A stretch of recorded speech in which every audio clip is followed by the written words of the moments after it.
Stones and the motorcycle gang. And then the motorcycle gang riot.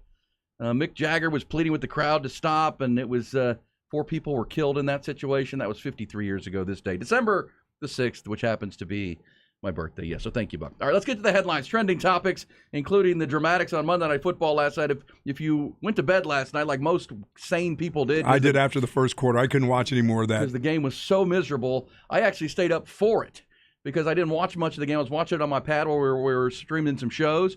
And so I was still awake to watch the incredible comeback after a miserable football game. Let's get to the headlines. UBEO Business Services will start in the National Football League. And yes, the GOAT did it again on Monday Night Football. Tom Brady rallied the Tampa Bay Buccaneers from nearly 55 minutes of horrible offensive football to a 17-16 win over the stunned New Orleans Saints. That secures their grip on top of the NFC South. Bucs offense, as we say, miserable all night. They were trailing 16-3 with 5:31 to go in the ball game. Looked like the Saints were going to steal a road win. That's when when Brady marched the Buccaneers 91 yards in 10 plays to score their first touchdown. Defense then forced a 3-and-out on the next Saints drive that lasted just 31 seconds. That gave the ball back to Brady with 2:29 to go. And as the 45-year-old has done throughout his career, he sliced and diced and carved his way down the field. Just 7 seconds left on 3rd and goal. He did it again. It's 3rd down. Underneath, and touchdown, Rachaad White. Tie game with the extra point to come. There it was. Joe Buck with the crew and the call on Monday Night Football. Point after touchdown was good. The Buccaneers now 6-6. That's good for a game-and-a-half lead in the AFC South as Brady and the Bucs get the win. College football, the 4 Heisman Trophy finalists announced last night. 4 quarterbacks are headed to New York for Saturday night's announcement. It'll be Georgia's Stetson Bennett, USC's Caleb Williams, TCU's Max Duggan, and Ohio State's C.J. Stroud will be in New York to see who wins that Heisman Trophy. 3 of the 4 obviously also headed to the college football playoff in a few weeks. No running backs to the Final Four. That obviously means no Bijan Robinson. Longhorn Jr. is one of the 3 finalists for the Doak Walker Award. That one will be announced at the College Football Awards Show this Thursday night in Orlando. College basketball, Texas men still number 2 in this week's AP Top 25, which was announced yesterday or released. Women's team fell completely out of the latest AP rankings on the women's side. Chris Beard's undefeated men at 6-0 put that unblemished mark on the line tonight in the Big Apple. They're playing as part of the Jimmy V Classic at Madison Square Garden tonight. They're going to face 17th-ranked Illinois, 6 o'clock. Fighting Illini coming off a tough loss to Maryland over the weekend, but the Longhorns, of course, coming off another top 10 win. They beat Creighton last Wednesday. That game tips at 6 tonight, 5:30 pregame here on the Horn. Baseball winter meetings underway, and the mega deals just keep on coming. Yesterday, just a few days after losing their ace, Jacob deGrom, to the Texas Rangers on a big deal. The New York Mets have turned around an 8th reigning Cy Young winner in the American League, Justin Verlander, to a new 2-year deal, reportedly worth $86 million. Also yesterday, the first of the big-time free agent shortstops off the board, word that Trey Turner has agreed to an 11-year deal worth $300 million with the Philadelphia Phillies.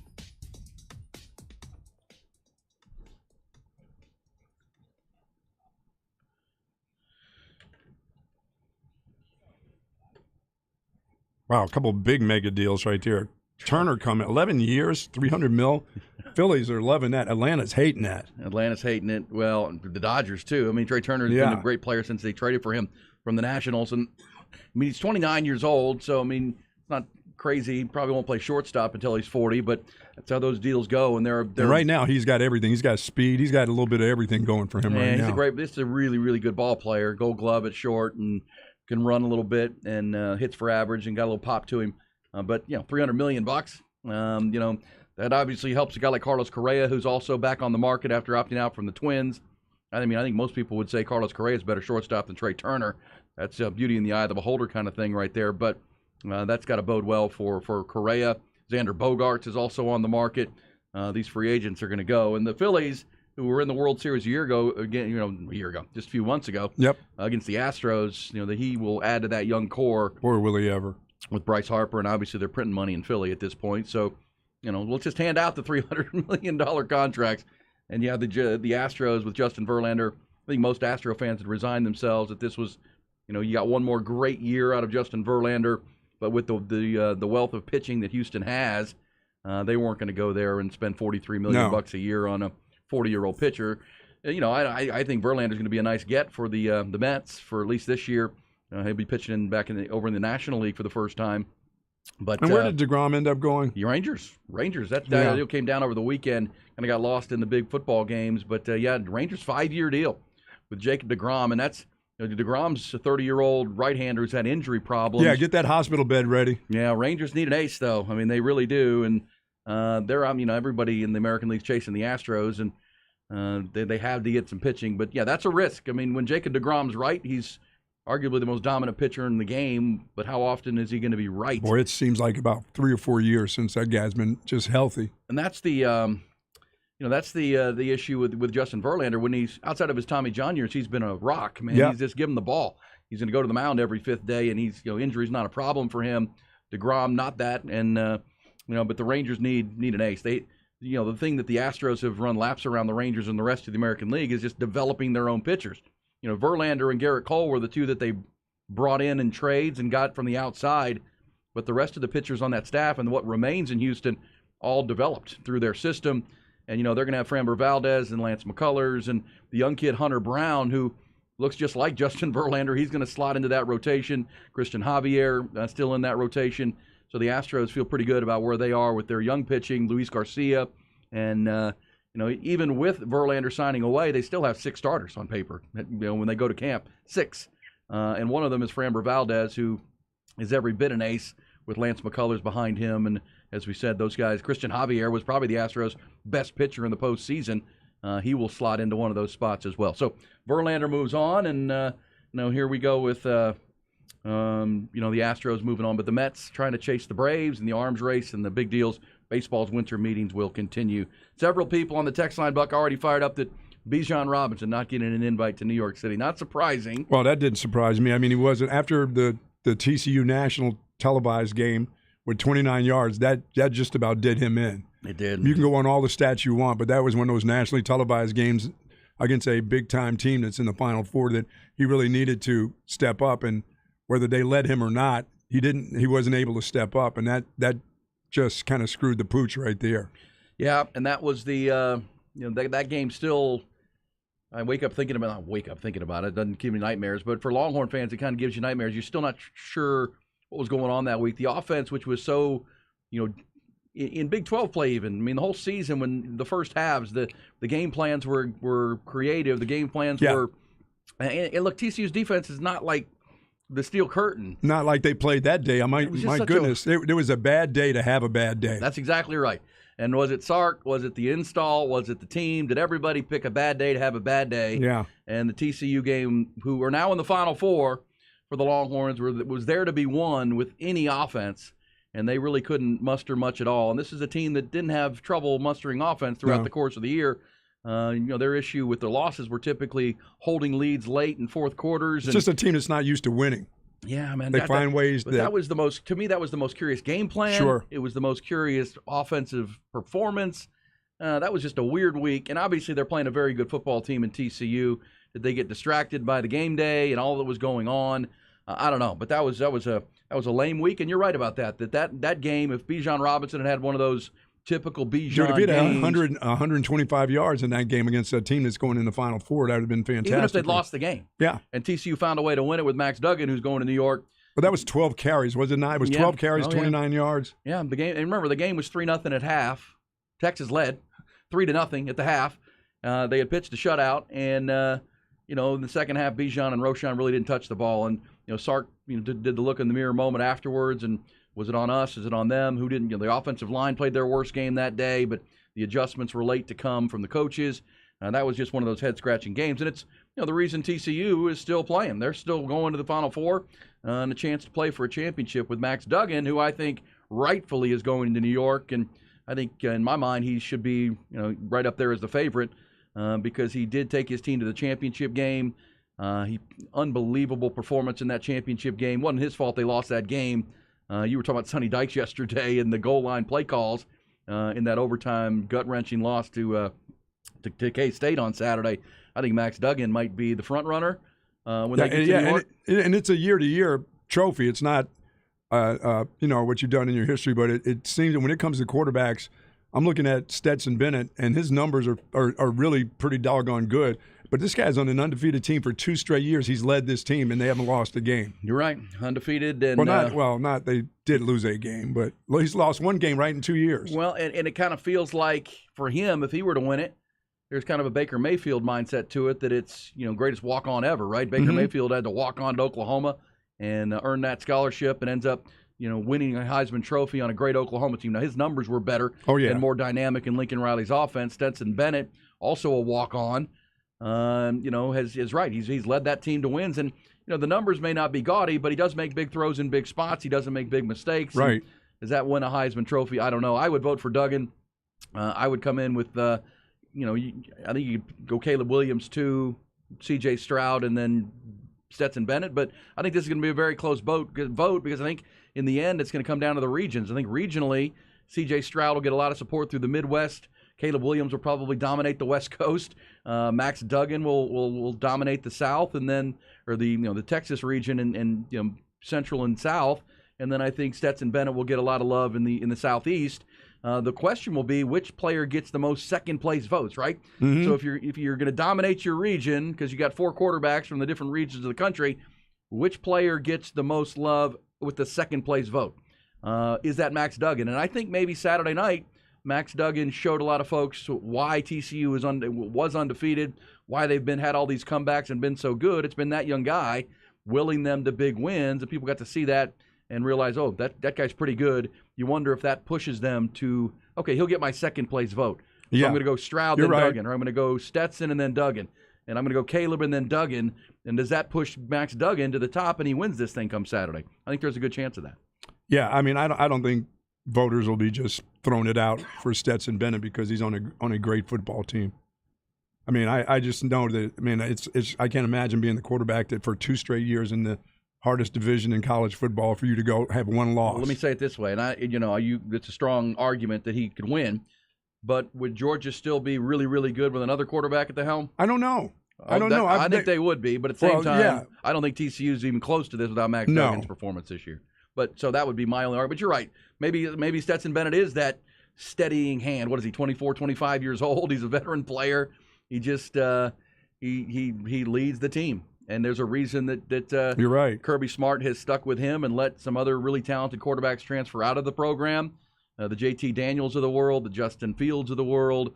Well, that's why I look at Kirby Smart. I know Sonny Dykes has done a fantastic job 1 year into what he's done, at TCU. But here's a guy who won the national championship against some really unbelievable opponents last year, but then comes back, and after all these guys go to the NFL, he still has now an undefeated team playing. Yeah, I mean, you're right. I mean, Kirby Smart has done the unthinkable. He's toppled Nick Saban, right? I mean, he became the assistant that left the nest and took down the empire because Alabama's not here. This is the first college football playoff that doesn't feature Clemson or Alabama, and that's Kirby Smart gets a lot of credit for that. Now Georgia didn't play Alabama this year, but he's built a juggernaut of a program that has really surpassed. Boy, is that good for Alabama that they didn't play? Oh, yeah. Well, that's what we say. I mean, the big picture of college football, the SEC East was actually, going into the year, we knew Georgia was good, but we were talking about how lame the rest of the SEC East was. Well, it turned out that the SEC West was pretty lame because, when they matched up, when anybody played, Alabama lost to Tennessee. Tennessee and Georgia became the strength of the conference, and then the West with, Alabama, Ole Miss, Mississippi State. I mean, it wasn't as strong, and that's the first time we've been able to say that about the SEC West in a long time. And you give Kirby Smart credit because he has built that juggernaut there in Athens. And just because this year, Georgia's going to keep being good. By the way, oh yeah, Georgia's going to keep being good. And when this crop of defensive linemen, when this defense, they're better than they were last year on defense. By the way. And believe me, they'll just continue. That train will just continue to go along. Well, and we got the word yesterday because I'm really. I think a lot of college football fans eager to see that Ohio State-Georgia game in the national semifinal. And we got word yesterday from Columbus that Jackson Smith-Njigba will not be playing. He's shutting it down. He's not going to play. And I saw some reporting that after he re-injured his hamstring, remember, Jackson Smith-Njigba came in. He's from Rockwall, Texas, another one of these Texas receivers off to Ohio State like Garrett Wilson. And he got hurt in the first game against Notre Dame, hurt his hamstring. He rehabbed it, tried to come back, came back against Iowa, re-injured it. And what I saw was when he re-injured it, he kind of stopped going to class. He wouldn't even be eligible to play in this game anyhow, potentially. Oh. Like he went. He quit playing school? Like he quit playing school. He went, let's go into the National Football League, and here he is, not able to play, which I know Buckeye fans are a little bit frustrated with. They still have Marvin Harrison Jr. and a good crop of receivers, but Jackson Smith and Jigba would certainly help. But clearly he is focused on the next phase of his professional career, which I guess is fine. That's unfortunate because I think he could have helped them in that game. But the Buckeyes will get healthy. They'll get Travion Williams back, their running back. And boy, it's a long time since a guys. running back hasn't been a part of that Heisman Trophy ceremony. I'll look into that here on our first time out. Man. Last time. But how about Tom Brady last night, real quick, on the way to the timeout? I mean, if you went to bed, you were probably smart, but you missed back-to-back drives. The Saints have to be kicking themselves because they had that ball game. They had a chance to score some touchdowns in that game where they had to kick field goals, which you just kind of felt like when it was still a two-score game that Tom Brady was hanging. And when they went 90 yards on that 10-play drive and stuck it in the end zone, that's when the pressure ramped up on Andy Dalton. And shame on the Saints in that spot. They wasted just 31 seconds. Right. They threw two passes. The Buccaneer defense got some inspiration from that, momentum, and took it to the field, and the Saints played right into it. It was just a really bad football game. I think what you saw in primetime was the NFC South was, featured. It's a really bad division. I mean, the Buccaneers are sitting there at 6-6. No one else has close to a winning record right now in that division. And as we talked about, if the playoffs began today, the Cowboys would have to go to Tampa as a wild card team and play the Bucs. And I'd be happy with that. I would too, but there's that guy. There's that guy in a very good defense. That was some of the lousiest football you've seen last night. It just was bad. It's hard to watch Tampa play. It is. I think they miss Bruce Arians a lot and his play design and game install, and Byron Leftwich and Tom Brady are really in charge of the offense, but it's stale. Their offensive line isn't close to what it's been, and their defense still pretty salty in Tampa. How about those Saints helmets, by the way? Do we like those, the black? I was a fan of those Saints helmets. That was pretty cool. That was one of the things I liked. That was the only good part about the first 3.5 quarters of the game. I thought the Saints helmets. We'll take your thoughts on that. Yeah, they're still looking for a quarterback. Now, Andy Dalton can fire. He can still fire the ball. The rifle can let it loose, They just, man. They tried to run the ball. This is a game where the Saints dominated for 3.5 quarters on the road, and then they let it get away because they let Tom Brady have time, and they didn't score a couple touchdowns when they could have. And Andy Dalton then, their game management offensively late was poor. Didn't even force them to use their timeouts enough. I didn't think, because they threw two passes in that 31-second drive that, it just gave the Buccaneers life for sure. All right, we'll come back. That was your start of the program. We got a lot to do on this Tuesday, as we said. Coming up in 1 hour, we'll begin to announce our part of our All-Flex finalist team. Best high school players, best 70 student athletes who performed in 2020 according to our Flex team and ourselves. As we get that rolling out, also Craig Way has his report. Craig's, of course, up in the Big Apple, Madison Square Garden. That's where the Longhorn Hoop Squad will play Illinois tonight. Craig will have a preview coming up. It's a busy Tuesday here on B&E. Just getting warmed up on the Show of the People.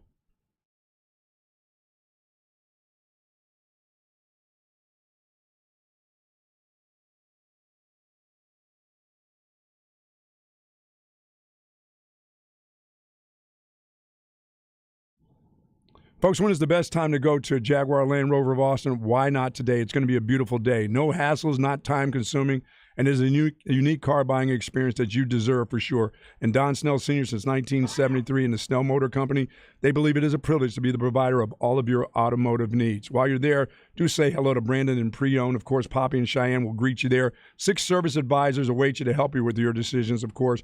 They are the 9-time Pinnacle Award winner for overall performance in the automotive industry, top 20 in the nation.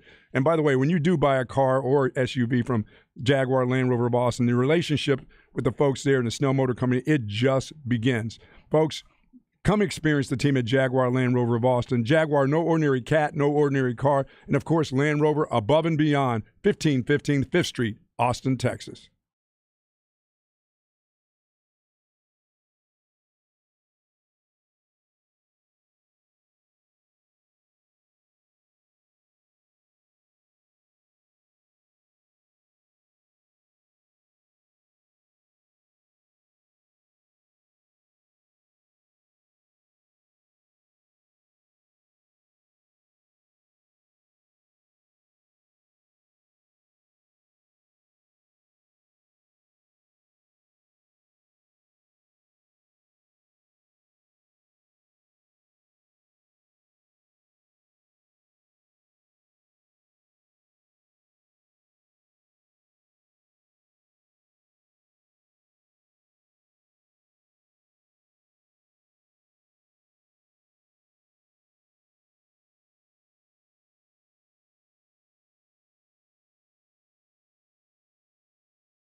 It's Bucky and Aaron.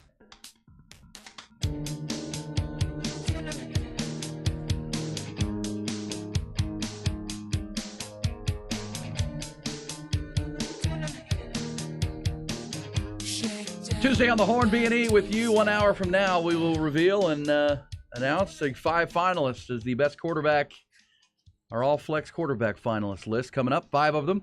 One will be the all-flex quarterback coming up next Tuesday, but today we'll spotlight the 5, kind of like the Heisman Trophy. It's been a much-argued process. A lot of great players here in 2022. We'll have quarterbacks at 7:30, the 6 running backs that you've been watching closely this year, Buck, as a running and there are coach. others. There are so many numbers Oh, my gosh. when it comes to running backs in this state. I mean, and it's just in our area. Forget the state. I mean, the state is just filled with just gaudy numbers. You know what I mean? But this area right here has got some gaudy number too with more than 6 running backs for sure. But my goodness, you had to nail it. You had to try to bring it down to at least 6 to get to that 1. I mean, that 2. So. No question about it. But so we're looking forward to that. Of course, that'll be an all-day thing for us here on the Horn as we'll announce all the positions, 70 student-athletes across the board, offensive linemen, defensive linemen, receivers, the specialists all the way, linebackers, DBs, throughout the shows on the Horn today. So be locked in and listening. Also be locked in on our social media apps and Flex ATX. They'll be pumping out info as well as it's all Flex finalist day. I saw Aaron Judge in Tampa, and I was thinking, man, just put some shoulder pads on, you big sucker. You're talking about tight end. Go take Gronk's place in there. Well, he could play multiple sports. I think that would be true for Aaron Judge, but he's the big free agent. Yeah, the Yankees had a big signing yesterday. We were talking about Verlander and Trey Turner getting big deals. Winter meetings. Brian Cashman cashed in again. Even though the Yankees haven't won a World Series in a long, long time, he cashed in. New 4-year deal. Now we can go try to sign Aaron Judge. Yeah, give up some of that money. Yeah, the Cashman has cashed in again. But, yes, a lot of thoughts coming in on the Heisman Trophy. This says, lay off the crack, E, between Max and Caleb. Caleb had better stats than Max Duggan in the championship game with an injured leg. Caleb didn't lose the game. USC defense did. Well, look, I mean, let's be fair about these 4 quarterbacks who are going to New York. You make an argument for all 4 of them. Not all of them, not one of them checks all the boxes, right? Mm-hmm. Stetson Bennett's the one that won the championship. I was thinking about it with your thoughts on Kirby Smart and the Georgia team being undefeated for 2 years running now, outside of that SEC championship game of a year ago. It's almost like Stetson Bennett represents Georgia. Like he's Kirby Smart's not going to win the Coach of the Year. Their players aren't up for a lot of big awards. No. They're just a really talented team who plays as a team, and that's. They don't have a superstar, and they haven't really for a couple of years. They've had NFL players off to Sundays, but they don't have a superstar, and that's kind of the way Kirby Smart has built it. And I think it's what you're sensing, saying, you know what, Stetson Bennett just is kind of going to New York to represent Georgia. Yeah, he makes some important throws during the course of the year to keep them undefeated. He does, and so the stats aren't gaudy. Somebody said he's not one of the best 5 quarterbacks in the country. Why is he one of the 4 or 5 best players? I get it. I just think he represents what that program is and what it's been, and that they've toppled Alabama as the top team in the SEC, and they're the favorites. 1 loss in 2 years, guys, in the SEC. And I think that flips to Max Duggan. I think Max Duggan is the reason that TCU is where they are. I mean, Sonny Dykes gets huge credit, the hires he made on his coaching staff, but Max Duggan left training camp as the backup quarterback and earned his way back, and his will, his grit, everything you saw, the determination in that Big 12 championship game in a loss is why they come back in those games. He is a refuse-to-lose kind of player, and I think that it's going to help him a lot. He didn't win the championship, but I think anybody that watched it would realize the other day, if they would have won that game, I think that would have done it for him. Yeah, I think you're probably right. I don't know that if I had a vote, it would come down to one play for me or a coach's decision like that. He didn't get a chance. Coach called the play. He ran the play. It didn't work. I wish they would have run quarterback sneak a couple of times from the 1-yard line and let him get. I don't think they would have denied him from crossing that goal line. I don't either. Even if he was fatigued or whatever in that game. But I really think this kind of the national sentiment following it, reading, national writers and folks, I think the regional voter will go for the guy in their region. Yes. And I think if Max Duggan loads up on second place votes, he can win this award based on second place votes. Win the South, win Texas and the Central region, the Big 12 region, heavily, and then get a lot of second place votes from the West, the East, and the Midwest. I think he'll get a lot of votes from the Midwest. He'll get more than you think from the Midwest. And, we'll see, because the voter has to vote first, second, and third, I believe, is how that has to go. Because I don't know what brings Stroud over the top of all this. I mean, he was on some showcase games. He got beat by Michigan. Well, that's the thing. C.J. Stroud has good numbers, but he doesn't have like Caleb Williams got the ball out and put on huge performances against Notre Dame and UCLA in back-to-back Saturdays. And even hurt the other night. And playing hurt the other night, put up big numbers. So, yes, I think my vote would go Duggan, Williams, Bennett Stroud. Yeah, I think Stroud would be at the back, but he was the one who started it out this year. That they don't like to be wrong when they, for some odd reason, when the voters start talking to each other and everything else, and he was their number one to go into the season. Stroud has the worst odds out of the four now. Does he? I was thinking. I mean, he hasn't done very much. Mr. Professional Gambler Ty, how are you this morning? What's the latest odds from the desert? Well, first of all, congratulations, happy birthday on 50. Thank you, sir. It's always a dream. And you said he bet that you were going to make it to be 50. See, yes. There you go. There you go. What was the line on that? I don't know. Go ahead. What was your question? Sorry. What are the current, now that the finalists are announced, what are the betting odds in Vegas of who's going to win the Heisman? Caleb Williams is minus 2,500. Max Duggan is plus 2,000. Stetson Bennett plus 3,000. C.J. Stroud plus 5,000. Okay. So, wow. Yeah, Caleb Williams probably the front runner, but we'll see. We'll see if Max Duggan snuck in there. With and I think Bijan would have made that trip if that game on national TV, TCU, would have netted him. I mean, if he'd have got 125 against TCU, if TCU was where they were, whether they lost or won the game, but 29 yards in a nationally televised game when everybody knows that's the showcase time. Sure. And that's, I don't know. A lot of people made an appointment to sit down and watch that game and wanted to see Bijan and did not. I mean, I think a lot of people did the same on Saturday and wanted to see TCU and what's this team all about, and they got to see Max Duggan in full display of what he's all about and why they're a 12-win team this year and playing in the Final Four. So I'm hearing that it's been 5 years since a running back hasn't been to New York. Yeah, 5 years according to one of our texters, Tom, on the text line. Says it's been 5 years since a running back hasn't been to New York. Yeah, I mean, I think Bijan would have been that guy, and I think Steve Sarkisian said it accurately a couple of weeks ago in his Monday press conference when he said, if we were 10-2, he'd probably be going to New York, and that's it's as much it's an individual. We know there's a lot of politics that go on. But teams got to get you there too. I mean, it's rare. Like 1998, Ricky Williams won the Heisman Trophy, and Texas lost 4 games that year, if memory serves, right? And there was a game in there. Ricky Williams went to K-State, and he had like 40 yards rushing. Didn't do much against a Bill Snyder defense. But he still won it because he had big number games, 200-yard games. He became the all-time leading rusher in college football history. And that was soon surpassed by Ron Dane.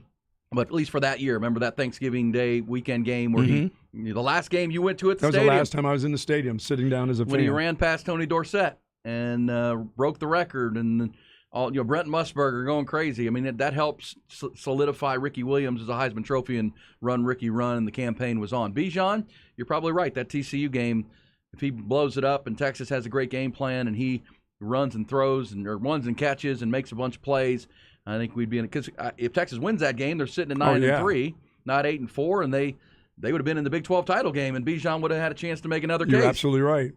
An argument that he didn't get to make. K-State got to make it, not Texas, and who knows. But in the end, I think if you're a Texas fan, what you're hoping for is a Bijan Robinson. I don't know, should you hope for it? I mean, I think, is he going to play in the Alamo Bowl becomes the question. He'll be at the, Thursday night in Orlando is the big college football awards show where they announce all of the big awards, including the Doak Walker Award, which he is up for. I think he's the favorite for that. That goes to the best running back in the nation. He's there along with Blake Corum from Michigan. And I'm still thinking he may come back. I haven't given up on that. That he's coming back? Yeah. I haven't given up on that. He hadn't said he's not, right? Remind me, he did participate in Senior Day, did he not? Did he or did he not? I think he did. Did he? I remember we talked about it, and then I forget because they had like 29 dudes that ran out there for Senior Day. Some of them still coming back. Yeah, and some are deciding they want to come back. Oh, man, that is interesting. But they won't deny him. I don't think he's coming back. Let me get on the record. I do not think Bijan Robinson will be back next year. He's had enough. It's time I wonder if he's going to play in the Alamo Bowl. I think and I think, Steve Sarkisian is going to, want to know pretty quickly which guys are planning to play and not. I mean, Sark has been pretty. Well, we got to start practice. Sark has been pretty rational about this is just how this goes these days, and they understand they're in the Alamo Bowl for the third time in 4 years or whatever it is for the program. And there's going to be some guys that are going to say and make business decisions and move on. But you need to know I mean, and I believe the Longhorns begin their bowl prep practice on Friday to get ready with their 2 weeks of work ahead of the Alamo Bowl. Then they got to head down to San Antonio for all the festivities and fun. So yeah, for Bijan, the game against TCU, the Alabama game, those big highlighted games. I mean, yeah, you can talk about how great Kansas was, but you can go crush them and nobody's going to look at it. They're going to go, okay, that's great. 230, you're playing against Kansas because nationally it's still Kansas, you know? Here in the Big 12, it's like you can't just believe how good Kansas is. But nationally, when you say the word Kansas, they go, okay, you had a big game against Kansas. That's nice. Okay. You should. Yeah. Well, it's going to be interesting to see what several people are pointing out that he did not participate in Senior Day. Thank you for that. Did not participate. There was talk up in the week, hey, would he run out there just to get his cheer from the crowd and make it pretty clear? But you're still holding out hope. I am. That the Bijan Mustardson sales go through the roof and this guy's back. You got cranking up back on campus. If you want to bring with that car with that money, go out and buy a bunch of that mustard for the holidays, all your holiday parties, and maybe the bank account just Ty, bloats. That's not bad to have that money and that car on this campus for another year. No, if I was him, I'd think about it at least. Well, I mean, it's a different era. I mean, obviously with the and if it's about, man, I want to win a high. I mean, you said from the beginning, Ricky Williams left San Diego with the intention of winning the Heisman Trophy. That's what he said he was going to do. And he told Earl Campbell upon first meeting Earl Campbell that I'm going to try to win the Heisman Trophy as a Texas running back. That was one of his goals. If that's Bijan something he'd like to do, he's not going to do it this year, obviously. Could he look at that offensive line all coming back and Quinn Ewers a year better, passing game? Looks like Xavier Worthy will be back. Isaiah Nayor gets healthy. Junior Angalau gets healthy. Is this one of those, when I come back next year, we could do something pretty special and Absolutely. I could maybe win a Heisman Trophy? Because clearly if he were to come back as a senior, he'd be one of the front runners when the season begins. Oh, for sure. And maybe the front runner for that award. But your coach got to give you the numbers. He's got to help with that. If you had to put a number on it, what do you think the percentage that he comes back? Yeah. 50-50. You think it's 50-50? I think it's 5. Did you see he was already at the Cowboys game this weekend? Dude, this guy's ready to be a living pro. it up. That's the one thing I'll say for Bijan. Anybody that's around him for any amount of time just swears about what a great person he is. But he has a plan. Like his team Bijan, this whole NIL thing where they're rolling out mustard and they're rolling out Lambo That's nothing deals. compared to what the next level is. Yeah, you don't think that was all planned and coordinated? There's a very I understand smart group of people in and around Bijan. Yeah, the smart group, they want to get paid too. You know what I'm saying? Yes. There's a smart group that is involved that wants to get paid too. It's not just a kid. Yeah, my number's way down in the single digits. Probably. My question is, what's the percentage he's going to play in the Alamo Bowl? I think that's closer to that's the 50-50. By the way, thing. Ricky was crazy. He's not. I mean, Bijan ain't crazy. Bijan's very level-headed. Sorry about that word crazy, but I know Ricky's a little different than most. Yeah. But yes. That guy is Peter Pan. That dude could have stayed here for 20 years if you'd have let him. Oh, Ricky loved college. He would have stayed in college. It was pretty clear once he got to the Saints that he hated professional football and Mike Ditka and wearing dresses and all the things that he did. That dude would have stayed here. If you said, okay, you're going to be here for 8 years, he got to live in a bubble here. Yes. Yeah, I mean, he loved that bubble of Texas. And, of course, remember he met with Mac and Sally Brown because they came in and Sally, they said he could keep his dreadlocks. And that's the same dude that was ready to go home after his freshman year. Yeah, he's a little different. I think Team Bijan has a plan. And I just wonder if he and Roshan are going to say, you know what, let's let Jonathan Brooks and the future Jaden Blue and those guys carry the mail in the Alamo Bowl. We're going to move on. And I don't know that look, after what Jamison Williams from Alabama did last year, remember? Oh, yeah. Blows his knee. He still hadn't played for the Detroit Lions. Now he still got drafted in the first round. We've got a couple of those that, the kid from Notre Dame the year. And look, we got a couple instances Jamison where Williams, guys got hurt. Oh, yeah, that was Jalen Smith, the linebacker. We've had a few of those. And look, the kid at Alabama, Jamison Williams, was playing for a national championship. I mean, I get that. Jackson Smith and Jig, but Ohio State's not even going there. He's not even going to try with that. But this is the Alamo Bowl. It's a great way to finish up the season, but at the same time, if you have a big picture plan like Bijan and Team Bijan do, I have to think I don't think that's a very high percentage. But there's hope until it's announced. That's I guess right. would be the case. And we'll take your thoughts. It's a busy Tuesday on B&E. We've got our B&E Facts of the Day coming up. Also got our announcement coming up 7:30. Quarterbacks. Get you ready for the top 5 on our All-Flex finalist list. But right now, here's Craig.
Folks, Tony C's Pizza and Beer Garden now open at Anderson Lane right near Shoal Creek and in Round Rock at the Dell Diamond.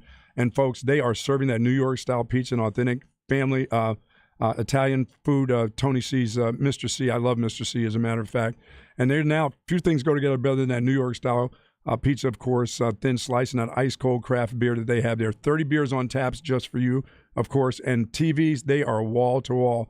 Now, Ty likes Tony C's Pizza and Beer Garden for sure.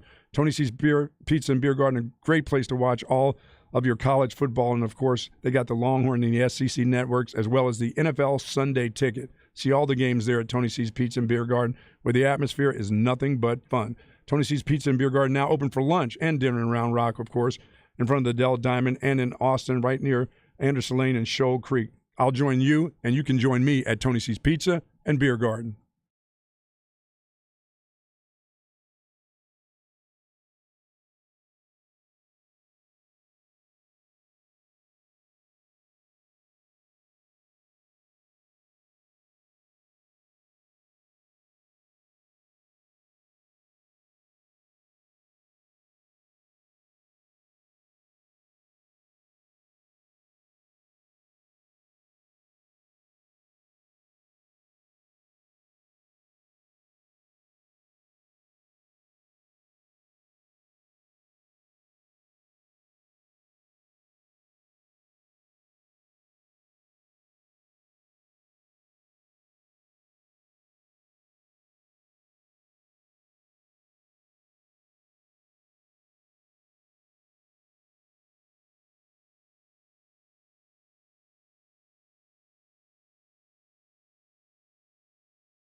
It's Bucky and Aaron.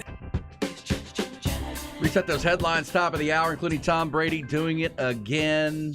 You went to bed early fourth quarter and thought this game is awful. You were right, but at the end, you missed a hell of a comeback because Tom Brady, with 5:30 to go, took the Buccaneers on 2 touchdown scoring drives, including a touchdown pass with 8 seconds on the clock when the ball was snapped. They had no timeouts. And give Brady credit. This is what's made Brady so great over time, Buck. That pass to the rookie running back. Is he a rookie or second year? Rookie running back Rachaad White. Yeah, I like him. He is good. He's the future of the position with Leonard Fournette moving on probably in the coming years. But, Rachaad White caught that ball in play. Like, he wasn't in the end zone. And they had no timeouts. If Demario Davis, the linebacker for the Saints, doesn't hesitate a second, because Tom Brady moved him with his eyes. If he doesn't hesitate a second, he makes that tackle and the clock expires. Brady took the chance of not throwing the ball in the end zone. He threw it at about the 4-yard line, and the guy had to get in the end zone. And Brady helped him moving the linebacker just a little bit and then throwing it to the right side, to the right part of his body where he could catch it and just dive into the end zone. That's Tom Brady at his best. I mean, he was miserable. The whole offense for the Bucs was miserable. Think about that, 55 minutes of football. They were awful. Yep. They couldn't do anything. And remember, the 3 points that they had with 55 minutes into the game came on their first drive. I mean, they went right down the field. And they should have scored a damn touchdown where they had them on their heels. Went right down the field and ended up kicking a field goal. That was it. They didn't really move the ball again until they were down 16-3 and go back-to-back drives. We'll let you hear the highlight. And by that time, I was in deep sleep. Yeah, it was smart. I mean, you missed a great comeback, but in the end, they didn't earn your eyeballs. No, they just don't do enough to keep your interest to me. Bad football. Tampa, that's just bad football. By the way, Bijan, when people are saying, well, can he make as much on an NIL deal? No, guys. If he's a first-round draft pick with his personality, he will become a national brand. That guy will be wearing golf shirts, underwear. I mean, he becomes nationally. I mean, that's his deal. He's in it to make money and to move. That's his career. Are you going to stick around here, with the exception of college is fun? Or he likes college. Yeah, college. He likes the life. College is kind of fun. And likes Steve Sarkisian and thinks this thing can be special next year. I mean, that would be the only. That's pretty risky. It is.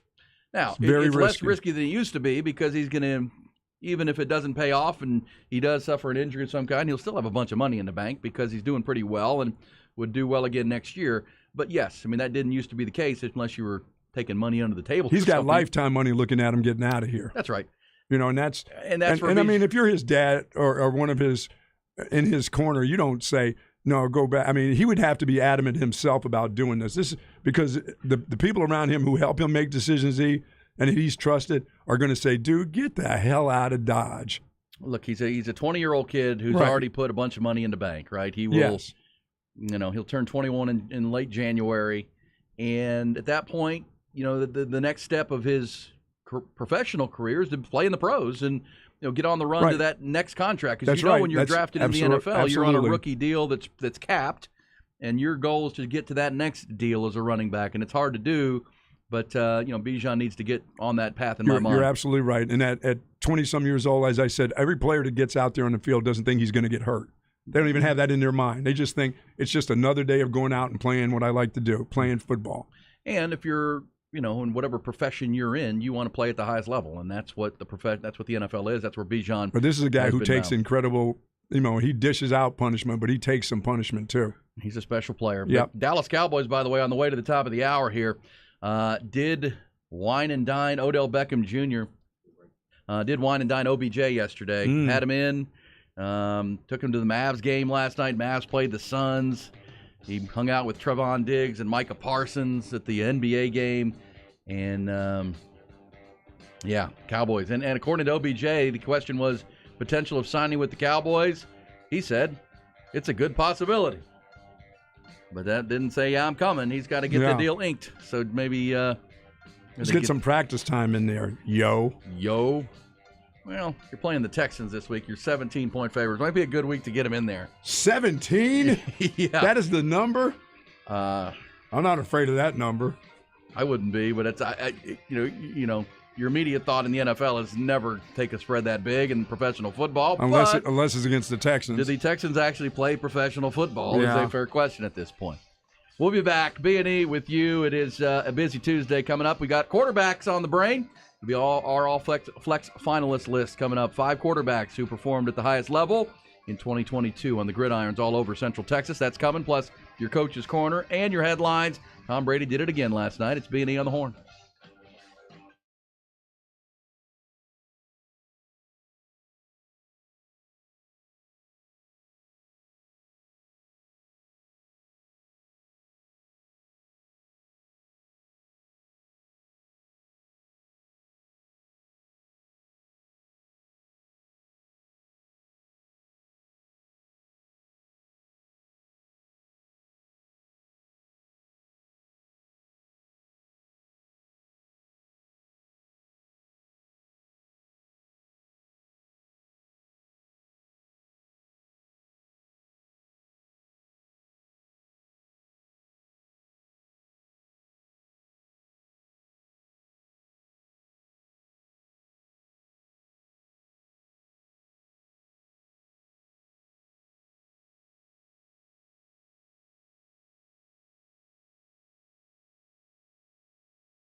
Start it up. That would be your Tuesday, and it's on All Flex Finalist Tuesday here on the Horn and on Flex ATX. That's coming up bottom of the hour. 5 quarterbacks who have stood out in 2022. Of course, one of them will be the All Flex quarterback when we come back next Tuesday, but 5, kind of like we do with all these college football awards, the finalists will be announced this week. The winner coming up next Tuesday. We shouldn't say winner, but the All Flex player at that position coming up. We'll also find out on Saturday the winner of the Heisman Trophy, and all the major awards in college football will be handed out on Thursday night at the College Football Award Show. You were asking on the way to the timeout, my friend, Mr. Godbolt, that the Cowboys are currently a 17-point favorite. 17 over the dreadful Houston Texans this coming Sunday in Arlington. That's extremely high for the NFL, is it not? Well, I will just point this out, that the Texans lost to the Browns this past weekend by 13 points. Is this a stat game for Cowboys defense? The Texans are 1-10-1. They lost to the Browns 27-14. And the Browns did not score an offensive touchdown. They managed to give up 27 points without the Browns scoring an offensive touchdown. Yeah, okay, then I'm not worried about 17. They had a punt return. They recovered a fumble for a touchdown. They had a pick 6 for a touchdown. Yeah, the professional gambler in there doesn't like that. He doesn't play that NFL stuff. Anything over 10. double digits. Huh? Anything over 10. Even the Cowboys line, which was 10.5 against the Colts, I bought the half point.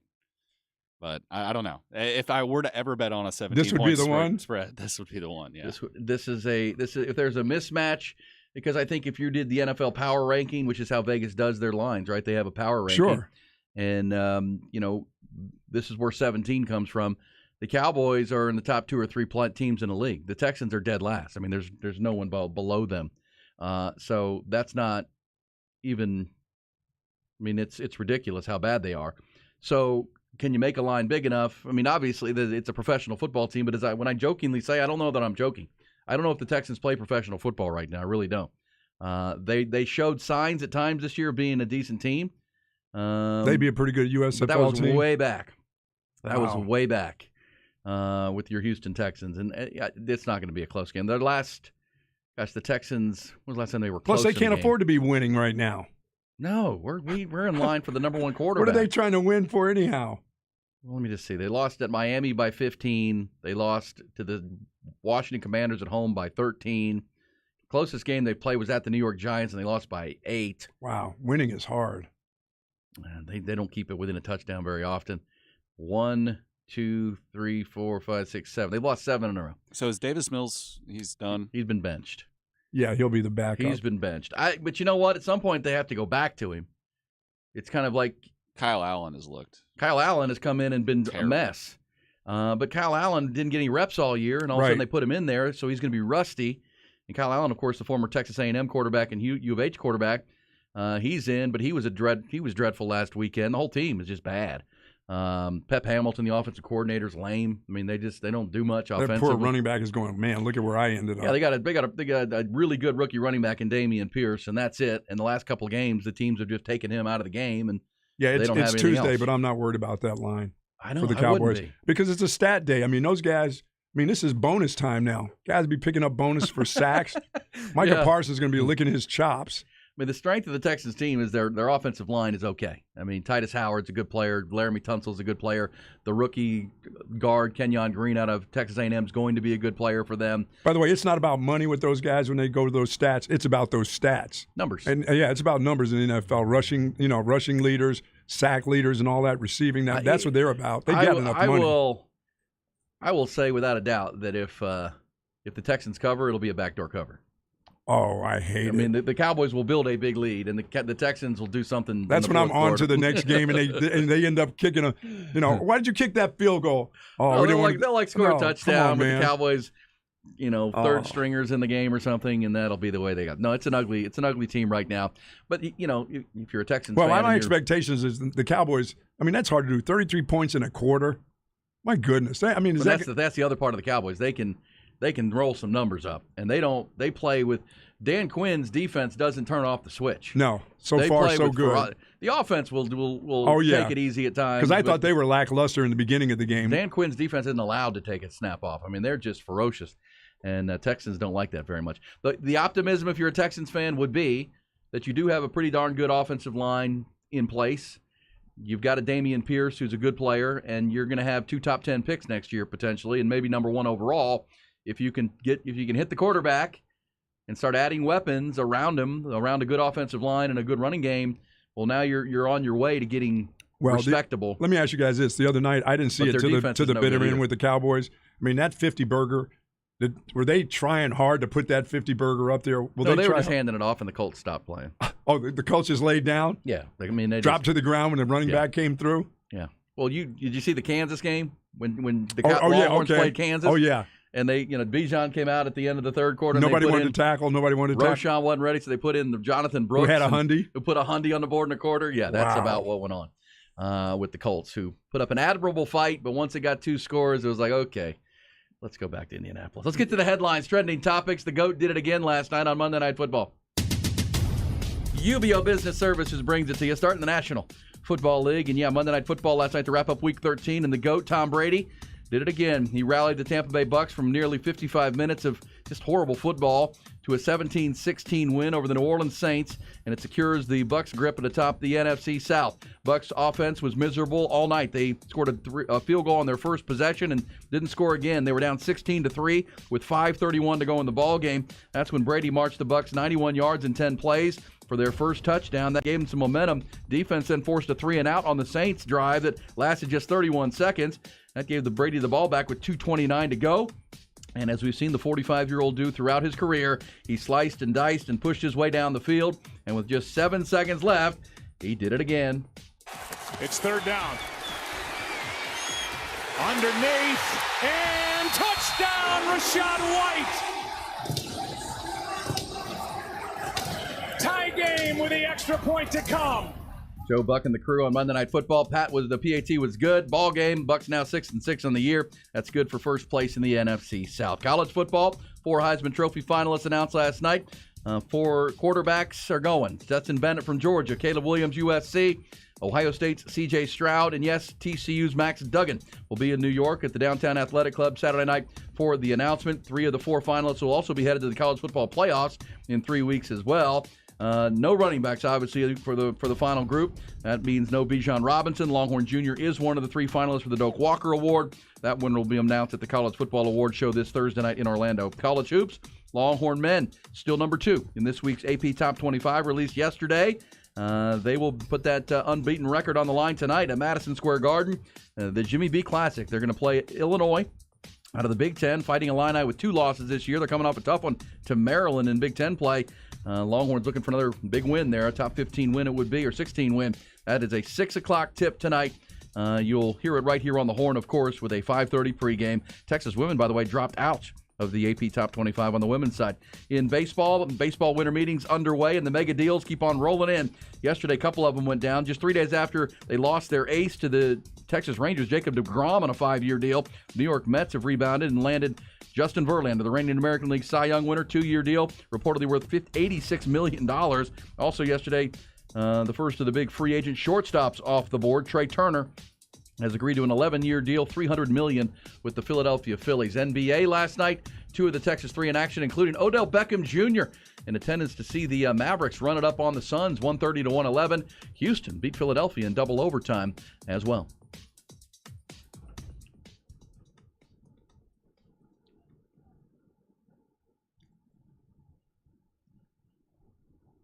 You know, for folks that are wondering about Bijan going to a Dallas Cowboys game, I know there's no rules in the NCAA anymore. You can do what you want.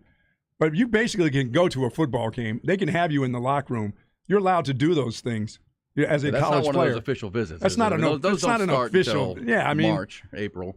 And plus, if you're not, if you're paying your own way, and I'm pretty sure the people that are around him have got tickets for him. I mean, it's not like an official visit. I mean, it's. You paying your own way. He has money. He's allowed to go to an NFL game. I mean, I wouldn't take anything from the fact. But then he went to the facility, met with the team, which is, he's just doing Bijan things. Yeah, I mean, that's what kids do all the time. Bijan things. And by the way, Luka Doncic doing Luka things last. I mean, I know the Mavericks are only 12-11, but they lost Brunson, and he's unbelievable what he does. I mean, he's their whole offense. Everything. Put your MVP slips in now, please.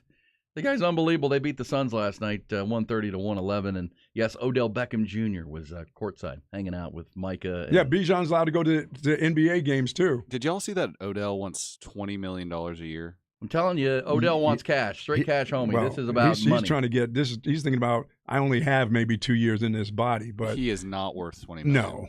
Well, I think that's why it's not done yet. I mean, Yeah, he wants more than just this year. Well, the remainder of this year. He's looking for another 2 years with somebody. I keep saying this, and it's true. He left money on the table in Cleveland to get out. Remember, he came to an agreement to leave. He was crypto guy, wasn't he? And he was also crypto guy. He had a lot of money in crypto, and he negotiated a deal with Cleveland where they was guaranteed money that was supposed to come to him, and he said, "I'll forego that to be free agent because I want to go win and get out of Cleveland, get away from Baker Mayfield." And he landed in L.A. And again, it's just bad luck. He was on his way to believing in himself. He was going to win the Super Bowl. And if you go back and watch the first half of the Super Bowl, he might have been on his way to Super Bowl MVP honors because they couldn't cover the guy. He already had a touchdown on the board. Cooper Kupp was on the other side getting double teamed, and he was just having a field day against the Bengals. And then, of course, right before the half, he tears his knee up, and which, had he won the Super Bowl as part of that team, he would have hit the free agent market, or the Rams would have backed up the truck and tried to re-sign him. Neither happened because he got hurt. And so now here he is back healthy, and of course he's going to try to recoup some of that money. And is Jerry Jones going to blink? I mean, I don't think Jerry Jones is that desperate. I think at this point, Odell Beckham Jr. is a complete luxury item for them. Yes. I mean, if healthy, it's all about the health with me. But if Ty's right and he's seeking $20 million on a couple-year deal, yeah, I don't think we need you that bad. Now Jerry wants to win badly this year. Well, but and if in his mind, if he thinks that's the deal to do, it's going to get done. Yeah, I don't think you're wrong about that. I think Jerry's pretty desperate. He's 80 years old now, and he hadn't won a sniffed a Super Bowl in 25 years. But the interesting part is if it's about money for Odell, last year was about getting on a team where he could win and showcase his talents and then hit the free agent market. Yeah, obviously, but Odell was talking about not taking physicals. I mean, I'm like, no, dude, that ain't gonna work. You're gonna take a physical, and I got to see you plant and do something else. Now, would a team like the New York Giants be willing to roll the dice and say we're going to bring this guy in on a couple-year deal because we need weapons for our team? We need Saquon Barkley, and we're willing. He become our number one receiver in Dallas. They're throwing to nobody. Yeah, in Dallas, he's a luxury. In New York, he could be a vital cog for the coming years, and they have to make a decision on Daniel Jones. Yeah, thus the Giants playing the Commanders last week, 20-20. They had nobody to move the ball down the field. No, and Darius Slayton dropped a big pass. Yeah, that could have won the game. For he's them. He's their only dude. Yeah, he's their number one. So Odell would actually. I mean, I'm not in the room here, but I'm thinking that he and his agent are trying to play he'd like to be with the Cowboys, but he's trying to drive the number up as much as he can and maybe land in Dallas. And maybe he knows Jerry's desperate. Or maybe land in New York back with a deal that pays him more than just – because he understands, his agent understands, Buck, he's not going to play enough games and do enough this year to do much on the free agent market in the offseason. He'd like to cash in now while there's multiple bidders. And that's why I wonder if that's why the Chiefs have dropped out. Because the reports are the Chiefs have said, we're not really in on this. Yeah, and it sounds like Bijan and Zeke have a relationship. Yeah, and that's the other part for Jerry Jones is the teammates are pushing for this. Zeke, we had Micah Parsons and Trayvon Diggs with him. He's a star like their stars, right? And Dak Prescott apparently is pushing for it. But again, if Ty's right and he wants $20 million, like money for a couple of years, that's not something they need to do. That's not financially sound. By the way, they're fine the way they are, as a matter of fact. That is not financially sound. Can we dive into your Coach's Corner? It's brought to you by Audio Visual Consultations.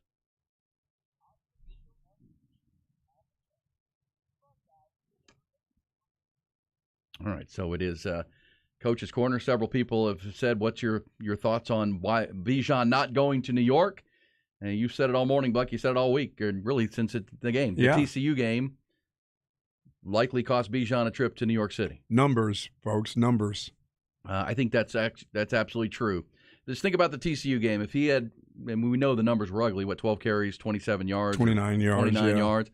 On a nationally televised game day in town game where people tuned in to see it, and obviously they also lost the game 17-10. Yeah, and then someone will say that lost fumble at in Lubbock. I'm like, dude, this dude has fumbled 3 times in his career. Yeah, I don't think that he's lost. It. That's not. He had nice numbers in that game, and I mean that's one that for personally he probably regrets the most. Absolutely, because that was a loss that could have put them in the Big 12 title game. That's not the reason he's not going to the Heisman. I mean, we can go to the Stillwater game where they didn't use him enough in the second half, and it's about numbers. It's about carries. But I think the TCU game was the marquee matchup. That was the opportunity to show out, and the whole offense and the whole offensive coaching staff and Steve Sarkisian picked a bad day and a bad night to have a bad night. You're right. And not only did he not put up any numbers, had they won the game, he would have gotten to play in the Big 12 championship game. They would have had a rematch. For more numbers, you're absolutely right. For more numbers, and then I absolutely think if you get 9-3 and play in that game to get to show out on championship Sunday or Saturday, I think there's a really strong argument that Bijan could have been there. What did he end up with numbers-wise? 1,400 yards? Oh, no, over that. I mean, he was 14, 15. I thought in order to get to New York, I thought he had to have 16. He was over 1,600 rushing yards. Yeah, and he was, over 1,900 total yards from scrimmage. I mean, between his rushing and receiving. Well, Sark, of course, believes it's about wins, which it is. That's a part of it, too. Because the 8-4 record is why he's not there. And you can specifically look at that TCU game. You combine the loss at home and the nationally televised town, and that prevented them from playing in the Big 12 title game, losing that ball game. To me, that's the easy answer. Nothing prevents you from calling his number 30 more times. Well, look, I will say this. I mean, Roschon Johnson, one of the team leaders, he got his carries every game too. People were mad. I mean, I'm not mad that. Oh no, 10 carries a game went to 2. No, I was fine with that. But look, in the end of the day, it's not a far leap to say had he played well and they won the TCU game, even if he had 88 yards. I agree. 17 carries. If they'd been in the championship game. Yeah. But instead they weren't, and that's why a guy like Stetson Bennett is in. I mean, if you're a Heisman voter, you had to sit down and vote. Who am I voting for? It wasn't an easy year. Nobody, Hendon Hooker at times looked like the favorite. C.J. Stroud at times. Certainly Caleb Williams. After his performance against UCLA and Notre Dame. The one that's visually is Max Duggan, what he did. Yeah, that's the last impression. Yes. And that's why I think Max Duggan has a real chance, because if it's wide open and he gets enough first-place votes and then he wins second-place votes because of that performance that we saw on Saturday, I think he can sneak in there and win it. Because as we said, I think Stetson Bennett, he's not the best player on Georgia's team, much less the Heisman Trophy winner, but he represents that team that doesn't really have a superstar. You want Kirby Smart to be up for Coach of the Year, but he's not going to be.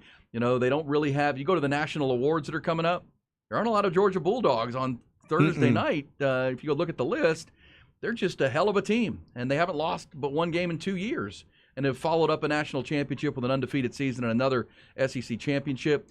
I think Stetson Bennett is kind of there to represent Georgia if you're a voter. And, you got to give it to somebody. You got to send somebody from the Bulldogs. Yeah, I thought he would be there. And then it's Max Duggan, and it's Caleb Williams, who's probably, and Vegas has him as the odds favorite. And then it's C.J. Stroud, who, he didn't get to play in the Big Ten championship game. He didn't put up a win and huge numbers in the big game against Michigan. And so it was a tough year to be a Heisman voter. I think that's fair to say. Because I don't know, I think Bijan stands out as just one of the 2-3 best players in all of college football. So should he have gone to New York? That's a fair argument. But I think, especially in this region, Max Duggan took a majority of those votes. Boy, he's got big numbers. Man, I was 1,500, 1,600 yards. Bijan has been great. And he was at the Cowboys game, and he did visit the Star Complex. Somebody says they don't give the trophy to running backs. Sure they do. They have. It's mostly a quarterback award off the best team. That's what this is this year. This is the 4 quarterbacks. 3 of the 4 guys are going to the college football playoff. The only one that is not is C.J. Stroud, or is Caleb Williams, and he could have been going to the college football playoff had they won. Who's the last running back to win it? Last running back to win the Heisman. One of those Alabama guys, right? Derrick Henry, right? I think you're right about that. I'll look up my Heisman trivia because we're going to have that on Saturday. That's what you've got Saturday, Buck. You've got Army-Navy and the Heisman Trophy. Army-Navy and the Heisman Trophy. Yes. Plus the high school football Final Four and some other good stuff coming. This may be the first time I'm not going Army in a long time. Are you picking Navy? I may go Navy. Army's fighting for bowl eligibility. Come on. Oh, no, I don't like those Colonel's not going to either. like that. Maybe, Colonel Craig Flowers always brings us a cool Army Navy T-shirt that they put the together. Best. They do the best job. They do the best job. Looking forward to that. We're also looking forward to our next segment after our timeout. There's your Coach's Corner, and it's brought to you by Audio Visual Consultations. Coming up, Buck, we have got the 5 finalists for our quarterback, our all-flex quarterback in 2022. There were some unbelievable performances. We will run them down. Our 5 finalists coming your way. Plus, we'll hit the hot or not topics before the end of this hour on a busy Tuesday here on the Show of the People.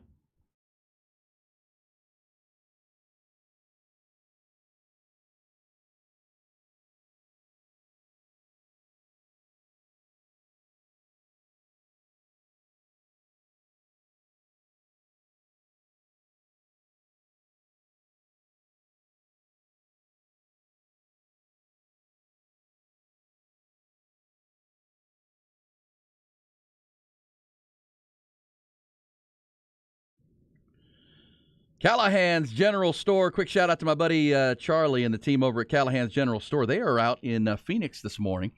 Charlie is out there. You know, Charlie and Callahan's helping us drive our tour of Central Texas golf courses, and we're on to Lions Muni and the municipal scene here in Austin this month. But Charlie is out in Phoenix with our buddy Omar Uresti, and also another Crockett High School alum and former UT alum, Wes Short Jr. They're out there trying to qualify for the Champions Tour. Q School qualifying in Phoenix. So good luck to those two and some others out there trying to get that tour card to get on the Champions Tour. Charlie out there. And, of course, we love Callahan's General Store, and you will too. Central Texas legend since 1978 and still going strong. Family owned and operated. And get on out there and get to know what's going on in there. It's a great spot for Christmas shopping for that tough person to shop for, I promise you. You'll just walk through it and think, man, they got so much cool stuff here at Callahan's General Store. It's got a little bit of everything from the Western wares to the housewares to the hardware section, the feeds and the flowers and everything that they have. It's a huge spot. They also have the online store. So if you want to save yourself a little bit, go to your fingertips and visit Callahan'sGeneralStore.com and visit their online store for shopping. Making it easy as well. These are just great people, and that's what separates Callahan's from any other store or box store, is that they're local. They've been here since 1978. Everybody that works there, the people there are tremendous. They're all Central Texans that are eager to help you find that perfect thing for whatever your need at Callahan's General Store. They're right there, the official address, 501 Bastrop Highway, but it's right there on 183 on the toll between the airport and downtown. It's Callahan's General Store, and remember, each day, make it a Callahan's Day.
It's Bucky and Aaron.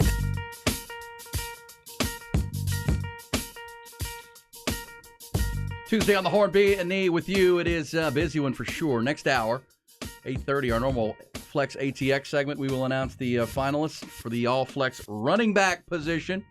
But you know today, Buck, it's in this spot, it's going to be quarterbacks here coming up. And as we talk about the Heisman finalists who are all 4 quarterbacks, we know it's a quarterback-driven sport at this point.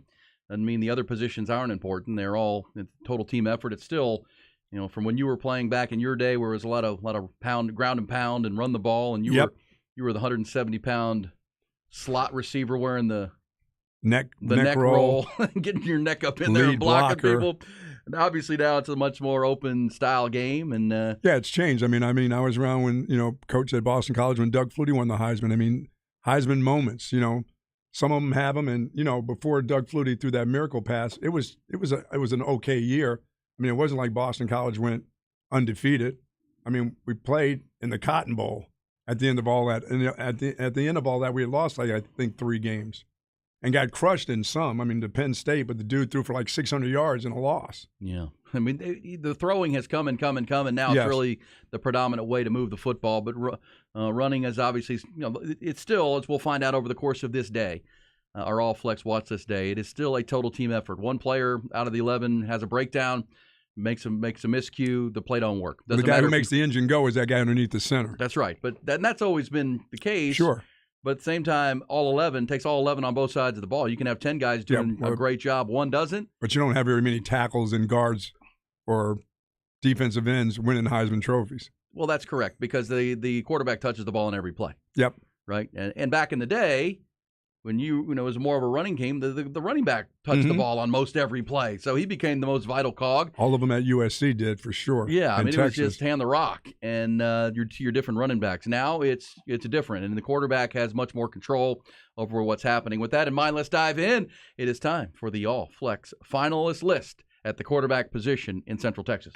Flex ATX for the best high school sports coverage. Listen to the Horn and go to FLXATX.com. Flex 30 is brought to you by Brain Vault. Brain Vault is a revolutionary and patented mouthguard that has been proven to help reduce the risk of concussion. Visit BrainVault.com and join the movement. All right, Buck, it is quarterback. And we'll hit running backs in 1 hour. And let me just say this, as we've whittled this thing down to 5. And this is from all levels, right? 6A, 5A, 4A, 3A down. Right. That play in our region. Everybody that we cover with Flex ATX at the website on Friday nights with the Friday football. The teams we cover and talk about were qualified for this list. And we know way back in the spring, we announced our 10-player watch list. And some of the guys are on the list from the watch list, some of them not. And that's what this is all about. I should mention when we get to the 5, Buck, we mentioned a couple guys that didn't get there but had great seasons. Fred Dale over at Austin at Anderson High School. This one was really tough because Anderson had a great season, and he was over 2,600 yards and had 28 touchdowns and 6 picks. He deserves mention of just having a great season. I thought Connor Kenyon over at Bowie had a great season as well, Buck. He didn't make the top 5, but had a heck of a season for Coach Jeff Abels and a playoff run. Even a guy like Paxton Land at Westlake, Buck, battled some injuries, but then, he's not – we talk about what your offense is built around. Westlake's built around – the run game and that unbelievable defense, but even Paxton Land through injuries, threw for over almost 1,600 yards and 17 touchdowns. Yeah, 2 fantastic wide receivers. And a kid you got to see was Caden Leone at Lake Travis, was thrown into a tough spot because of the injury early. He made himself to be a quarterback. Yeah, that was, and he didn't have a choice. And he ended up is it fair to say he was doing a little on-the-job training? Oh, yeah, every game was on-the-job training for him. And they still made the playoffs and made a run in the playoffs until losing to San Antonio Brennan. Beat Cibolo, so congratulations. Those guys had great ones. But our top 5, the All-Flex finalists, the 5, and one of these young men will be our first ever All-Flex quarterback. Let's start and go alphabetical order, Buck. Alphabetical order. Braden Buchanan from Vandergrift. The Vipers are still playing, And big part of that is because of Braden Buchanan, his toughness, his tenacity, and his just overall talent. Braden is a 6'2", 205-pound senior at Vandy. Led the Vipers. He's now 13-1 this year. They're going to face Katy on Saturday. 64% completions, 2,839 yards, 27 touchdowns, just 5 interceptions. He's also run for 8 rushing touchdowns. Pretty impressive. Braden Buchanan at the top of the list there, alphabetically. Also, Buck, Will Hammond, junior at Hutto. The record for the team, their defense wasn't what you want with the Hippos, but Will Hammond just put up some big numbers this year, Buck, with 62% completions, through 30 touchdowns, just 5 interceptions, 2,763 yards. He is on our All-Flex finalist list. Also in the middle of the 5, Austin Novosad. This is a guy that we talked about all offseason. He's committed to Baylor. By the way, Braden Buchanan is a Baylor commitment as well as a baseball player. But Austin Novosad is a quarterback, 6'4", 195-pound senior at Dripping Springs. Led the Tigers to that 12-2 record and that narrow loss. You know, if he holds on to the ball, they get in the end zone. We may be talking about the Dripping Springs Tigers still playing. Austin completed 65% of his passes, of 310 passes, 65% of them, over 3,000 yards, 3,011 yards, 30 touchdowns, just 7 interceptions, and a great season. I thought it was interesting listening to you watch Austin Novosad warm up and the deliberate way in which he prepares for a ball game. Absolutely. He doesn't. He's not just 6'4", not just almost 200 pounds, and it can get bigger and kind of fill out. Great arm strength. As we talked to Galen Zimmerman, their head coach last week, he's got a D1 arm, but his approach to the game, is different than when. When watching him, I could just tell the difference in the way he handled himself before a game and what he was doing. There was a purpose to, as I said, a lot of kids like to just throw around and throw to another quarterback or whatever. Every time he threw the ball, there was a purpose behind each and every throw. That's different for a high school kid to see a kid prepare himself for a game like that. No question about it. And I'll say this, is that those are 3 of our 5, but Braden Buchanan and Austin Novosad, I watched those 2 play a 7-on-7 game out at Lake Travis High School this summer. It was blazing hot, but you could just see the 2. The competitiveness there. That thing went to overtime. It was an unbelievable 7-on-7 game, and you just knew. And for those 2 to end up head-to-head twice in the first game of the year and then that playoff game on Friday night out in Cedar Park, pretty incredible. 2 great competitors. They're on our list. Also, how about this storyline, Buck? You know, it's not always about numbers, but this kid has numbers. Wimberley Texans quarterback Cody Stover has made our top 5. And our flex finalists. He's 5'10", 180-pound sophomore. When their starting quarterback transferred out of the program with his dad, they didn't have a quarterback at Wimberley, Buck. They didn't know who was going to be the quarterback. This kid is a sophomore who has stepped up and taken and led the Texans to a 14-0 mark. He's thrown for 2,200 yards. He's thrown 30 touchdown passes. He's got 18 rushing touchdowns. Think about that. It's 48 touchdowns accounted for from the quarterback position, just 5 interceptions. Cody Stover from Wimberley has made our top 5. And another one where the numbers don't tell the big picture is our 5th and final, Buck. The Lago Vista quarterback, Bowen Staub, who also was in a spot where they were looking for a quarterback. The last 3 years, he's played safety and a quarterback, and he has become the senior leader who helped that Lago Vista team make its best run in a long, long time and had an unbelievable year. And Lago Vista made the run, losing to Wimberley in the state playoffs just this past weekend. So those are our 5, Buck. Braden Buchanan, Will Hammond, Austin Novosad, Cody Stover from Wimberley, and Bowen Staub from Lago Vista. Nice. Congrats. That is a very nice group. Congratulations to those guys and to the other guys who had great seasons too. A lot of them. Oh, my goodness. Hey, listen, when we go through the running backs next hour, and you've had a hard time with this, gosh, we didn't mention Mason Cochran at Round Rock. I mean, that team had a heck of a season. Oh, yeah. I got to see that big 6'2" guy when he was not feeling well, but he still looked, talking about a stud. Well, I should mention on Will Hammond, who made our team from Hutto.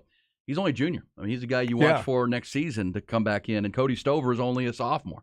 Obviously, Novosad and Buchanan are seniors, and this will be done. But and Bowen Staub is as well, but a couple underclassmen here with another year to go on our all-flex list. So there's your quarterbacks. We'll do running backs with 6 of those guys because 1 all-flex quarterback will make our all-flex team, Buck, but then 2, there'll be 2 all-flex running backs. So we'll go through the 6 players we have identified coming up in our next hour at 8:30. We'll also hit some hot or not topics coming up. But 4 quarterbacks are going to be up for the Heisman. We've got 5 quarterbacks up for the all-flex team. Good stuff. And a former all-flex player, if it had existed, was Baker Mayfield, who was released yesterday by the Carolina Panthers. looking for a gig right now. Well, we're on quarterbacks. You know what's interesting about that is the minute Baker Mayfield was released by the Panthers and kind of feels like his career is winding down, the immediate thought was, what about San Francisco? What about the 49ers? Because the 49ers just lost Jimmy G to the foot injury in their game with the Miami Dolphins on Sunday. Would that be a spot? Kyle Shanahan was asked about that, and he said, not very likely. Not very likely. And the reason is, apparently the locker room and Kyle Shanahan love Brock Purdy. They believe Brock Purdy can run their offense and give them a chance to win. Who the hell's the backup to that? Debo? Josh Johnson. Josh Johnson, who they signed. And then they brought in Josh Johnson, who's a 13-year veteran of the NFL, just looking for a veteran quarterback who obviously has some familiarity in the system from someplace along the way. But no, they don't. They're not. They're going with Brock Purdy. Josh Johnson. Was he one of the singers from the Backdoor Boys? He's been on 14 NFL teams. Oh. Yeah, he's the definition of a backup quarterback. Be ready to play, but you don't want to start. Well, that's a locker room thing. That's a Kyle Shanahan saying, no, we don't need Baker in the locker room. Well, that's what it's telling you. It's interesting. You got to win those games. I mean, if something happened to Brock Purdy, you're going to the Joshua Tree. Well, yesterday we talked about Brock Purdy in relation to the big picture, right? Are they really a Super Bowl contender with Brock Purdy? What does he have to do with Eagles, that team? Cowboys, Vikings. I don't Just know not about kill that. him, right? But if you listen, if you watch what Brock Purdy did in the second half against the Dolphins, where he played great, he threw some nice balls. But again, that's a Dolphins team that had no preparation for Brock Purdy. Brock Purdy will see defenses that are going to prepare for him in coming weeks and try to identify how to attack him. The Dolphins didn't have that luxury. He just jumped into the game.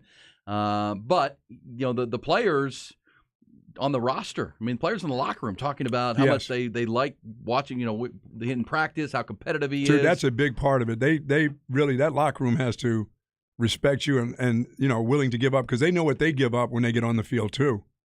And you're going to give up your body for – would you give up your body for Baker? Maybe not so much. They're going, we'll hang with the Joshua Tree instead.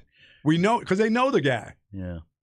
And he knows their offense. Right. They believe in him, and they're going with him. That's just that. And you kind of have to say that at this point. It's December the 6th. There's no trade deadlines passed. You can't make a trade. Your roster's pretty locked at this point. No one's going to cut loose a quarterback, which is why it was interesting that Baker Mayfield came loose. It's like, oh, well, maybe Baker. No, they're going Brock Purdy. I think if you're a Cowboys fan, you're smiling. If you're an Eagles fan, he's a rookie quarterback. I guess there could be a Cinderella story and a rookie quarterback who was the last pick of the draft, Mr. Irrelevant, the 7th round, the final player drafted. A very talented team and a lockdown defense that seems to be getting better by the week. Don't lose the game for us. Same time when you're going to be in an NFC playoffs that will feature, Dak Prescott and Pat Jalen Mahomes, Hurts, who's the MVP, and Tom Brady now. Tom Brady's big win last night in comeback fashion puts them in a good spot. They'll be a playoff team, the Bucs, and Kirk Cousins. It's open. I've never been a real San Fran fan, but I don't want to be rooting for San Francisco and Brock Purdy. I didn't like Brock Purdy when he was at Iowa State. Why am I going to like him now, right? Seriously? Well, remember, when Brock Purdy was at Iowa State as a freshman, Brock Purdy was a kid. He had a really good year his freshman year. Well, remember, he was one time commit to Alabama out of the state of Arizona. And at Alabama, he ended up going to Iowa State to play for Matt Campbell. And his first and second year, felt like, man, this guy is on the fast track. And the NFL was keeping an eye on Brock Purdy. They were.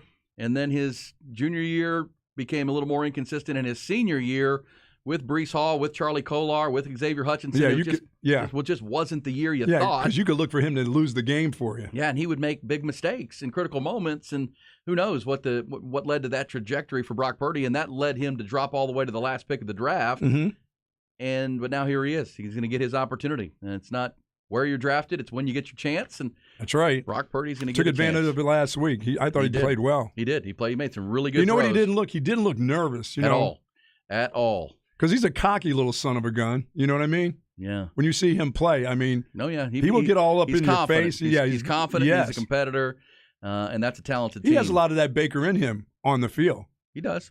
He's got some fieriness to him, and obviously we'll see. The Niners are moving forward with him. All right, so there's some quarterbacks. A lot of quarterback talk this morning, from Tom Brady to the Heisman finalist to our All-Flex finalist to Brock Purdy. We'll be back when we do It's Hot or Not on another foggy day in Austin, Texas. The fog has rolled in, as we told you it would, all week long here with this warm air rolling in. We coming back. It's B&E on the Horn.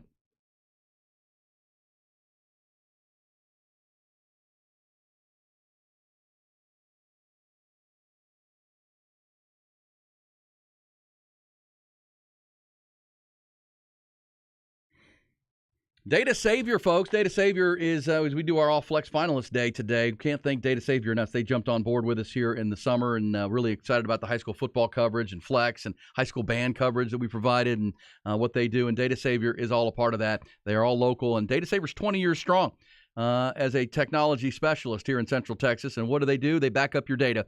They have they have realized over time that these small businesses that are out there, 95% of businesses are small by definition, and so many that they come across, Brian and his team, do not have a dedicated IT pro on staff. They don't have that person who's in charge of making sure that you're not falling into a hack situation with your data, your information technology, that you're not, the ransomware has become so prevalent that's out there, the theft that goes on, and that's where Data Savior comes in. They've been doing data protection with over 35 years of experience. They provide industry-leading quality and service, and they want to protect your critical business data so you have peace of mind that it's always secure. And it starts with that complimentary consultation. Find out what's going on. They run the system, run the trap, see what's there, see what you're dealing with, and then you choose them. They come in and they become part of your team. They're not a vendor. They're right there side by side with you to make sure you're locked up 24 hours a day.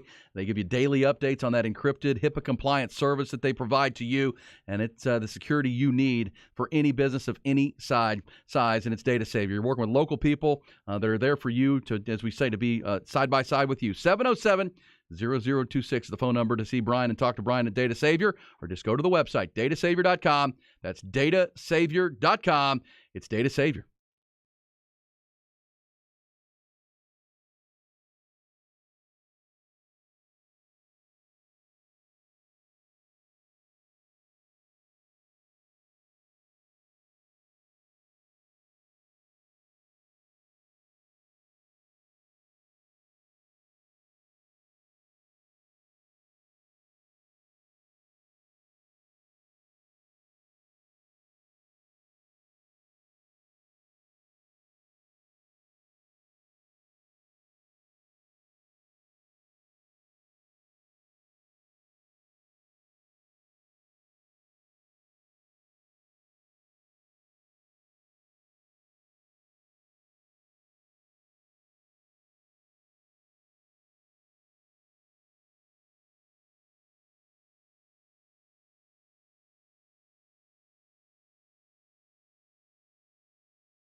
This segment brought to you by Altstead Beers, brewed right here in the heart of the Hill Country. Check out their state-of-the-art brewery, tap room, and restaurant next time you're in Fredericksburg. Altstead Beers, no impurities, no regrets.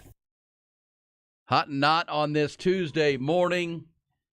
And yes, it is my 50th birthday today. Thanks to all the well wishes on the text line. It also is Johnny Manziel, Johnny Football's 30th birthday today. So I'm 20 years the senior of Mr. Football. Yeah, we'll celebrate yours. We'll let his pass on. In your mind, but happy birthday. Thank you. Everybody deserves to have their birthday celebrated Absolutely. a little bit. Is it? Would it surprise you that I would say that Johnny Manziel's just 30? Doesn't it feel like at this point he's been in because we covered him in high school back when he was in Kerrville, and you're thinking this guy should be older than 30, should he not be? He's only 30. Of course, his NFL career never went anywhere. I'm always off by 2 or 3 on that. I was thinking he's like 33 or 34 years old. I would have guessed that too. And he, he just didn't play professional long enough, and he's still doing the commercials and the red suit deal. I don't think so. He's still playing in that fan control league. Is that still happening? Well, whenever the season gets started, I bet. Wait till you see him down the rec center starting to play basketball, trying to take your legs out from under you. I'll be 50 and play hoops with Johnny Football. Yeah, there you go. We'll be undercutting each other. That's right. Hey, there is breaking news out of the transfer portal that Alabama offensive tackle Tommy Brockermeyer has entered the NCAA transfer portal. Tommy Brockermeyer.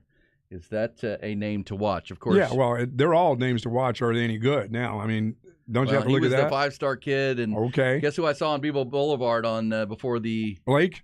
Yeah, before the Baylor game. There was Blake because the brother Luke Brockermeyer had his senior day. That's right, senior. He and Mama were there and said hello and talked to Blake for a second. And so we'll see. Of course, his parents are both UT graduates, and part of the demise of Tom Herman and his run was to not being able to land some legacies like that. I mean, the thought was with the Brockermeyers that you were kind of born on first base or third base, right? These are 5-star kids, and you were giving his older brother playing time. Yeah, Luke's playing already in the locker room, which really became one of the bigger issues. Is that the parents kind of frowned on the coach because the son was already in the locker room. Was like, yeah, don't come here, don't do that. And when the Brockermeyers both committed to Alabama and Quinn Ewers decommitted and decided he's going to Ohio State, that was really the signal of the decline of Tom Herman. But the Brockermeyers, at least Tommy is, into that NCAA transfer portal. And let's just put it out there, the Longhorns do have an open spot coming at right tackle.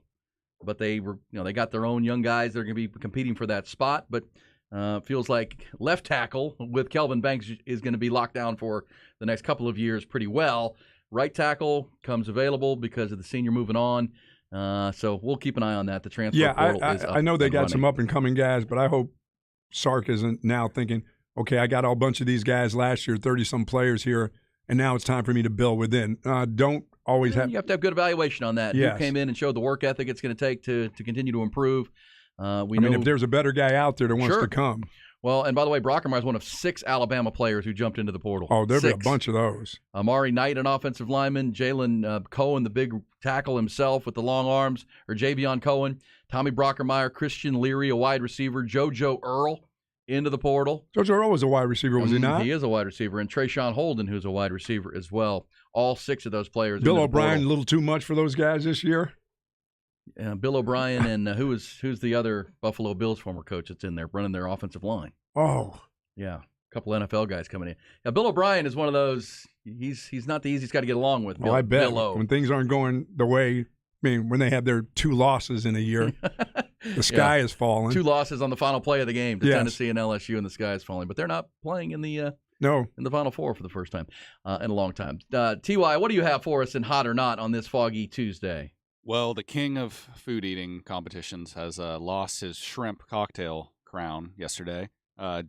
Joey Chestnut, we all know him. Oh, yeah, the hot dog dude. For his hot dog eating competition on 4th of July. But he got 4th place yesterday in a shrimp cocktail contest where the winner, Jeffrey Esper, ate 16 pounds and 6 ounces. Wow. Of what? Of shrimp. Oh. In 8 minutes. 16 pounds of shrimp. I'm trying to feel 16 pounds in my hands. And 4 ounces of the cocktail sauce. Oh. In 8 minutes. Oh, he was, what'd you say, pooped himself? Oh, my God. So I gotta ask y'all, what is the worst food you think for a food eating competition? Do you think it's shrimp cocktails, or do you think there's something worse than that? Worst? Oh, that's a good question. I'm going to say how many deviled eggs could you eat? That would just destroy you, would it not? I mean, that can't be good. You know who sells an appetizer of deviled eggs? Is your place over there, the League. The League Kitchen and Tavern, really? where you are a lifetime member. Yeah, there you go. I love that. Yes, he is a lifetime member. They on their appetizers, starter things. They said they had a great brunch, huh? They do have a good brunch at the League. Nice. To check that out. You were talking about that the other day. Yes. Let's ask that. What would be the worst if you had to do a food eating contest? I got to believe deviled eggs. I can't imagine trying to shove that many of those things. Peanut butter sandwiches. Oh, yeah, yeah. No. But raw shrimp, I mean, it goes down easy. But it probably comes out easy, too. Can you get, like, iodine poisoning from that? Probably, yeah. Yeah. Probably get a little something, yeah. Who was I remember Jeremy Piven from Entourage. Like, he nearly died from eating too much sushi. He had so much, what is it? Is it iodine in his system? Fish and shrimp. Yeah, he was eating so much sushi, he nearly killed himself. Oysters is another one. Would probably be rough. You know, did you see that recently they came out with some new reporting that Bruce Lee, the great Bruce Lee, died of too much water in his system? Like his body, because you've seen that before. Like if you do those water chugging contests, your body can't, you move it through and you end up, I think too much of anything will kill you at a lot of levels. You know, too much food, too much water, too much drugs, too much alcohol. You're right. Too much electricity running through your body. Absolutely. That will all kill you. All right, we'll be back. B&E with you. We roll forward on a busy, foggy Tuesday morning. Running backs coming up on our All Flex finalist list.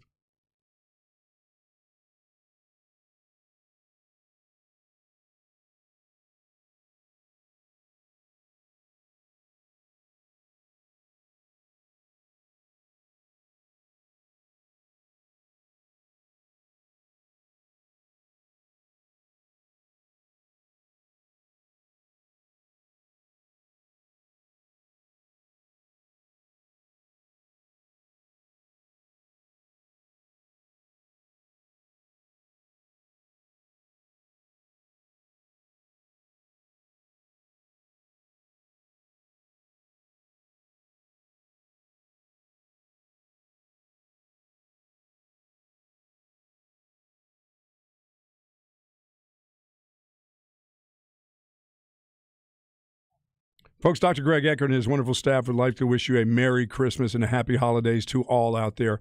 And when you do need a dentist in the new year, he is the guy that you want to go to. He's the guy that I've been going to for the last 6 years, and I tell you what, the beautiful teeth that I have and these veneers I have from Dr. Eckert and just the general dentistry has been fantastic. And he does both: extractions, teeth cleaning, teeth whitening, tooth loss solutions, dental implants. Find out if you're a candidate for dental implants because he's doing tons of those right now. 512-345-3166 is his telephone number. And, folks, he's the very best at what he does. And if you have dental anxiety and you're not going to the dentist because you're just afraid, there's no reason for that. Your dental health is very important to your overall health. And in the new year, if you want to become a new patient of Dr. Eckert, give him a call today at 512-345-3166. Find out, folks, if Dr. Eckert, and he will make a spot for you in the new year. And if you still have some things going on with you right now, if you've got some problems with your teeth, even during the month of December, you're not feeling well, you've lost a tooth and really need some emergency surgery done, do call Dr. Eckert. He'll get you right to the right folks. Over 14 cases of restoring teeth. As I said, I got mine done in just 2 visits. I can't be happier. But the dental implants are very important to a lot of people, and I'll tell you what, he's making a lot of folks have that smile in just one day. Turn that frown upside down in just one day. You'll leave with teeth. That's incredible. 1,400 cases of restoring teeth, as I said, 27 years of service in the Austin area. You're going to love what he does. Once again, the telephone number, 512-345-3166. He's our dentist. He should be your dentist also.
Put them together.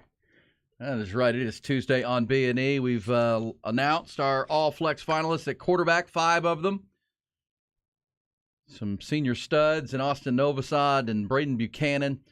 Also Bowen Staub from Lago Vista, and then 2, a junior and a sophomore with Will Hammond and Cody Stover. At the bottom of the hour, the Buck will release and unveil the running backs, which was your specialty, Buck. And there's some special kids in Central Texas. There's a lot of special kids that didn't make this list that had some incredible numbers and had incredible years. But thank goodness on some of them, guess what? There are a bunch of juniors out there that will return. Oh, yeah. We'll run through those coming up. Oh, yeah, that's what this is about, because that's the thing. You start looking at these numbers. There's some sophomores, like we talked about with the Wimberley kid, some juniors, the super, Snoop and the crew call them super softs, right? The super softs that are coming. Heck, there's even some freshmen that we're balling out this year that we're going to be keeping our eyes on for the flex team in future years. But congrats to the 5 quarterbacks. We will be announcing the running backs at the bottom of the hour in different positions all day long today here on our show. And, of course, Light the Tower. By the way, if you Light the Tower, Craig Way is in New York City, so it's going to be kind of a... Has Jeff joined him? Jeff's on his way to New York, too. He's flying to MSG to cover that game tonight, Texas and Illinois, at the Jimmy V Classic.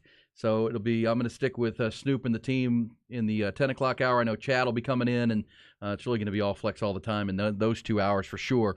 I did see that Ty Henderson, our producer, each morning, he has, if you go to his Twitter handle, Texas Guy Ty, which is clever. Texas Guy Ty. He's got a little gambling service going there. There you go. He's got on your birthday, he's got some sake. He does say that he likes the Longhorns tonight, -2.5. You're a fan of the Longhorns at MSG? Yeah, I think they could double up that 2.5. Ooh. Texas is so darn deep. I don't know much about Illinois yet. I know they just lost to Maryland.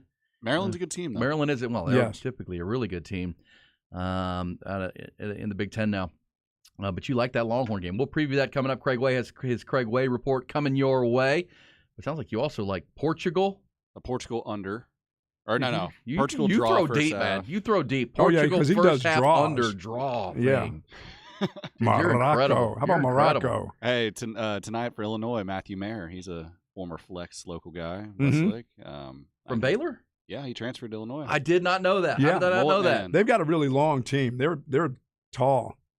Long and tall, and that ain't all. And T.J. Shannon, who played for Chris Beard at Texas Tech, is also up there. Yep. Dang. They got a pretty good team. Well, that's veteran. Matthew Mayer is a baller. All right, I like this game. I like this game Shannon. anyhow. I'll be watching it for sure, getting ready for it. But that's tonight at 6 o'clock. Remember, 5:30, the pregame, early pre for Longhorns and Illini. Hey, let's get to those headlines, trending topics, get you caught up, including, Tom Brady. What is it Britney Spears says, Buck? Oops, I did it again. Yes. Yeah, Tom Brady did it again.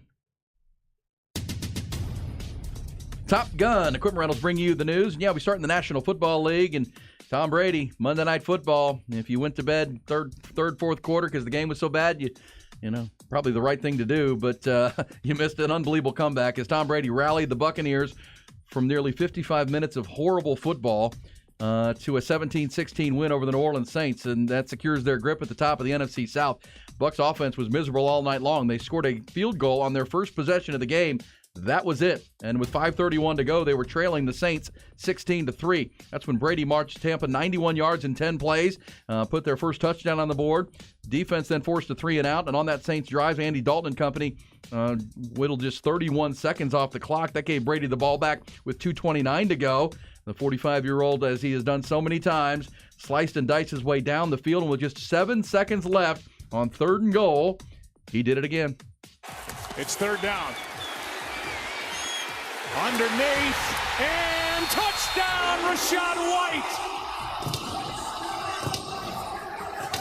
Tie game with the extra point to come. There it was. The extra point was good, and they win at 17-16 to improve to 6-6. But easy first place in that bad division. College football, 4 Heisman Trophy finalists announced last night as well, and that's all 4 quarterbacks. The Stetson Bennett, the Georgia quarterback, USC's Caleb Williams, Ohio State's C.J. Stroud, and yes, TCU's Max Duggan, all headed to New York. They are the finalists for the Heisman Trophy this Saturday night. The announcement will come then. 3 of the 4 obviously also headed to the college football playoff in 3 weeks. No running backs made it to the Final Four, which obviously means no Bijan Robinson. The Longhorns Jr. is one of the 3 finalists for the Doak Walker Award, winner to be announced at the College Football Playoff Award Show this Thursday night in Orlando. Speaking of Bijan Robinson, he was a guest of the Cowboys at the Star Complex yesterday after taking in the Cowboys win on Sunday night. Also, the Cowboys wined and dined free agent wide receiver Odell Beckham Jr. yesterday, and OBJ ended up in the Mavericks game last night where the Mavericks crushed the Phoenix Suns 130-111. Also in the NBA, the Rockets were a winner in double overtime over the 76ers. College hoops, as we mentioned, the Longhorns putting that 6-0 record on the line tonight. Madison Square Garden facing Illinois, part of the Jimmy V Classic. That's a 5:30 pregame, 6 o'clock tip here on the Horn. Texas still number 2 in this week's AP Top 25 released yesterday. Texas women fell completely out of that Top 25 on that side. Baseball, winter meetings, the mega contracts keep on rolling in. Just 3 days after losing their ace, Jacob deGrom, to the Texas Rangers on a 5-year deal, New York Mets have responded by signing the American League Cy Young winner Justin Verlander to a new 2-year deal, reportedly worth $86 million. Also yesterday, first of the big free agent shortstops going off the board. That would be Trey Turner. He has agreed to an 11-year, $300 million contract with the Phillies.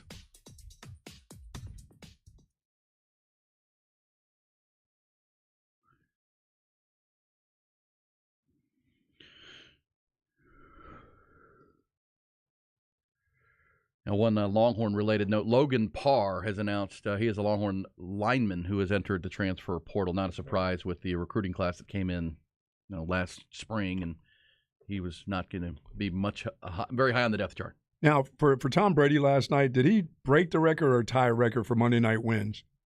There was one of them. I think he was either going to tie with Peyton Manning for Monday night wins. I mean, is there a record that he doesn't own now? I mean, he owns them all, doesn't he? Rushing touchdowns. I mean, okay. Rushing yards as a quarterback. But yes, I mean, the touchdown with 7 seconds on the clock. Oh, that was for touchdowns for Monday night? Yeah, he did break a Peyton Manning stat last night. I was kind of trying to stay awake to see the end of it because I will say that was a quick game because it was over just before, right after 10 o'clock is when the game ended, which was good. It was just an awful football game for so long. You went to bed. I just can't watch. I can't watch their brand of football anymore. Well, yeah, I don't know what that is. Just garbage? Yeah, it's just not.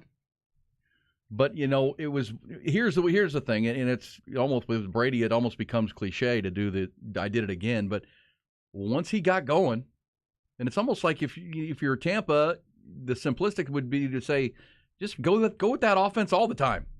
Just put Tom Brady in the shotgun and go let him – 2-minute offense. I mean, I wonder if Michael Evans at times, he looks like he's like packed it in.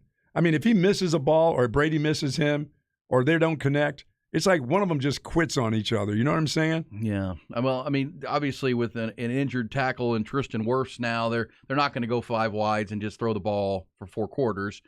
Tom Brady probably wouldn't survive that. And they're in that bad division. They're going to get to the playoffs. Well, that's one where Brady gets all the praise and should for what he did. At the same time, the Saints have to own some of that.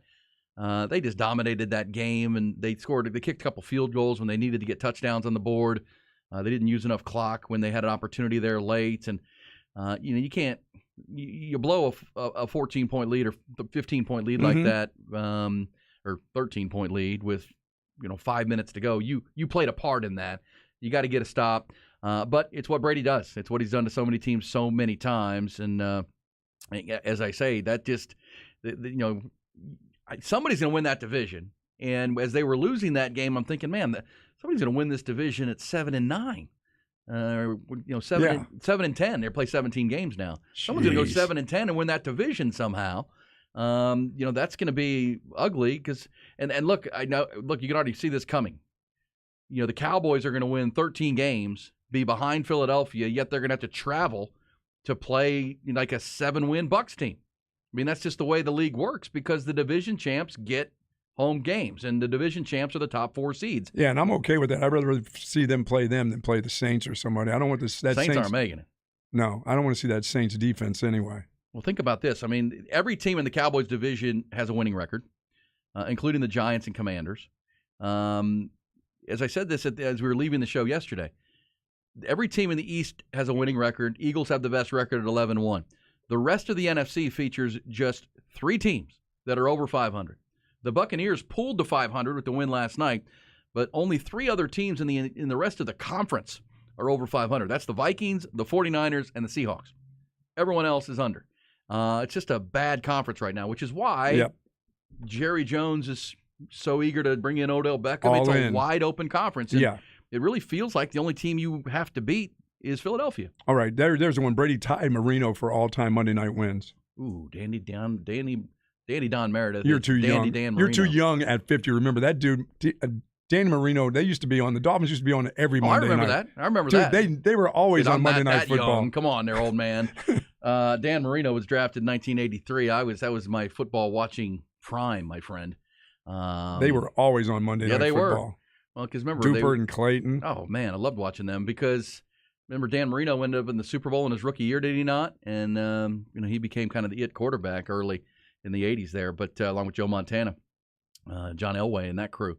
But most comebacks in the fourth quarter, he went past Brady. Brady went past Peyton Manning for the most fourth quarter comebacks. That was the number last night. We talking about that eating contest, and Ty and I are big fans of broccoli. You know what? Broccoli's good for you. You know what? I know it's helped my PSA and helped with my, with my.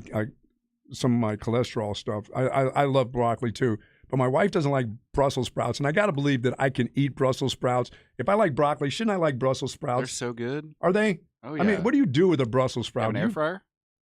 I got an air fryer. You can cook anything in the air fryer, and it's good. The Brussels sprouts. Because I don't mess around now. Some people put a really good Brussels sprout oil over a side, spicy sweet sauce. Oh yeah, really Asian flair. Mm-hmm. I got to get my lady there too. She doesn't like them, so we don't eat them. But I eat broccoli, and I do broccoli. Sorry, cholesterol. I do butter on my broccoli. I have to. I don't squeeze a little lime juice on it. No. Seriously, stop putting the butter.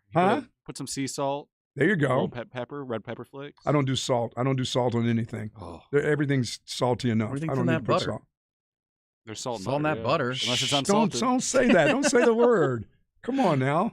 I'm all for veggies, and as you get older, you're 50 now. You got to start eating some veggies. Yeah, broccoli was that veggie. It just smells so bad. Like is that what your mom's it is? Making it, and you're like, ooh. No, I mean, does Brussels sprouts smell like that? Maybe too. That's what it is with her. Maybe that's the smell of that stuff. But you got to get some greens up in there. I do like that, and I got to wonder who is the agent for cauliflower, because all of a sudden cauliflower has made this huge comeback. Where did this come from? They make cauliflower rice. They make cauliflower. Really? Oh yeah. Well, you can batter it with some tempura, and who's in like charge? Who's in charge? Somebody said, "Hey, Trey Elling." We need to push cauliflower more. Where did this come from? This cauliflower. No. Next, you'll be telling me, Buck, you really need to invest in squash. That ain't happening. I grew up with a bad opinion of broccoli because my mom loved it, and she would steam it. Yeah, that's what I like. I like steamed broccoli. So you'd come in the house and she'd be steaming broccoli. It's like, oh, Mom. What I don't like is crunchy broccoli. I like mine really soft. Oh yeah, there we go. But don't just leave the butter off. Just throw some lemon juice on it. Yeah, gotta have the butter, Ty, don't we? Don't we have to have that butter? You know what your wife's trying to cut out? What's that? The butter. I know, the butter. Cholesterol stuff. Yeah. I know, but you can still have plenty of flavor. I think the broccoli has good flavor. I just always thought it tasted like it smelled. So I'm not eating that. It smells like feet. Not eating that. That's how I feel about Fritos. I have a tough time with those. Yeah. Smell like feet. So that would be a tough eating contest because several people mentioned it wasn't iodine that almost killed the guy. It was the mercury. Mercury, yeah. It's mercury in the fish you can't do. Yeah, the glazed broccoli. Thank you for the. Is that confirmed that it's mercury? Yes, mercury. This says Longhorn Steakhouse, Brussels sprouts. Oh yeah. Yes, any kind of nice steakhouse. My buddy Jeff Parks has they do a good job. Yes. Highly recommend a cool restaurant in Buda called Mudbugs, a Cajun joint. That's my buddy Jeff. They have awesome Brussels sprouts, and you can just get it as a side, and it's almost like a meal. They're really good. They got like glaze on them. They're just really good, really yummy. Check that out. I'm into now. I can do the veggies. I used to not be a veggie guy, but I'm deep in them now. It says cauliflower is a good substitute for high carb food. That's true. That's why kids come back. I mean, that's the answer to the question of who brought it back, because people are trying to cut carbs. But they want that texture and they kind of want that. I'm also feel. steamed I like cabbage. Growing up in Pennsylvania, of course you like cabbage. You got to, because you got to have the halupki. Yeah, halupki and the potatoes, mashed potatoes. Yeah, got to get that cabbage going. Absolutely. Okay, so a lot going on. Tom Brady with the comeback. We got our all-flex running backs coming. Longhorns, Bijan not a finalist, and transfer portal is what everybody's watching. I think the next big story to come out this week for the Longhorns has to be who's playing in the bowl game and who's not, right? I mean, that kind of, you're just following the timeline. Yeah, before you start practice, yeah. Yeah, the Thursday night is the College Football Awards show. That's going to be in Orlando. They'll hand out most all of the awards except for the Heisman, which will be given out at the Downtown Athletic Club. Is that when the Davey O'Brien comes out too? Oh, yeah, it's all of them. Okay. Now, a couple of them sneak out ahead of it. Like, I think down in Houston, they hand out the Lombardi Award this week, either tomorrow night or Wednesday night, and then so it's already known, but they still announce it and honor the player at that award show on Thursday night. And that's, they hand them all out: quarterback, running back, receivers, Biletnikoff, coach of the year, and, they do all those heartwarming stories and tell the behind-the-scenes stuff, which is great. It's good television. It's a good way to wrap up the college football season ahead of bowl season. But the question for the Longhorns will be, and by the way, Bijan Robinson will be there because he is one of the 3 finalists for the Doak Walker Award and has an opportunity to win that. The question will be, is he going to play in the bowl game? Which Longhorns decide, business decision, been nice, love playing the Longhorns, but I'm going to go get ready for the National Football League. Because we always say, you keep this. If you're listening, you're thinking, man, don't quit on your team, finish the season, that whole thing. But when those guys sit down with their representatives and their agents, they're going to remind them, hey, listen, even a minor injury can keep you from playing in the Senior Bowl. If you've signed up to play in that Senior Bowl, if you're Roschon Johnson, once your career's over in college football, January, February, March are about the Senior preparation, Bowl, the Combine. And that's all a job, you're applying for the job now. You're now going to show the National Football League. They have the 4 or 3 years of tape on you, or 6 years of tape on you. They want to get to meet you. They want to sit down and talk to you also. And for a guy like Roschon Johnson, that week of bowl practice in Mobile at the Senior Bowl is invaluable because you get to show up and show out your leadership. You get to, be, of course, both of those teams, the South and the North, are coached by NFL teams and NFL staffs. And NFL scouts are all over the place. Oh, they're all there. That's, Mobile is infamously, isn't that where Jerry Jones and Jimmy Johnson began their divorce at a bar after some drinks, and that's where that all went downhill. And next thing you know, Barry Switzer's the coach of the Cowboys. But either way, everybody's there. It's when everybody gathers, and then the next time they do is at the Combine. So I guess the point of that is, if you're Roschon Johnson, you bleed burnt orange, and no one would doubt that. But your agent's telling you, you twist your ankle. And now you're not 100% to go to the Senior Bowl in a couple of weeks. Yeah, you need those workouts. After that, you need to be there and be 100%. And I get that. That's just, they've done a lot for the university. If you're Steve Sarkisian and the coaching staff, you need to know who's playing, who's not. You need to know who needs to get ready. And think about this for coaches now. This is what we talk about, that they probably need to change the calendar a little bit, tweak it. Because if you're a coach, this is Steve Sarkisian, but this applies to everybody. You're trying to re-recruit your roster for the portal. Yep. Or keep people out of the portal. You've got to have a lot of eyes on the portal of who's jumping in it, who maybe you could help you. You're also trying to get ready for a bowl game, trying to decide who on your roster is going to participate. And then if you have your own guys into the portal, you can't rely on them to be at bowl practice. And depending on when the bowl is, you got the signing date. National signing day is the 21st. So you're trying to finish, the hay's in the barn for the recruiting class, but you're trying to finish that. Oh, no, you got to finish that out, or Buck will come around and be in your yard. Well, we've heard from many a coach that there's just not enough time in the day. I got a lot of guys on staff, and we're all just going because we got to get our bowl practice schedule set. We've got to get, who's in, who's out for the bowl game, who's in the portal, who's out. We got to start looking at the portal. We got to finish the 2023 recruiting class. Yeah, I think people will. I know people will say, well, who the hell cares about the Alamo Bowl? This is a push for your following year. To be 9-3, this is a huge. Well, you'd like to win the bowl game. This is a big time bowl. This is a bowl game, and I think this is one of those. Well, Texas can just show up. They're used to going there. No, they need to win this football game against Washington. Well, but wouldn't you say that, just big picture, and this is, you got to rank things priority wise. Not saying the bowl game is not important, but what's more important for the future of your program? To keep the guys that you have here, do that. That's number one. Re-recruiting your roster. Yes. Solidifying the 2023 recruiting class, which includes Arch Manning and potentially the number one linebacker. Oh, no, you got to pay attention to him. You got to be on that and getting that thing to 24, 25 You don't need players. any surprises on that day. And potentially portal players who could really fill a need for you next year at linebacker, or because you're also wondering who's not just guys who are going to play in your bowl game, but do you have guys like Jalen Ford who might be exploring a move to the National Football League that have eligibility left? All of these things are in play, and they're all coming in the next 3 weeks. I'm not going to say in the bowl game and the preparation for the bowl game gets lost, but I think it drops down the priority list as far as what is most important to the continuing building of the football program. Yeah, I know the head coach has to do a bunch. I wonder how much the head coaches will have in changing the minds of kids that are thinking about the NFL. You know what I mean? Well, I mean, what is?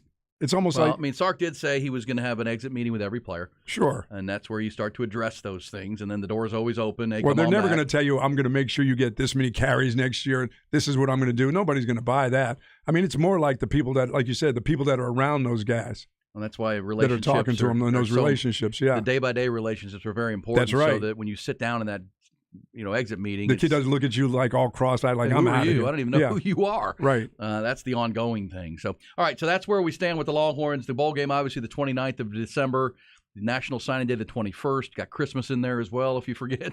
There's a lot coming. The portal opened yesterday, and Thursday night is the awards. That's why I say the next big announcement will probably be who's going to play in this bowl game and who's not. Yeah, I've got to believe guys are going to participate. I know there are those that are saying, "Well, we don't need the Brockemeyer brothers." Yeah, you do. That's if they've got eligibility and they're good enough players, and one's a 5-star. Yeah, you do. That's right. I mean, to me, the number one thing is that 2023 recruiting class, because it has a chance to be special with Arch Manning at the top of it. You cannot lose a couple key guys in that. And that goes in. The ink goes in, and the faxes come across before you play the bowl game. So get that taken care of. Get your portal needs taken care of. But the reason I say the next big announcements will come of who's playing in the bowl game or not are you're not going to. If a guy's not going to play in the bowl game, he's not going to practice. You're not going to have him out there. No, there's no reason to. You got to get reps for the guys who are actually going to play in that game. And if you're Steve Sarkisian, you're going to sort out who's available and who's going to play in that football game. You got to know what you're doing with practice. All right, coming back. You know what it is. You ready to go? You got your running backs. We've got the top 6 running backs. Our All-Flex finalist lists are finalized, and we're ready to announce them. We did quarterbacks 1 hour ago. We're going to do running backs, 6 of them, to get to the 2 spots that we have on the All-Flex team next Tuesday. That's coming next on B&E.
Several people have said they're on the cauliflower train.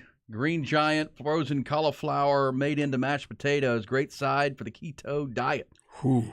Oh, yeah.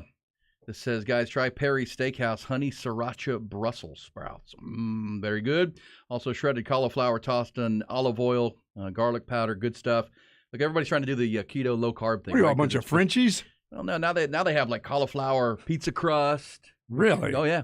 Well, you're trying to cut the carbs, but you want that texture and somewhat of the taste because everybody will tell you those carbs just turn into sugar and it sits in your gut, and we know that. Our doctors aren't dumb. I'm glad as a kid I got into the broccoli deal. I loved those as a kid. I wasn't a vegetable, but I loved them. I used to call them little trees. No, I didn't. That's My why I mom said, told you I "I'll get a didn't bunch like of trees for you." I couldn't do broccoli because it smelled so bad, but I could do the peas and carrots.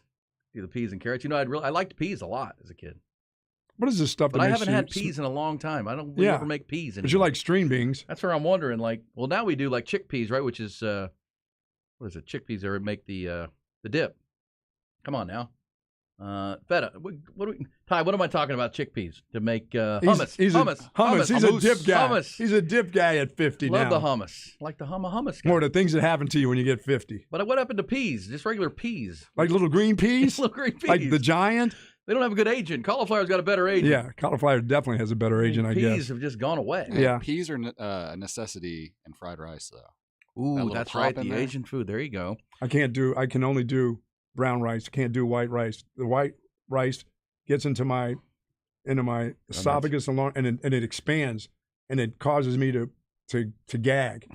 It does. It's really weird. Brown rice doesn't do that. White rice. Has this been an issue your whole life? It fully cooked yet? Is this like the sticky rice? Yeah, sticky rice. I can't do that. It expands even more once it goes down into whatever my gastrals are down there. It doesn't work any longer. So I have to go brown rice. But it doesn't happen with brown rice. Only with white rice. Okay. Can we dive into some high school football chatter? It is flex time on a big day. It's the All Flex Finalist Day here on the Horn.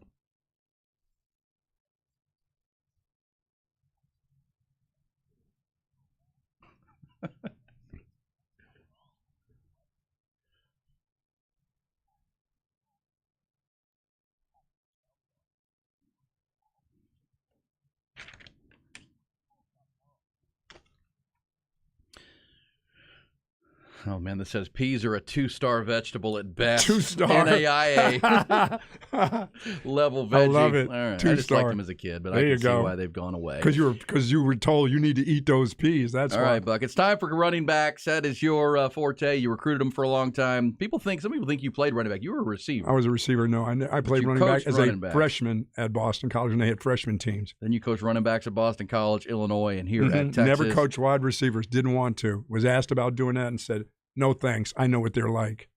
Before we get to that, let me reset from last hour. The 5 quarterbacks we have spotlighted, and you can find all this information on our website, FlexATX, and all the socials. Braden Buchanan from Vandergrift, Will Hammond from Hutto, Austin Novosad from Dripping Springs at quarterback, Cody Stover, the sophomore from Wimberley, who has the Texans still playing into this weekend, and Bowen Staub, the senior quarterback at Lago Vista. All right, Buck, running backs. Let's go alphabetical order. I'll give you this one's easy. Let's start at the top. Cedric Alexander, senior from LBJ on his way to Vanderbilt. Yeah, had a fantastic year. 5'9". I gave him an extra inch. 5'9", about 190. 1,990 yards this season, 26 TDs. 1990. Who's the coach that didn't get him the other 10 yards? Who the hell was that? Where's the running back coach? There were games where he was averaging like 30 yards a carry, so you might give him one more carry. You finished with 1990? I feel that pain. I know what that's like. You did that to Ricky Williams. Come on now. Get the kid 10 more yards. When he finished, didn't Ricky Williams, the freshman, finish with 990? 990, yeah. That was 1990. That wasn't my fault. But Cedric is the leading rusher all time in the AASD. Yeah, 4,920 yards. And he's fantastic. I said for a guy that's probably 5'8", 190, this is a kid who is a fierce competitor. I watched him play over the last couple of years, and this is a guy who looks for contact. And when he's going to Vandy, he's going to get a lot. Vandy, but he had a fantastic year on a fantastic football team this year. And over the last couple of years, he has been, as I said, the leading rusher in the history of AISD. Is just a fantastic young man going to a really good academic school and playing football at the same time. The fact that he's going to Vanderbilt would tell you that he's taking care of his classwork. Oh, no doubt about it. Without a doubt. So a well-rounded young man. Congratulations Coach to Cedric Alexander. Yeah.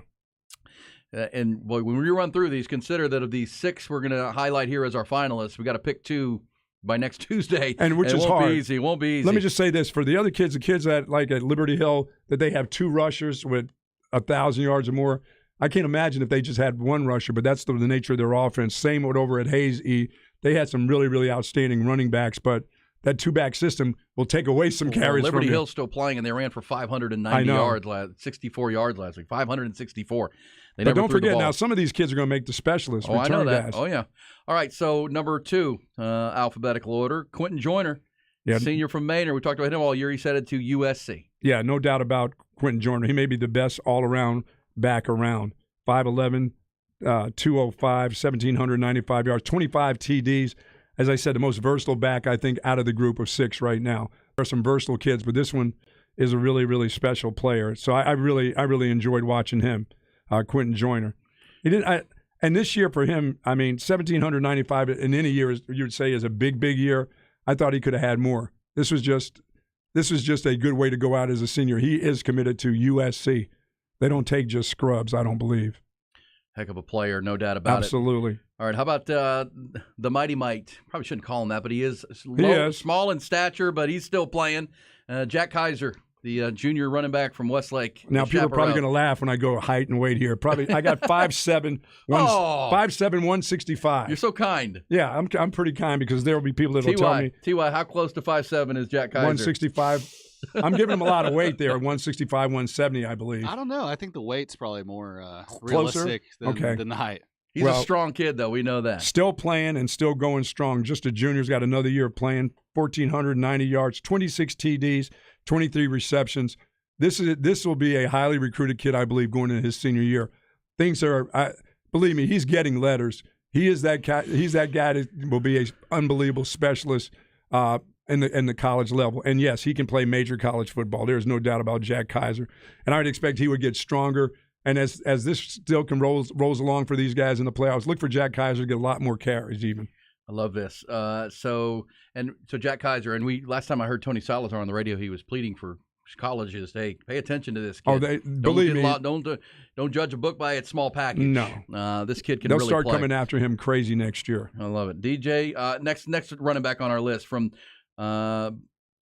Granger High School. You know, the further the season goes on, the more our watch list has to really focus on some guys maybe from the outlining areas. DJ McClellan. McClellan is 6'1", 205. Senior, 1,200 yards, 16 TDs, 12 receptions. 150 yards a game on the ground, Buck. Plus he would get, he got 36.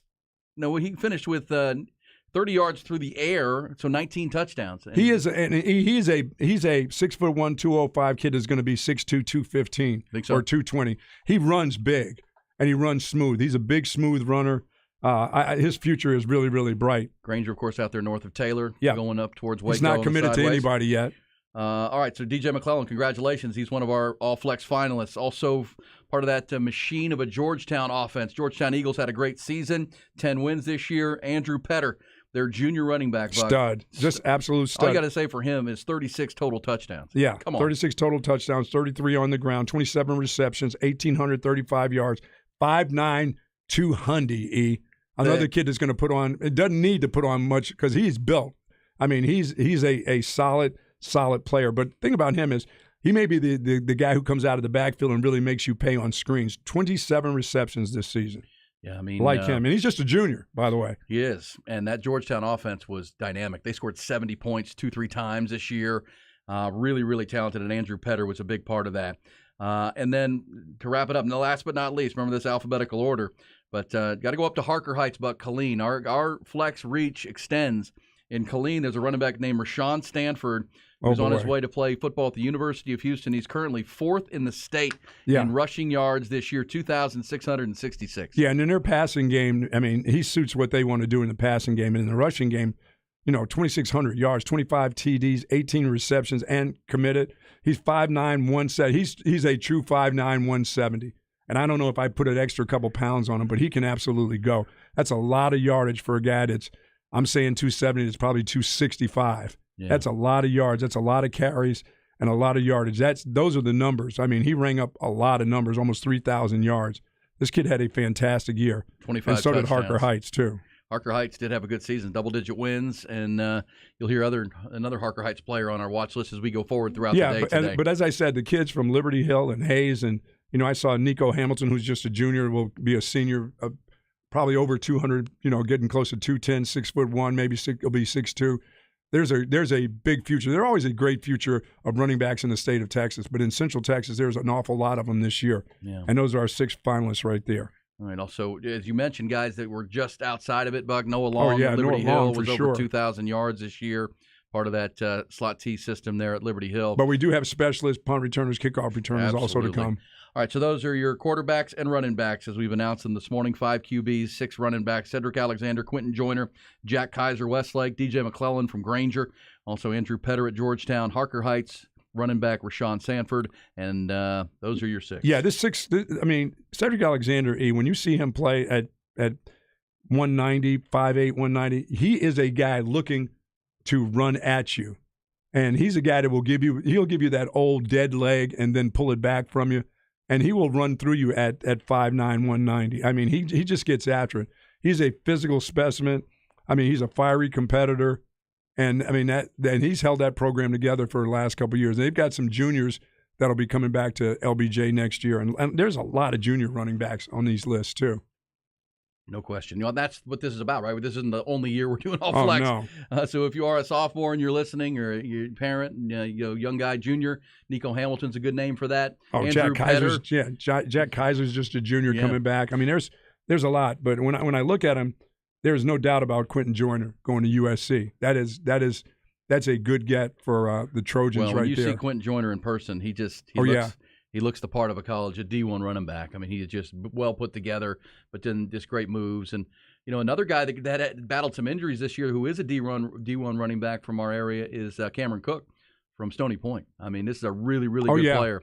But he's going to TCU, but he suffered some injuries this year and was kind of in and out of the lineup at times. But, man, he's another guy that you have to put out there as, he's going to be a guy to watch. Didn't make our All-Flex Final 6 at the same time because of the success of his team. But, man, Cameron Cook is a player to watch at Austin Stony Point. Somebody says I'm giving Jack too many inches. No.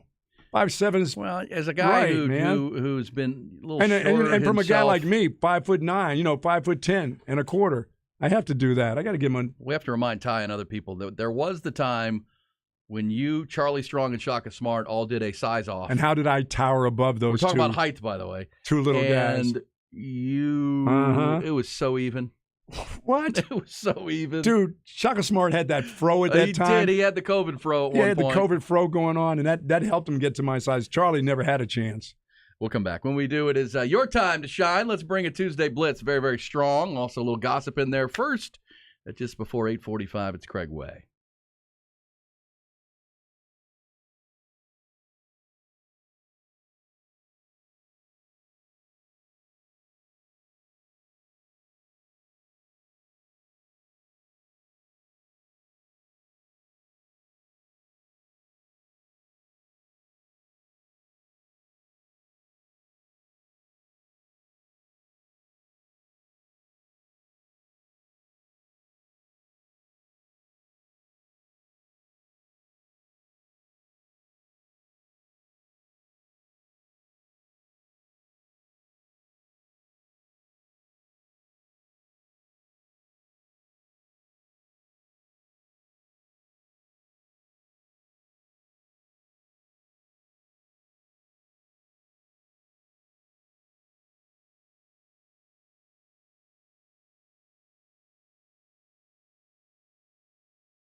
No games, just gossip, brought to you by Bud Light. We know Bud Light's the official domestic beer partner of the Texas Longhorns, the Texas Exes, and this guy right here, who's going to have a couple of Bud Lights tonight on birthday boy. Oh, yeah, man. Watching Texas and Illinois and college hoops. You're now a grown-up. You know that. I know you have children, and children have...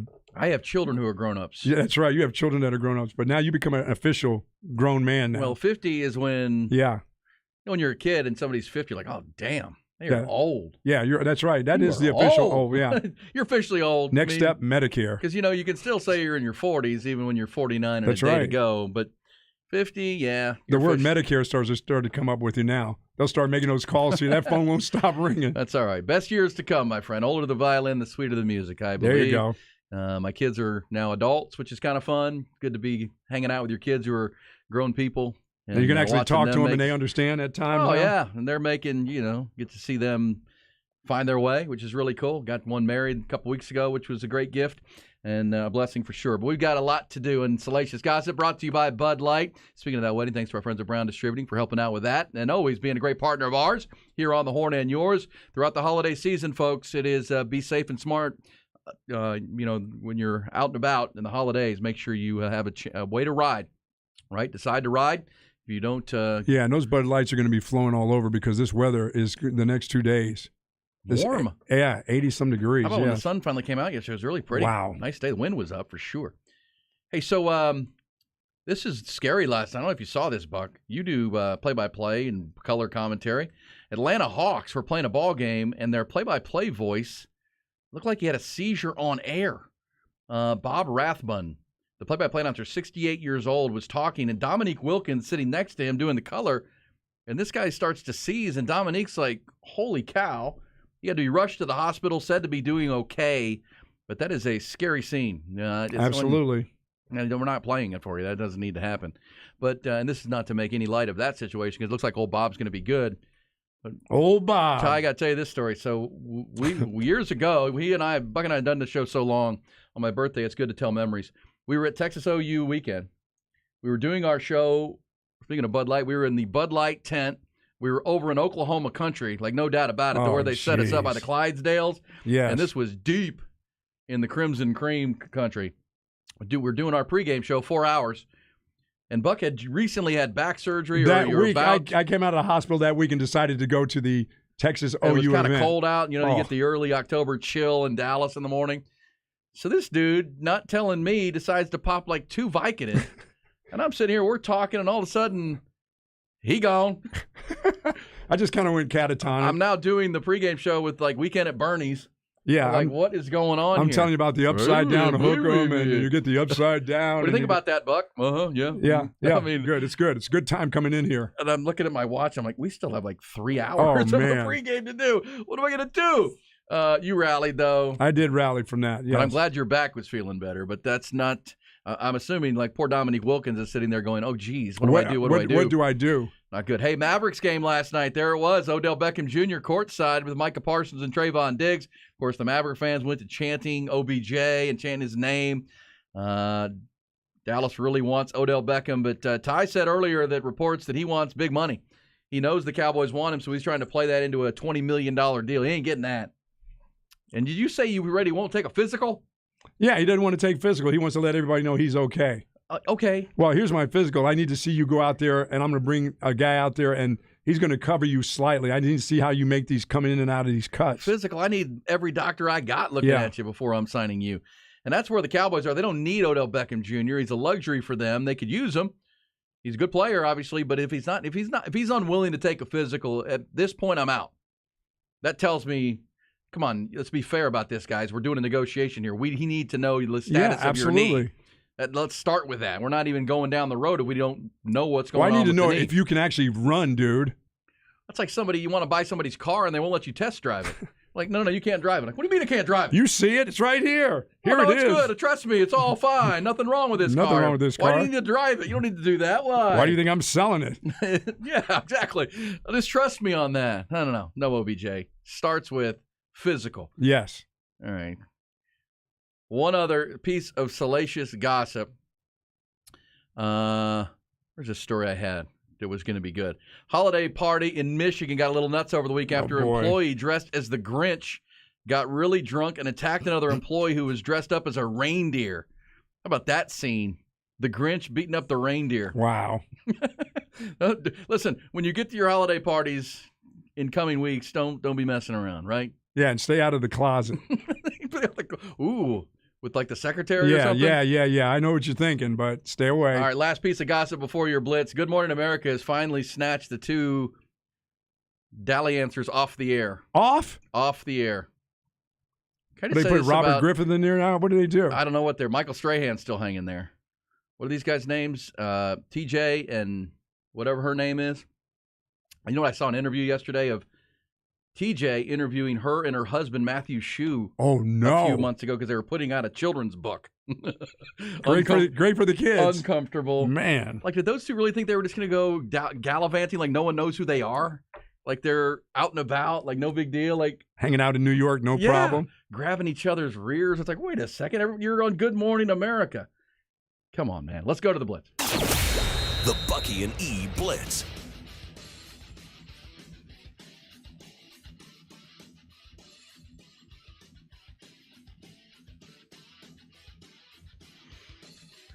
Oh, that's great, E. One word. AARP. Believe me, they probably started coming at you when you're 25 anyway. All right, first blitzer, you're up. E. Yes. Tell your second string crybaby Dugan when he loses not to cry again. Nobody wants to see that. We got to see that. I have a hard time understanding why any sports fan would be down on Max Duggan. No, man. Next blitzer, gamer. Next blitzer, you're up. Man, that's messed up, OBJ.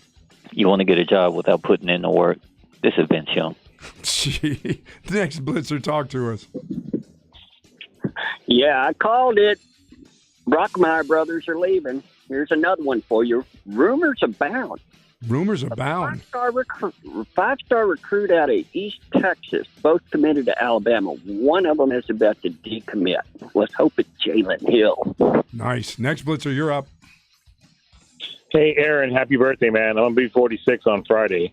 Happy birthday. Hey, I know you're not there yet, but I want to ask Bucky, at what age do you start to go Lee Corso and not give a crap? That would be 80. Next blitzer, you're up. 80. Yes, tell your Longhorn fans that whenever your team loses a bunch of games by 1 point, it simply means they played just good enough to get their ass beat.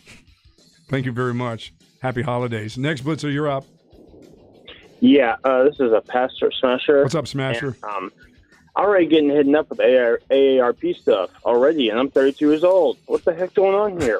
Just take it and throw it out. Next blitzer, you're up. Sounds like the Buck doesn't want Bijan back because he doesn't trust the offensive coordinator. Is that true or not? That is not true. I don't know what you're listening to. Yeah, I've been the one saying I think he's coming back. Hey, breaking news. Texas has exhausted its ticket allotment at the Valero Alamo Bowl. Thus, there will be no public tickets available for sale. Already saw that they're going for like $500. So nothing like having a home game for sales of tickets, huh? Yeah, you wonder why the Alamo Bowl continues to like to bring Texas down there. Yeah, for sure. Hey, can you get me that number for Dr. Jellyfinger too, by the way? Oh, boy. Can you hook me up? As long as you're not going by the month. It's just a one and done. Yeah, I'm not like you. I don't have like a payment plan. You don't have a relationship with him? It's not like getting my hair cut. Oh, you don't get your hair cut either because yours is gone. All right, we'll be back. B&E with you one more hour on an All-Flex finalist day. Also more on the Heisman finalists, Tom Brady's greatness last night. How do you be that bad for 55 minutes and that good for 5? Incredible. Welcome to Tom Brady land. It's B&E on the Horn.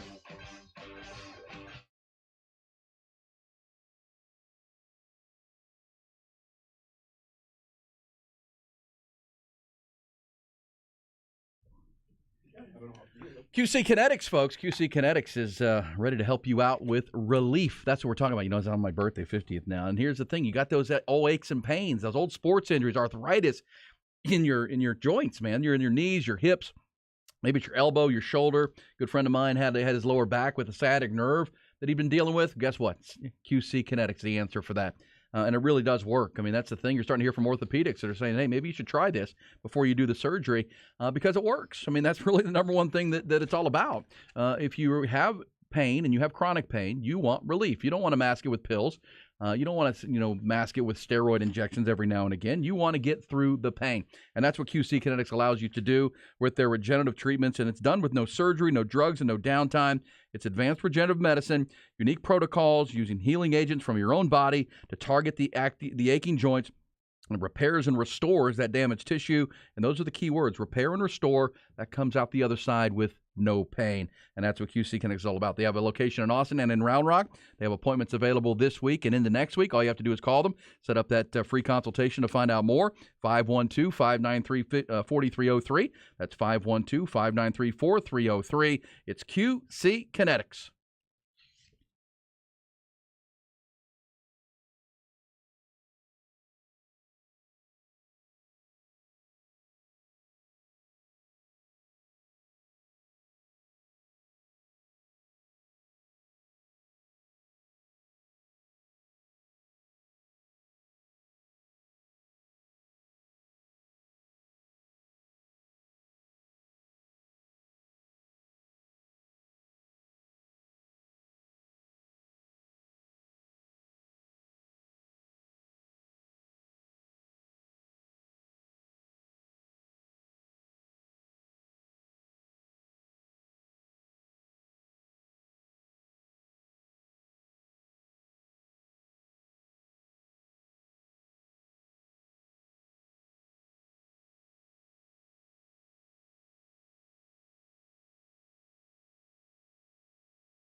Oh, we like our lists on B&E, and that's what we have today. We have a list of quarterbacks. It's our All-Flex finalist list.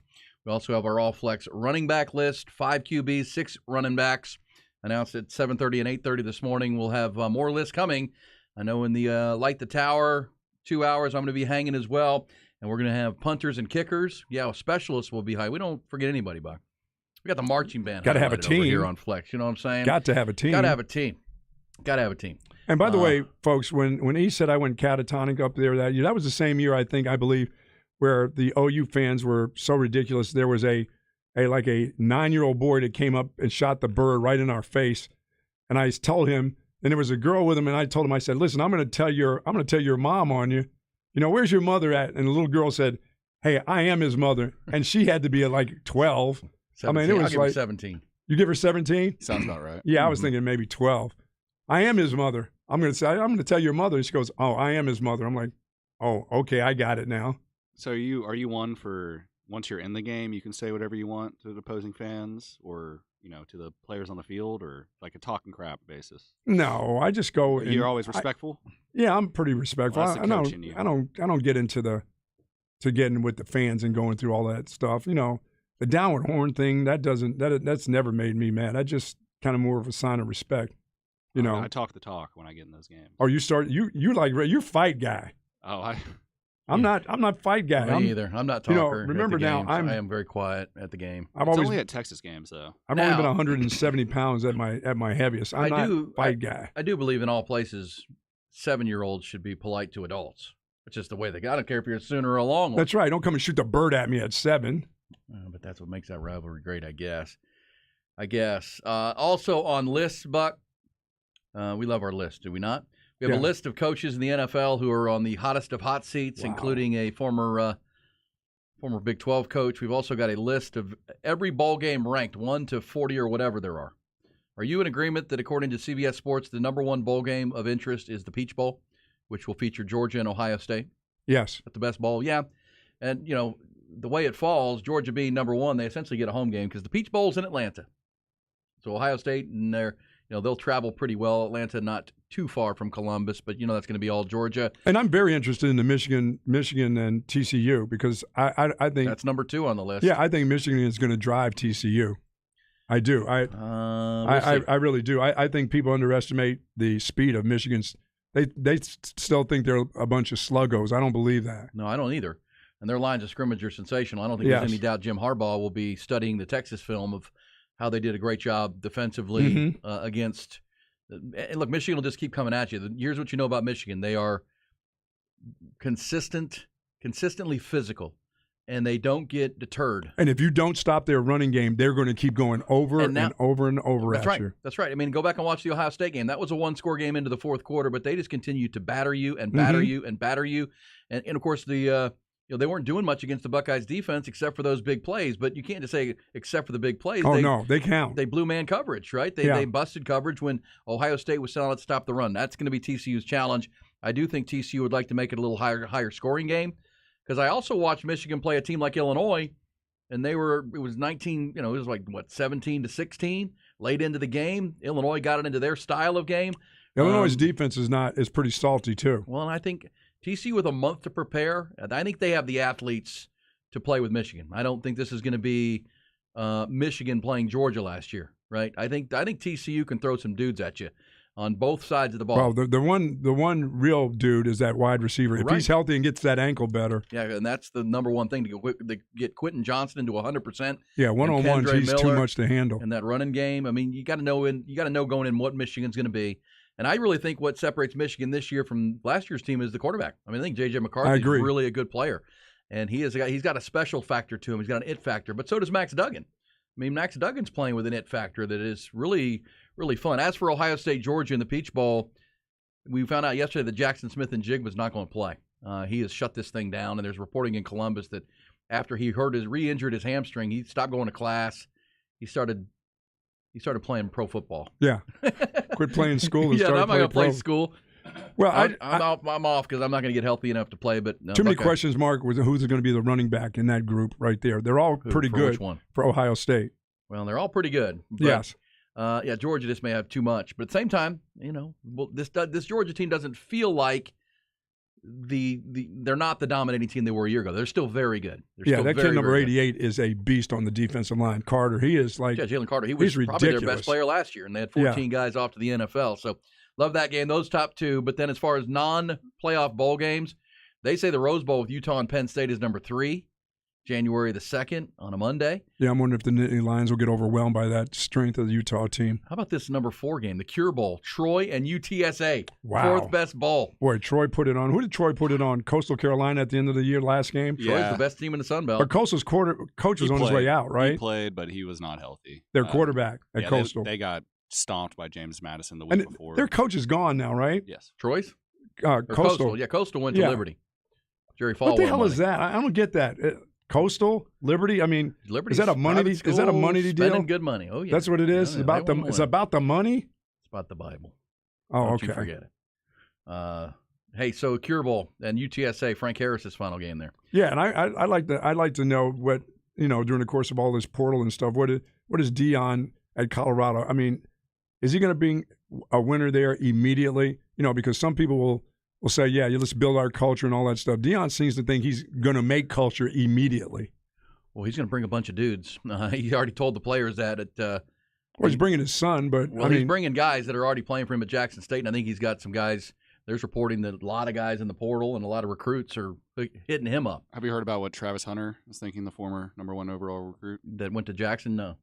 Did you see him play this year? Oh. He's playing both ways, receiver and outside. No, that's the kind of guy that's coming to Colorado. And Colorado was a 1-win team last year. So Deion essentially told those guys, I brought my luggage. I'm here. You better jump into that portal because we're bringing dogs. Unless you want to be a dog, come on. Yeah, look, we'll see if Deion, how that goes. I mean, I'm really interested in that because, Prime is Prime, and he's going to say some things, and I don't know how that that works. I mean, some parents are going to say, I can't wait to send my son there. But you have players that are already there. You can't get rid of all of your players. Yeah, you can. All of them? I mean, 1 and 11. Yeah, I mean. No, I know. I'm not saying. Made me feel like I'm at least a football player. Don't just. I mean, he's talking about how, poor they were over the last couple of years, and we know that. They know that too, Deion. They understand they won 4 games and 5 games and 3 games. Man, but to stand in front of them and tell them this and that, I don't know. I guess that's okay. Well, it's his way. I mean, we'll see. But the culture will definitely change. Look, he's getting his chance, and he's going to try to build that program in his image and yes, and what he wants it to be. And then he's going to bring some guys he knows, and then there's going to be a lot of guys into this portal that are looking for a place. And this is going to show that that gravitational force of Deion Sanders. There going to be a lot of guys that want to go play for him. I mean, they've grown up knowing primetime. They've grown up. They know what their options are, and this is an opportunity to go play in a program that's going to have playing time and have a coach who he says he's going to build the best staff in America, and they're going to win. They're going to win quick. So, gosh, I don't know, but we just saw Lincoln Riley in year 1 go from 4 wins to nearly the playoff. We saw Sonny Dykes do it at TCU. Now, Sonny didn't attack the portal. He had a really good roster to begin with. Oh, I'm going to think USC had better players than Colorado, right? For sure. But even before he got there. But Lincoln Riley brought 20 new players through the portal. If you're Deion Sanders, you're going to evaluate every player, and if you can play, 20, 25 new players, and then the recruiting class, that wouldn't be surprising. No, that wouldn't surprise me at all. 40 or 45 new players there, and that's most of the roster. So we'll see. Deion Sanders at Colorado, of course, Colorado not bowling. We'll go through some of those other big bowl games. Somebody said Colorado weed and NIL. Oh, really? It's kind of true. Yeah. It's kind of true. NIL, legal marijuana. Yeah. Deion Sanders says he's never taken any of that stuff. Never drank, never took drugs. He said anything he did to be zany was completely sober. Which is scary. Yeah. No, he's got an image. Yeah, I mean, he does have it. He has an image. I mean, he can be outrageous, but I think in his at times I kind of thought him to be so bombastic. At times it would be all about him. But I think at Jackson State, I think he was about the kids and about the program there. Well, that's what he is going to be who he is, but he's also very candid with you that a lot of that is it's an act. And he does care. And that's what he showed, right? I mean, when he went to Jackson State, he showed he could connect with players, connect with people, coach, develop, hire a great staff, and he wanted to develop. He wanted to develop the kids in their life, not just on the football field. And that's right. So you cut through all the bombast and the prime time stuff. Real down in there's a goal. There's a connection. He cares about these young players. And as Ty said, the kid Hunter, who came in as the number 1 recruit in the nation, who chose him, it's worked out for him. And now he may follow Deion to Colorado and become if Deion comes into your room and says, look, I was the best corner ever, and I see some traits in you like me, and I can get them out of you. I can coach you to be the best. I would say okay. Yeah, that's what that kid coach, said. Okay. Yeah. I mean, come on. And so now he's going to get a chance to maybe go play. My question for Colorado is, how long are they still in the Pac-12? This Colorado team, when the next round of realignment comes, because I think there's more coming, I think the Big Ten they're going to want the primetime interviews with Deion. TV, for sure. Well, look, if you're Brett Yormark now and you're trying to add more schools to the Big 12, you're at 14 for at least 1 year with Texas and Oklahoma, then you're back to 12. Would you – we've talked about the Arizona schools, Colorado and Utah many times joining the Big 12, because as we've said, the new-look Big 12 would give you – if you had those 4 schools, Colorado, which brings the Denver market, and now Deion Sanders, Utah to go with BYU, that rivalry's already schools, built. Yes. And the Arizona schools. Those are 5 more schools. That's a nice market. Schools. So you're at 16 now. And you have a western flank of the Big 12. You've got those schools out west plus Texas Tech. And then you got a middle group in the Big 12, and then you got an eastern flank that's, built around, Cincinnati and West Virginia and Central Florida now on the East Coast. I mean, there's a lot to like about that. Plus, you're adding a big city like Houston, the U of H, and its program. You're adding the Dallas market, or you're going to build around the Dallas market, and nothing could be better. I mean, you could argue this for Brett Yormark in the new Big 12 with Texas and Oklahoma out of it. Deion at Colorado and TCU making the Final Four are 2 significant things. I mean, because TCU now, they're getting national exposure. And gosh, what if they roll in there and beat Michigan? And all of a sudden they're making themselves a national brand, and they're in the 4th or 5th biggest market in the country. Right there, if you combine Dallas, Fort Worth, and the whole Metroplex, it is a massive, market for the new Big 12.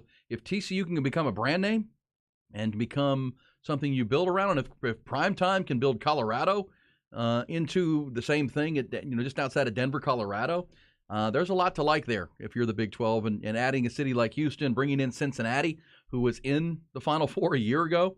Luke Fickell has now left, but they're adding Satterfield, coming in from Louisville to take that program over. We'll see. These are good developments if you're Brett Yormark and you're trying to grow the future of the Big 12. For sure. Now, by saying Colorado, that would indicate that they're going to end up in the Big 12. I think they are, because I think the Big 10 has been – they're laying in the weeds. They want Oregon and Washington and potentially Stanford to come with USC and UCLA. They want that. And, of course, they want Notre Dame. But Notre Dame has shown no interest. Yeah, I got to believe the academics of Stanford. I mean, there's a lot of alumni there. But the Big Ten doesn't want to end up in a bunch of lawsuits as the program and the conference that pilfered and destroyed the Pac-12. They don't want that. That's where they'd like the Big 12 to get involved and send out some invites and say, hey, look, we're looking for 16 teams. We're going to get 4 more when Texas and OU leaves. Hey, Arizona State, Utah, and Colorado, come join us. And at that point, then it's now the Pac-12 is decimated because they're losing 6 schools, USC, UCLA, and the guys coming to the Big 12. And so now that opens it up for Oregon and Washington, Stanford to make the move into the Big Ten. I love this statement here. I mean, I've seen it recently. It wasn't one of these forever statements. Do dumb things, win dumb prizes. I kind of like that one a lot. Where did that come from? Do you know that, Ty? That phrase, do dumb things, win dumb prizes? Yeah. Where did it come from? You don't know where that came from? That's not from a coach, or is that from a police officer or something? Something like that. That pick somebody up. Trying to find the origins of that saying. Yeah, that's. I like that a lot. Did we just see that? Did it just come into your head? No, well, it was on the text line, but okay. But I've seen it before. Play stupid games, win stupid prizes. That's what it is, right? That's what it's about. Yeah. Okay. All right, so that's where we're at. This says, do you still think Colorado is a better draw than Utah? Well, look, I mean, I think Utah's a better football program right now. They're going to the Rose Bowl for back-to-back years. Well, they've had a coach that's been there forever. And Kyle Whittingham's been there, 18, 19 years now. If you're Brett Yormark, you're not looking right now. You're looking 10 years down the road. You're looking, where can we be as a conference? We need to build brands. We need to build rivalries. We need to build around those brands and those rivalries. Texas and Oklahoma was our foundation for a long time in this conference. They're leaving. So where are your other rivalries going to be? Well, if you bring Utah and BYU together, you already get that, right? The Civil War, or what the Holy War they call it. Mm-hmm. And I do think Deion Sanders can be a game changer for the Colorado Buffaloes. Dude, the Buffaloes have not been good for a long, long time. Well, folks. remember they had Mel Tucker, and they had a pretty good year, and people thought, well, Mel Tucker can be the guy He to draw them snuck out up. in the middle of the night. But here would be my other point for Colorado. When was Colorado really good? When they were playing in the Big 12. They were Pac-12 for a while, or they were Mountain West for a long time. Mm-hmm. But then when they were in the Big 12, when much like Nebraska, when they could recruit Texas. And Uncle Bill was there. Like I remember when I was in high school, which I'm now 50, so that says a lot. There you go. That's right, everybody. This dude is 50 today. Well, look, when I was coming out of high school, 1991, I graduated. And behind me was Dan Neal, who came to Texas. Sam Adams was my age, who went to Texas A&M. Colorado was an it school. All my buddies who were getting recruited, they took visits. I heard Rob Babers talking about, I took a visit to Colorado. I mean, Colorado was an it school back then because of Bill McCartney and what he built and all the success. It's a beautiful school, beautiful campus. Everyone took visits to Colorado. Everyone was in on that. And then Gary Barnett. When Mac Brown got hired at Texas, Gary Barnett got hired from Northwestern to Colorado, and he kept the winning going. I still think with Deion Sanders, if they could get into the Big 12 where they're playing games in the state of Texas consistently, they're playing games in recruiting bases where Deion can sell, I still think that can be back to being an it program. And that's what, if you're Brett Yormark in charge of the Big 12, that's what you have to be thinking. Oh, man, if you could get the Colorado program going, are you kidding me? How can I take programs that are currently now not it programs and maybe get them to it status? That's Colorado. TCU, if they can continue this trajectory. Sure. Cincinnati has to stay on their trajectory. University of Houston. You've got to, as a conference leader, you have to start trying to pump money into Houston and say, hey, we got to grow that. That is will Kansas State always be what it is? I mean, it'll always be just a Big 12. Yeah, it's in Manhattan, Kansas. I mean, I don't know that can ever be an it brand. Kansas itself can, right? Kansas basketball is your foundation in basketball. And can Lance Leipold keep doing what he's doing? No, he's very excited at what he's done already. But I don't know if that goes too much further. I don't think that can be an it program, but it can be better. It can be competitive. Mark Mangino had him playing in New Year's Day bowls. I think that's a program because that's going to be. But K-State has nothing to offer except for good hard-nosed football through their guy, right? It'll just be a solid program, but that's not going to be one of those, the brand name programs that's going to carry your conference because Texas and Oklahoma have been those. So you don't think of that team as a team that wins a Big 12 championship and then could go back, win another, or then. I'm just talking about brands. I'm talking about because that's what Brett Yormark was hired to do. He's a brand guy. Sure, he's brands. K-State's, as you said, they're mashed potatoes. Yes, man. They are rock solid. But if you're losing Texas and Oklahoma, you need new big name brands. And to me, that could be Colorado with Deion. Could be Arizona whenever that program gets to getting around. Yes. You got to look at the programs that aren't right now, but could they be? I mean, one of the fastest growing areas of the country is Phoenix, Arizona, the desert. People are flocking to the desert. Well, what's that going to look like 10 years from now? Can those become really top programs if you're the third conference? It's the Big Ten, the SEC, and then can you be that third conference? And that's why the University of Miami is always in the thick of things, just where it is, the location of it and its history. Right, because, we've seen it done there. That's what I would say about Colorado. We've seen it done there. I could argue that's the Houston Cougars. We've seen the Houston Cougars provide Heisman Trophy winners and teams that were ranked number one in the country. They've fallen off of that, but if you're Brett Yormark in the new Big 12, you got to get them back to that and tap into the city of Houston. I know there's no doubt. I know it's a pro town, and most of the fans there are either Aggie fans or Texas Longhorn fans anyhow.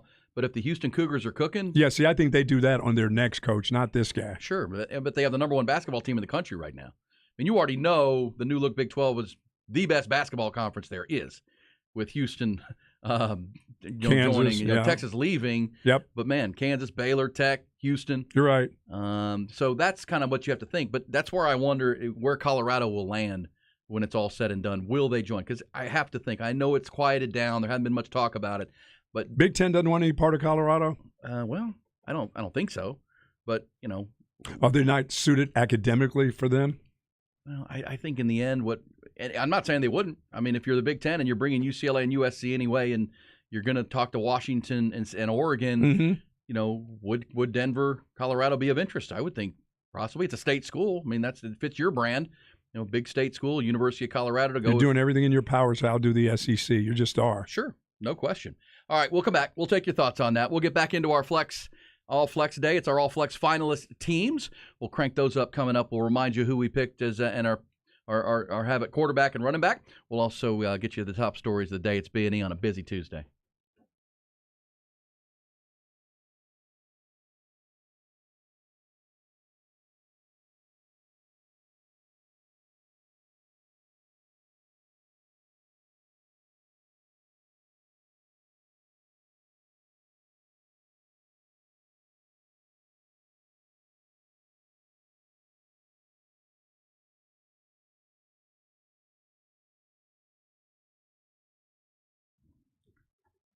Sharp Vision Modern LASIK, folks. Listen, get on in there, and it's not too late. It's December the 6th. That's my birthday. But that means you still have 3 weeks to get into Sharp Vision and try to get your vision corrected, especially, you don't want to do this on a time crunch, but the fact that you may be pre-pulling that FSA money, that flexible spending account, coming out of your paycheck every month, well, listen, you got to use it. So get in there. How about the ability to correct your vision, get out of your glasses, get out of your contacts, and get yourself into those great not having them, right? Be able to see crystal clear all these bowl games. And that's the thing I've told you many, many times at Sharp Vision. The process, once you make the decision to get in there, is so quick and so simple. I mean, they'll get you for the free eye test, complimentary, find out what's going on. I've also told you that 9 out of 10 people, once they have that eye test, discover that, yes, there is a vision correction procedure that they have for you to get you through it. And that's what it's about. And, of course, with the flexible spending account, you've already pre-pulled that money. They also have guaranteed financing. They also have procedures that start at as low as $495 per eye. So there really isn't a reason right now to make that phone call and try to get this done ahead of Christmas or just after it at 512-596-2020. That's 512-596-2020 at Sharp Vision. You can also go online and book your appointment there at sharp-vision.com. That's sharp with an E, -vision.com. It's Sharp Vision Modern LASIK, the official LASIK provider of Austin FC.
All right, B&E with you. It's Tuesday. We'll reset our all-flex team finalists that we've announced today on our show. 2 positions, quarterback and running back. 11 total student-athletes. Also, I have a little birthday fantasy football gripe. You don't play fantasy football? No. But can I rant to tie in there a little bit? Had a big matchup this week with a guy that we were kind of fighting for first place in our division. And it was the weirdest week scoring-wise. I don't know how your league went, Ty. But neither of us, outside of our quarterbacks, he had Josh Allen, I had Dak Prescott. Okay? They both had 18 points in our league, 18 points. So Josh Allen, Dak Prescott, good games, not great. But for both of us, any of our starters, not one other starter on either team scored an offensive touchdown. So it was a very low-scoring week. Like, I didn't get anything from, Jamar Chase was back, Travis Kelce, and none of my guys scored. None of his guys scored either. I end up losing by 1 point, 66-65, because Donovan Peoples-Jones of the Browns, his flex player, returned a punt for a touchdown. It's an outrage. And that's my Houston Texans, who are so bad they are underdogs by 17 points to the Cowboys this weekend, and I don't think that's nearly enough. Wow. Yeah, I'm with you on that. That's going to be one of my plays. So now I'm going to fight to make the playoffs. Donovan Peoples-Jones. How many times, this, Ty, you may get your defense score you points on a punt return, but rarely does a player who you put in because those guys don't return punts very often. I didn't even realize that was like a scoring possibility until about last year when that same thing happened against me. And you know what? It happened during the noon game, of course, and I said, you know what? That's just the way that's going to go. That's going to beat me. That's going to be the difference in the game. Because that never happens. And I'm thinking, really? And it ends up 66-65. I lose. Terrible. Well, lowest scoring output of the year. Oh, God. And all I needed, the punt return kills me. Guys, with the award ceremony on Thursday, is Jaylen Ford in for the Buckus at all? No. No? Nope. Hey, win more games, obviously, then. I mean, what the hell? If there's ever a guy, I know the Big 12 doesn't like him because the Big 12 is not going to like. Let's be fair about the Buckus because he wasn't even on the watch lists. I mean, Jaylen Ford came out of nowhere. But there is a year. You can have a year, though, right? Isn't the USC linebacker on that list, though? And that defense is terrible. I mean, I think he should be on these lists, but at the same time, that's just one of those things, you get those watch lists. I know. The players we're watching, which what we did with our high school. Right. And you can change it. We've added guys that weren't on But that's our what I'm saying. list. If you have a year like he has had, and you start to see that in the middle of the season, because he started to get real good in the middle of the season. It didn't take very long for Jaylen Ford to get good. I mean, his biggest plays came late, but you're right. He led the Big 12. He was second in the Big 12 in total tackles this year, and he didn't have a single tackle in the first game, if you remember that. Against That's Louisiana right. Everybody was going, where's he at? He didn't have a single tackle. And then apparently he had a talk with his linebackers coach, and he came out like a crazy person. But let me look at the Butkus Award. Do I have this? Chuck Bednarik, Defensive Player of the Year. They have Will Anderson, Alabama. Of That's course. on name, right? Did he have a great season? He was okay. Only the most penalized player in the SEC. Ivan Pace Jr. from Cincinnati, and the USC guy, Tulo, yes, is on that list. So I don't see I'm looking at all the awards here. I do not see the Butkus. Where is that? Don't see it. But yes, I mean, look, should he be on there? Yeah, but the Big 12 didn't even give him Defensive Player of the Year. I know. That's what I'm saying. Still a highway robbery. Yeah. And hey, was anybody else watching? The Big 12 championship game with the guy who won Big 12 Player of the Year on defense? Did he do a single thing in the game? He had one sack, and I thought I saw him on it maybe non-existent. Yeah, he had a couple tackles. He didn't do anything that was much disruptive. like his year. He was non-existent to the game as far as the impact of it. Again, like the player, don't have a problem with him. I think he's going to be a Sunday player eventually, but he was not the best defensive player in the Big 12 Conference, even though they awarded him that. As far as the awards that are coming up, What about Biletnikoff? Yeah. Your receivers? Yes. Marvin Harrison Jr. I got that. Iowa State's Xavier Hutchinson. Yes. Tennessee's Jalen Hyatt. No doubt. I probably would go Jalen Hyatt. Yes. It's close with he and Marvin Harrison, but X-Man for them, their X-Man was pretty damn good. Davey O'Brien Quarterback Award, Max Duggan, C.J. Stroud, Caleb Williams. That looks a lot like the Heisman run. Mm-hmm. I don't see. Why don't I see Jim Thorpe Award is either? How about that? TCU's Travius Hodges Tomlinson, LaDainian's nephew. He's up there with Clark Phillips from Utah. He's a young guy too, is he? He's not a senior, is he? I like him. He's such a tough player. Oh, he certainly is. And of course, Bijan's up for the Doak Walker. So yeah, those awards will be announced on Thursday. Thursday night will be. I just don't see the Butkus Award. I guess it's not going to be announced that night. Yeah. Yeah. And you know what? As I said this earlier, you just don't. This is why I think people that were fired up that Stetson Bennett's going to New York as a Heisman finalist. You know, the Georgia Bulldogs are undefeated this year. They're going for their second straight championship, yet you don't see a lot of Georgia names on here. For these not like it was last year.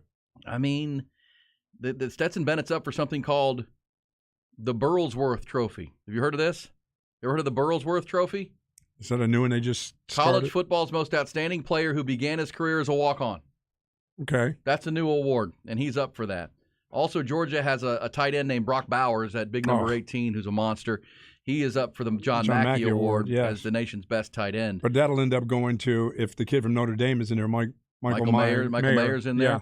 Also, the Nagurski Trophy, Christopher Smith from Georgia, their defensive captain. But that's it.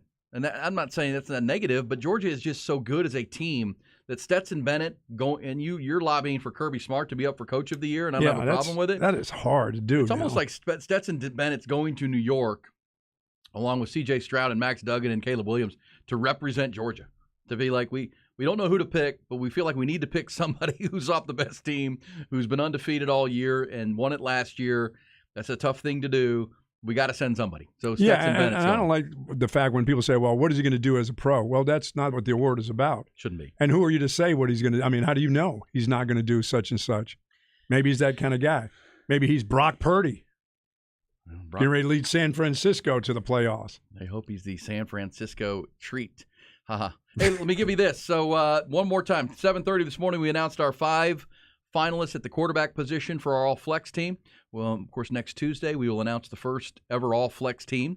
Every position will have its top representative, but we have the 5 finalists. At quarterback, Braden Buchanan, senior from Vandergrift. His team's still playing after that thrilling win over Dripping Springs. They're going to play Katy on Saturday. He's one of our 5 finalists. 27 touchdowns, 5 picks, also 8 rushing touchdowns. Really love him. Also, Will Hammond from Hutto. His team has been out, but had a great season statistically. Austin Novosad, Dripping Springs quarterback, statistically phenomenal, and led his team to a 12-2 record. He was over 3,000 yards and 30 touchdowns. Also, the Lago Vista quarterback, the senior Bowen Staub, and Cody Stover, the sophomore from Wimberley, who stepped in where they didn't know who the quarterback was going to be and has taken the Texans to a 14-0 mark. They're still playing. He's got 30 touchdown passes, 18 rushing TDs. Those are your 5 quarterback finalists. Your running backs, Buck, that you did a lot of due diligence on, that are made it. Cedric Alexander from LBJ, the record-setting running back, headed to Vanderbilt. Also Quentin Joyner, the senior from Manor, who's headed to USC. Jack Kaiser from Westlake, who somebody needs to be recruiting. His chaparrals keep on winning. DJ McClelland is a 6'1", 200-pound senior from Granger, led them to an 11-3 record. Andrew Petter from Georgetown. Just a junior. 36 touchdowns this year. Incredible number. About scoring points. Andrew Petter was huge. 5'10", 200. And Rashawn Sanford, one of the top runners in the whole state. He is from Harker Heights, which is part of our reach. Rashawn is committed to play college football at the University of Houston. All he's done this year, Buck, is rush for over 2,600 yards. 4th in the state in total rushing yards. And he plays at a pretty high level at Harker Heights. And I believe all these kids are going to end up at a major college playing something. Some of them are going to be great kickoff returners, punt returners, and specialists, but they all can play running back. Even the 5'8" Jack Kaiser, he just gained another inch as the show went on. I think he's 5'5". I think Tony Salazar. He's not 5'5". No, he's. I heard Tony Salazar on the show the other day saying he's about 5'5". And Coach is short dude too. What is wrong with this? All short dudes want to make people around them shorter. Didn't we just watch Deuce Vaughn, who played in a huge role in the? Deuce Vaughn is 5'7". He's listed as 5'5". He's been 5'5" his whole career. Why do you keep doing this? It's all you big people that make us little people feel really, really bad I'm just about telling ourselves. you, Deuce Vaughn, that's one of the things that makes him special. He's 5'5". And I think that's what Jack Kaiser is. Does he need a phone book? Like a phone book on his seat to sit up there at the dinner table? Little stool? Hey, I got to say, when I was at Westlake, we did our measurements before the season in cleats. Well, and you know what? They're still doing that, are they? I don't have a problem with that. You play the game in cleats. Yeah, there you go. You don't play in bare feet. Should we measure with their helmets on too? Then No. If you want to, playing cleats. Hey, we come back. We will reset these top stories. This says the Heisman isn't a team collective achievement award.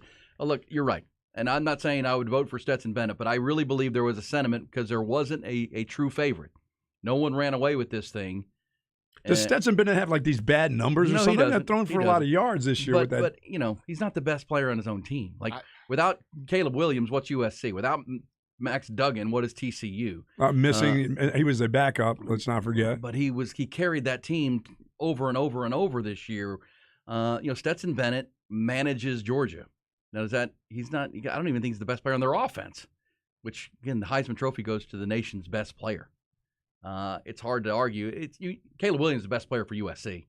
Statistically, Stetson Bennett and Duggan, what does that look like? So I feel like Stetson Bennett probably has better stats than Duggan. Okay, I'll look at that for you when we come back there, T.Y. Yeah, I mean, that's almost like Kirby Smart. Well, Kirby Smart can't win because he's got these great players. Well, yeah. Yes, he does. We'll be back. B&E on the Horn.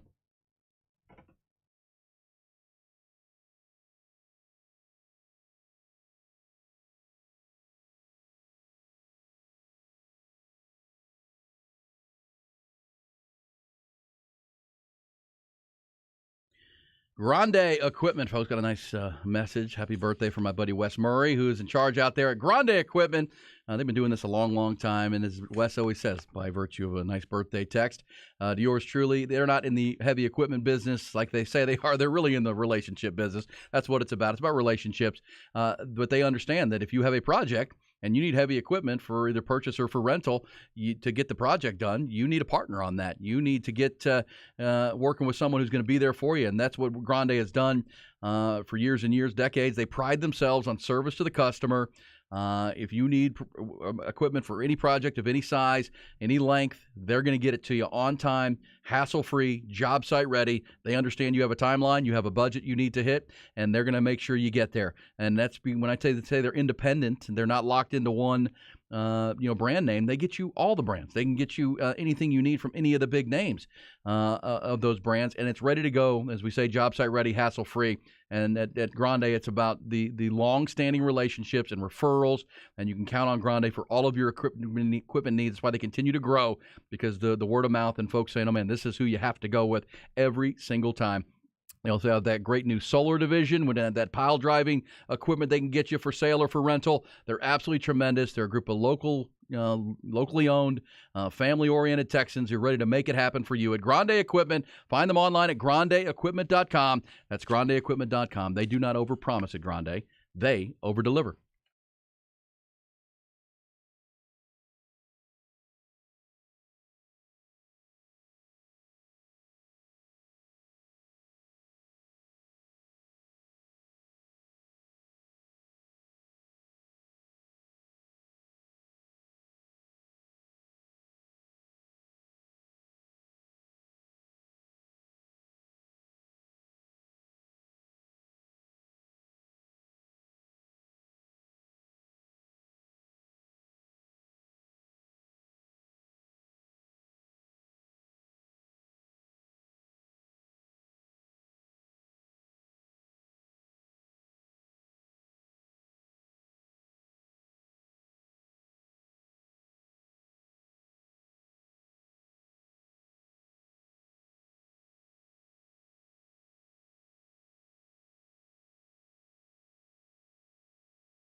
It's Bucky and Aaron.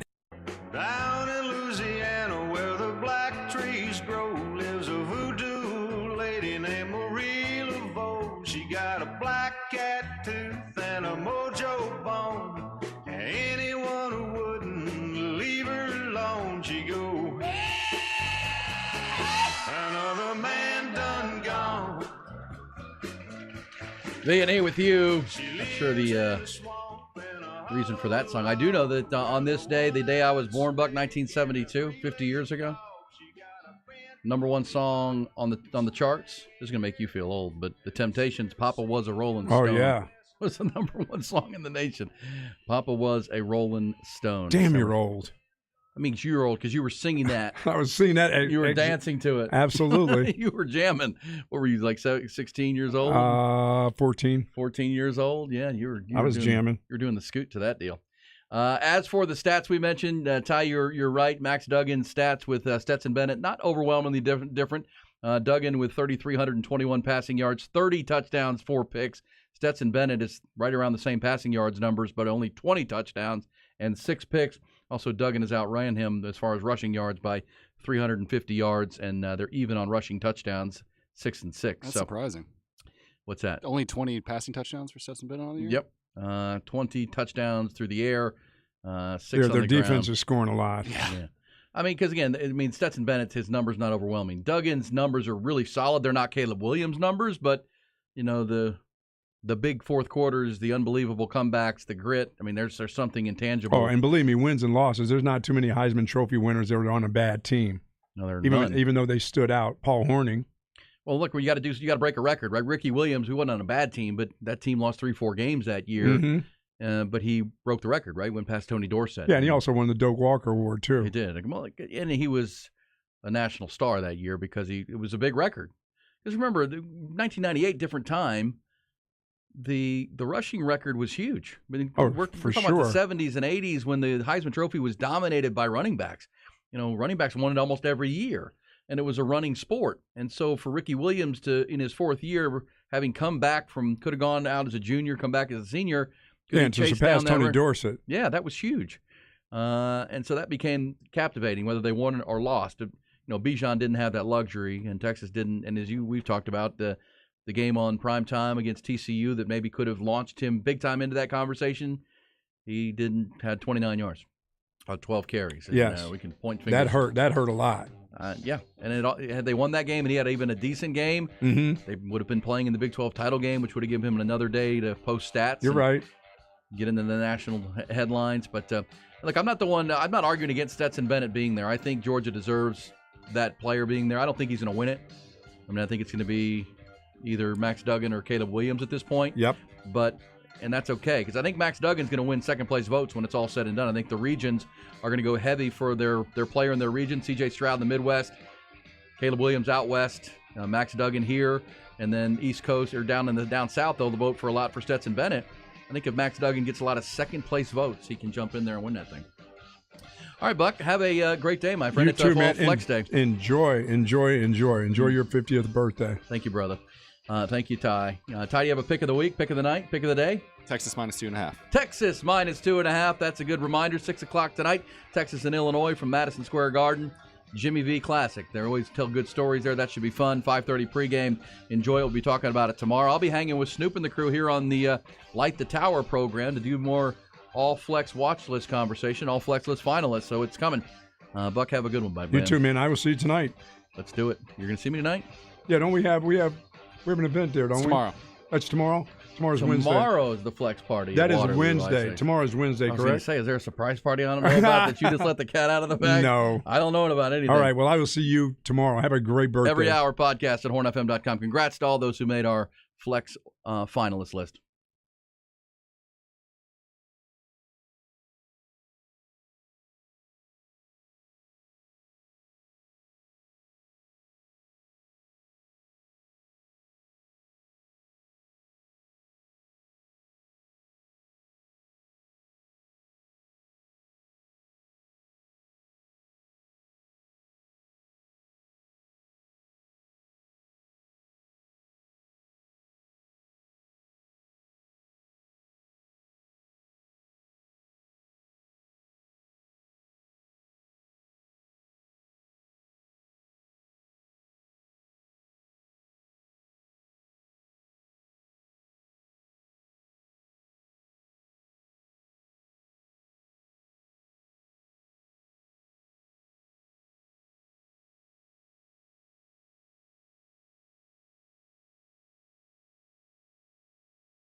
All right, so what's up, Uncle Buck? Buck just walked back in the studio and said you can't drive your car without your keys. So Bucky is on his way. Buck and E, thank you for getting off our All Flex list, watch list finalist this morning. Good morning, like the Tower of fans. I'm Snoop Daniel. Jeff Howell, not here today. Craig Way is in New York because he has to call a basketball game. And we all know how busy Uncle Craig is during this time of year. Of course, football season, no football games until the bowl game, Alamo Bowl against Washington. Make the trip down to old San Antonio. Eat some Case Picante sauce and root on the Longhorns. Not a Longhorn notebook specifically today because Jeff and Craig are out, but we will have some Longhorn notes. Talk about that New Orleans loss last night. I swore they had it in a bag, but Tom Brady proved that when he wants to be, he can be a GOAT. And you got to think, if you're Tom Brady, with the confidence you have, you're down a touchdown, you almost feel this is set up for you perfectly, and they got the dub last night. So lots to get to, but our all-flex list continues this morning. E, birthday boy, hanging with me. What's up, Aaron? Hey, man, how are you? No, happy. Thank you. Appreciate that. Happy to be with you and help out. I know we got a big game tonight with Texas and Illinois. That'll be a lot of fun to watch, and Craig and Jeff getting ready for that. But, man, what a big day with all of these announcements and a lot of hard work by a lot of folks, including yourself, Snoop. Yeah, it's a good time. Last night I was working on All Flex, and I looked at Facebook, and I was like, today's birthdays. And it's like Aaron Hogan. I'm like, well, it's 2:30, but I'm going to send him one anyway. He's going to be like, what the hell is Hey, help this? me with that. How do I – because I don't go to Facebook that often. I know that it has over 1 billion users, and I'm on Facebook. Yeah. But so I don't have to say thank you to everybody, right? I can just say a blanket thank you because I'm going to get all the, hey, happy birthday. Yes, you can do a blanket post, but it's nice, Aaron, to like The cool thing about Facebook is that you hear from people that say happy birthday you haven't heard from in a long time. Yes. Right? I mean, I've heard from a lot of folks on the phone and folks who listen to the show, and they've been very nice. And but I'll jump onto Facebook at some point today, and I'm sure there'll be a lot from folks from way back that I haven't seen in a long time saying happy 50th. So that's pretty cool. But so I can just do a blanket thank you. And when should I do that? Tomorrow? You should do it late tonight. Okay. If you are feeling super nice, you are super busy though, you should at least go like each of those posts. Everyone.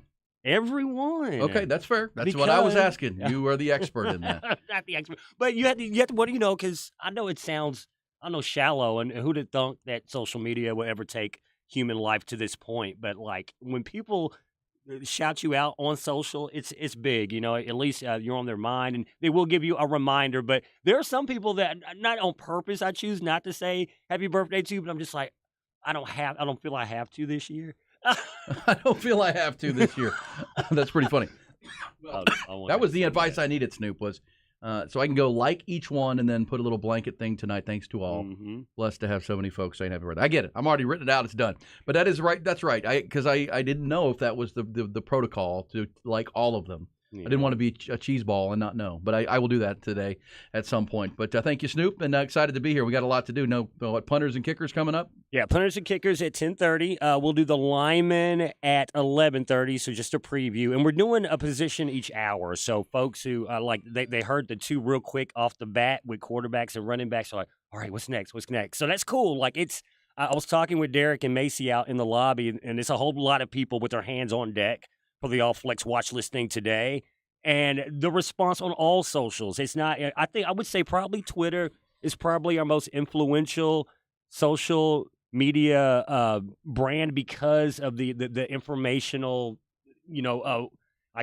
being of Twitter. Elon Musk, of course, the new owner of it, and he's doing his little tweaks and stuff. I see that like they've changed up the check marks, which is still kind of confusing to me because now you can buy a check mark. You know that? You can buy a check mark? Well, everything's for sale. Yeah.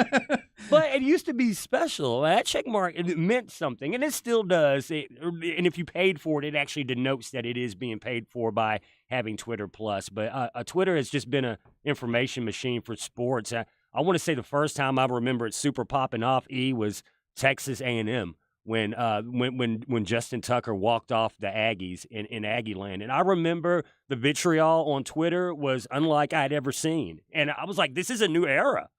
Well, I will say, having done the radio show, the morning show for so long, I always say this, when I first got into radio in the mid-'90s, I was like Ty. I was the producer of a show in the morning. And one of my jobs, this is how predates the internet, obviously, and the super web, and the interweb. I used to the station I was at was here in town, and we would get 3 newspapers every morning: the Statesman, the Dallas Morning News, and the Houston Chronicle. You weren't getting the Dallas Times-Herald, not that old. No, not that old. And so my job was to get there early, cut out the articles and stories and any piece of news that would be important to the host or that he highlighted or he wanted, and I'd have to cut it and then go to the copier and cut and paste it so he had a little stack of things. He'd have to be flipping through the newspaper, which is now essentially the internet, right? I'd get on the show in the morning and I've got 12 websites open. If you're watching on Twitch, you can see this big screen. I've got the text line here. I've got tabs and tabs. But obviously one tab that is always open is Twitter because it's breaking news. And how often during our show does Jerry Jones say something or something breaks and it breaks on Twitter before we see it anywhere else? I mean, so-and-so's entered the transfer portal or so-and-so has been traded. Those things come down live on Twitter. It's like the old AP Newswire kind of thing. So Twitter has been huge to sports radio for sure, and certainly to media and to Flex.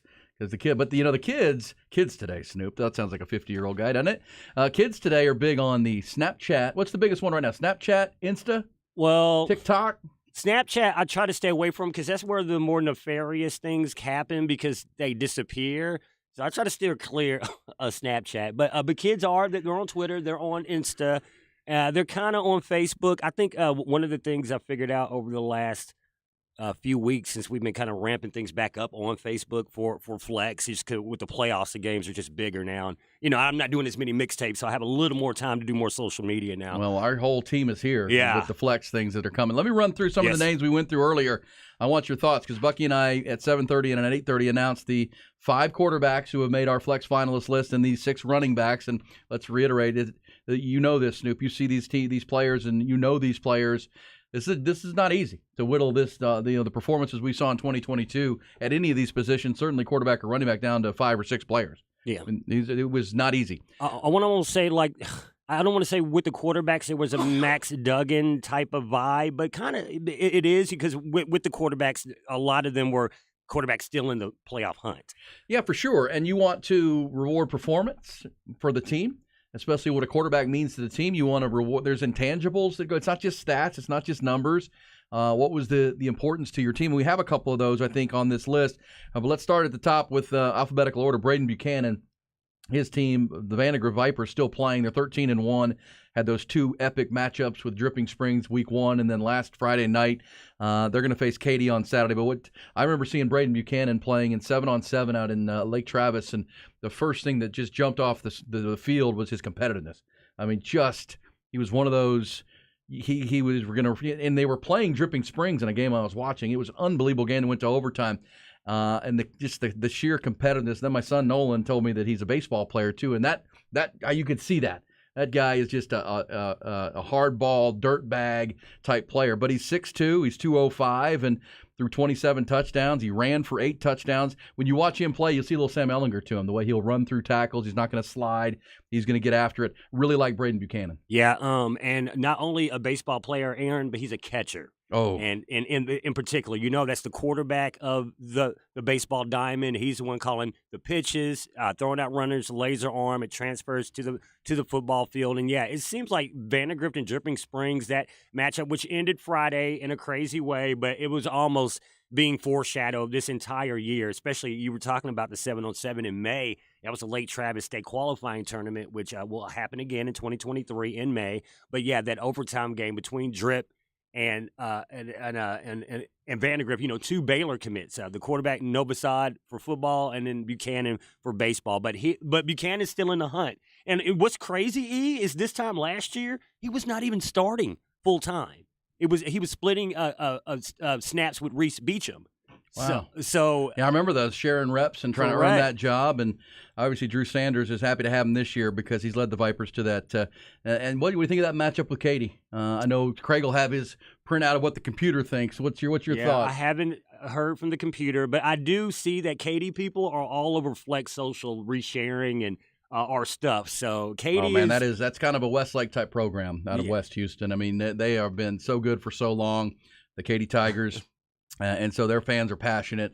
Big time. But that'll be a fun matchup for sure. That's at the Alamo Dome? It is yes, it is at the Alamo Dome. How am I not getting that correct? Yes. How about also alphabetical, the quarterbacks we talked about, Snoop? Will Hammond from Hutto, the junior, just lit up the scoreboard, 30 touchdown passes, only 5 picks, and that dynamic offense. Defense wasn't so great at Hutto, and they played in a very difficult district. But Will Hammond, only a junior? Yes, and he was on varsity as a freshman. He was another guy who had to fight his way into playing quarterback early. He was battling with Grayson Doggett last year. This year, his first year with the full reins. If people recall, Hutto beat Liberty Hill in week 1. And Will Hammond was a big part of that. So for Hutto to not make the playoffs eventually was kind of mind-blowing. You see the run that Liberty Hill is on. They could be making back-to-back runs to the state championship. But one thing that I don't think people have really pointed out for Will Hammond is that he also led the team in rushing. So not only was he slinging the ball all over the field, they had J.J. Banks, who had a D1 offer to Air Force. I'm not sure if he's still committed there, but he also led the team in rushing. So getting it done with his arm and his feet, Will Hammond. Threat, man. He'll be back next year. You're right. He'll be one of the guys, obviously, as we start building our flex watch lists in the spring. He'll certainly be prominent when it comes to quarterbacks, as will a couple other guys coming. But how about Austin Novosad? This has been kind of the main man coming in because of the recruiting, and then you just see him, at 7-on-7 in the 6'4" frame, 200 pounds. The ball just comes, just easy gas, as we say in baseball, Snoop. Really a Division I arm that pops off.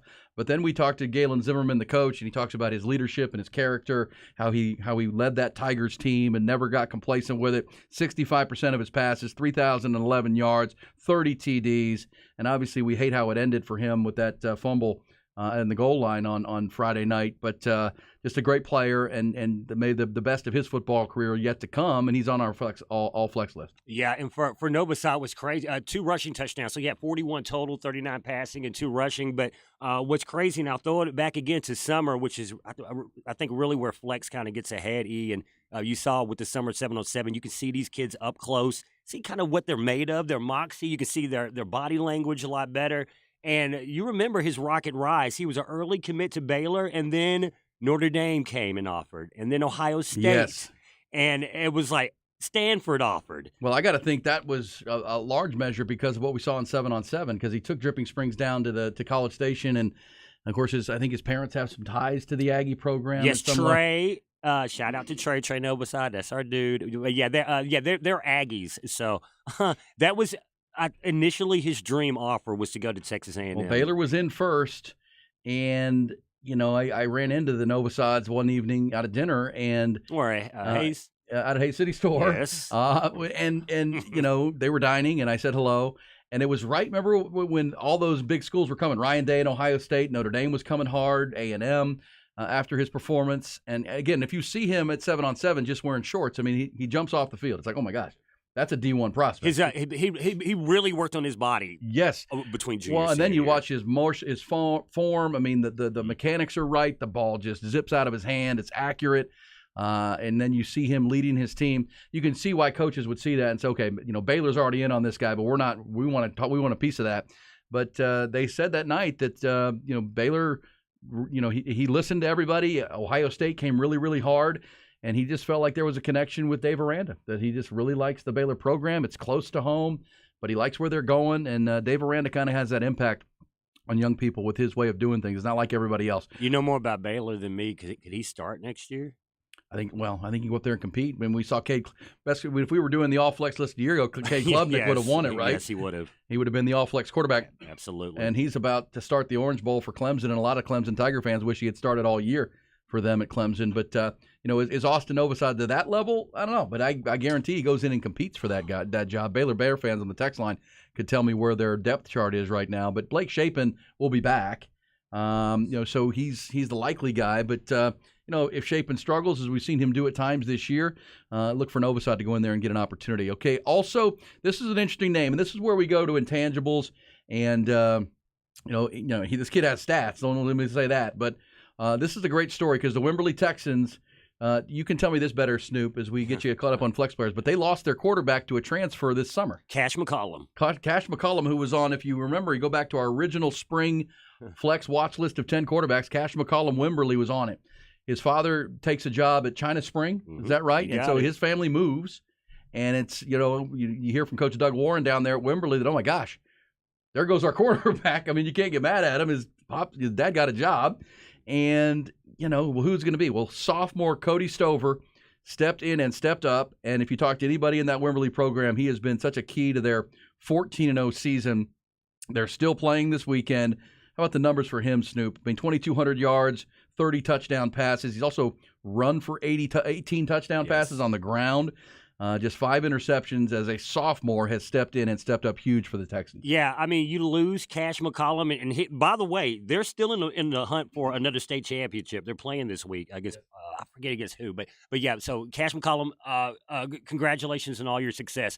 But what Cody has done, and actually Cody, he messaged me on social this morning. He's like, Johnny Ball got robbed. And I'm like, so he immediately starts sticking up for his teammate and saying that he was the better pick. But yeah, another thing that people, I mean, this guy had over 1,000 rushing yards, and he's still playing. Again, a sophomore. The moxie he showed in that game against Lago Vista, this guy is the real deal. The team really believes in him. And again, you talk about somebody with his maturity level as a sophomore, he's going to be good for years to come. And they're unbeaten because of him. Yeah, and that I think most of the folks that were in and around Wimberley in that program would tell you that they were, I don't want to say panicked, but man, who's going to play quarterback? 2,200 passing yards, over 1,000 rushing yards, and he's accounted for 48 touchdowns. That's what this is about, Snoop, because when we do the flex watch list at the spring, you think, well, those are going to be the guys. This is a guy that wasn't even on the radar. And here he is on our Flex Final Five. That's the fun part of it, is to watch the stories unfold that you don't know. That's right. Bowen Staub is also a part of that.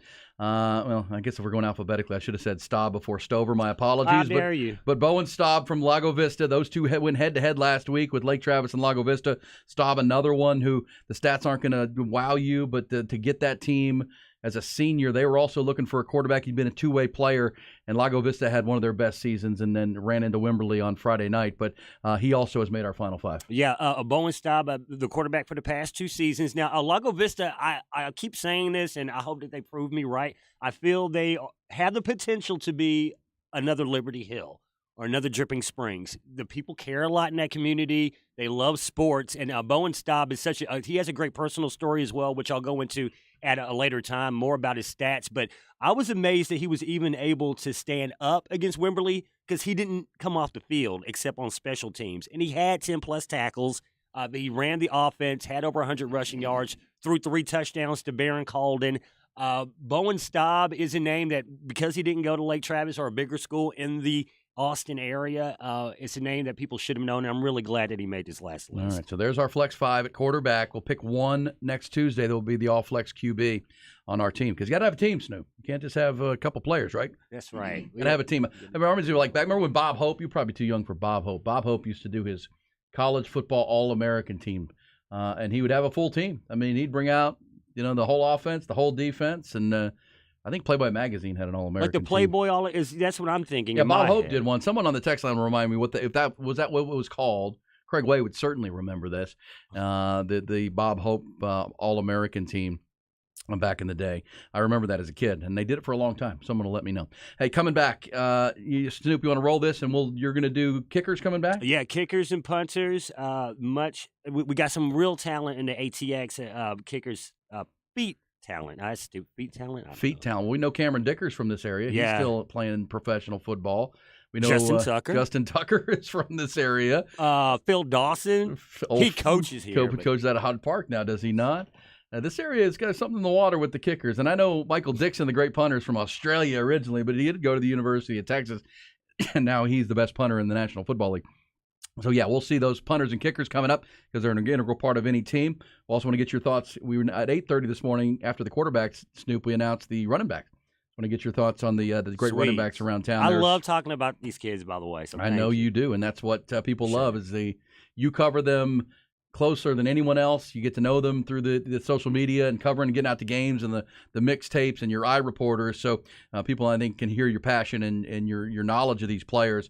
We watch them on film. We watch them live, but you get to know them. So we'll run through the top 6 quarterbacks that have made the All-Flex team or All-Flex finalist list, and you'll also go through kickers and punters when we come back. And we're checking in with Craig later, too, right? Hopefully. He is busy. He's in Craig Way, New York, eating Pace Pecani sauce. All right, this says the coach at Katy. We talked about Katy playing Vandergrift this week. The coach, Joseph, was my defensive coordinator at Westlake. Back. Coach Joe is at Katy. Oh, wow. I forgot about that. There you go. There you go. That's what the texters do for us. We appreciate it. We'll be back, Snoop, on Light the Tower here on a very special day. It's the All Flex finalist team being announced throughout the day today and on social medias and at flexatx.com.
right, Yankee Hotel Foxtrot, great album by Wilco. I think he likes Wilco or no?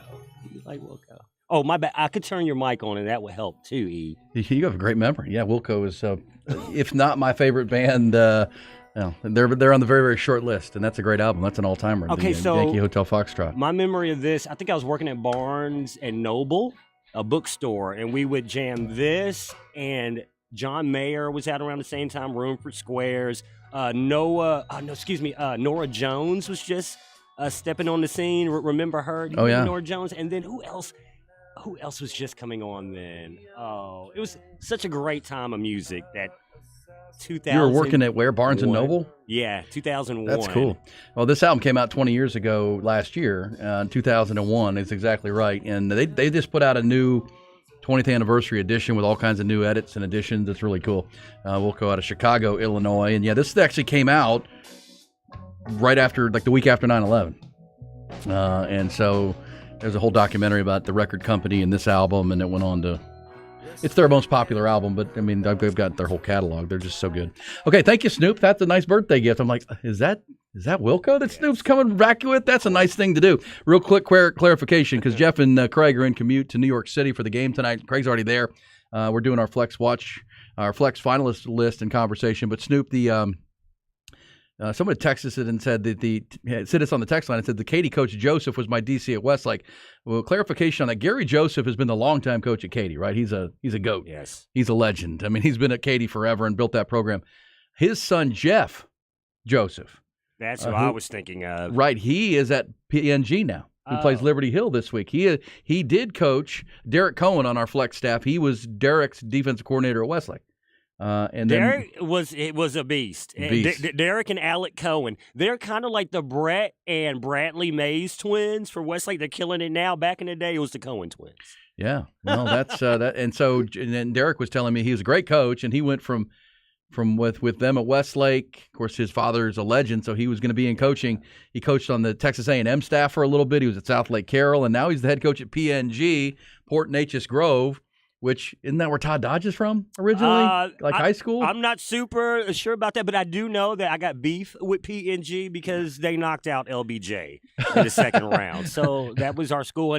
But, like Craig was saying yesterday, everybody was upset with LBJ because they went to state the year before and only got to round 2, quote unquote, this year. But that loss is aging really well because that PNG team just knocked off previously unbeaten Fort Bend Marshall. Yeah.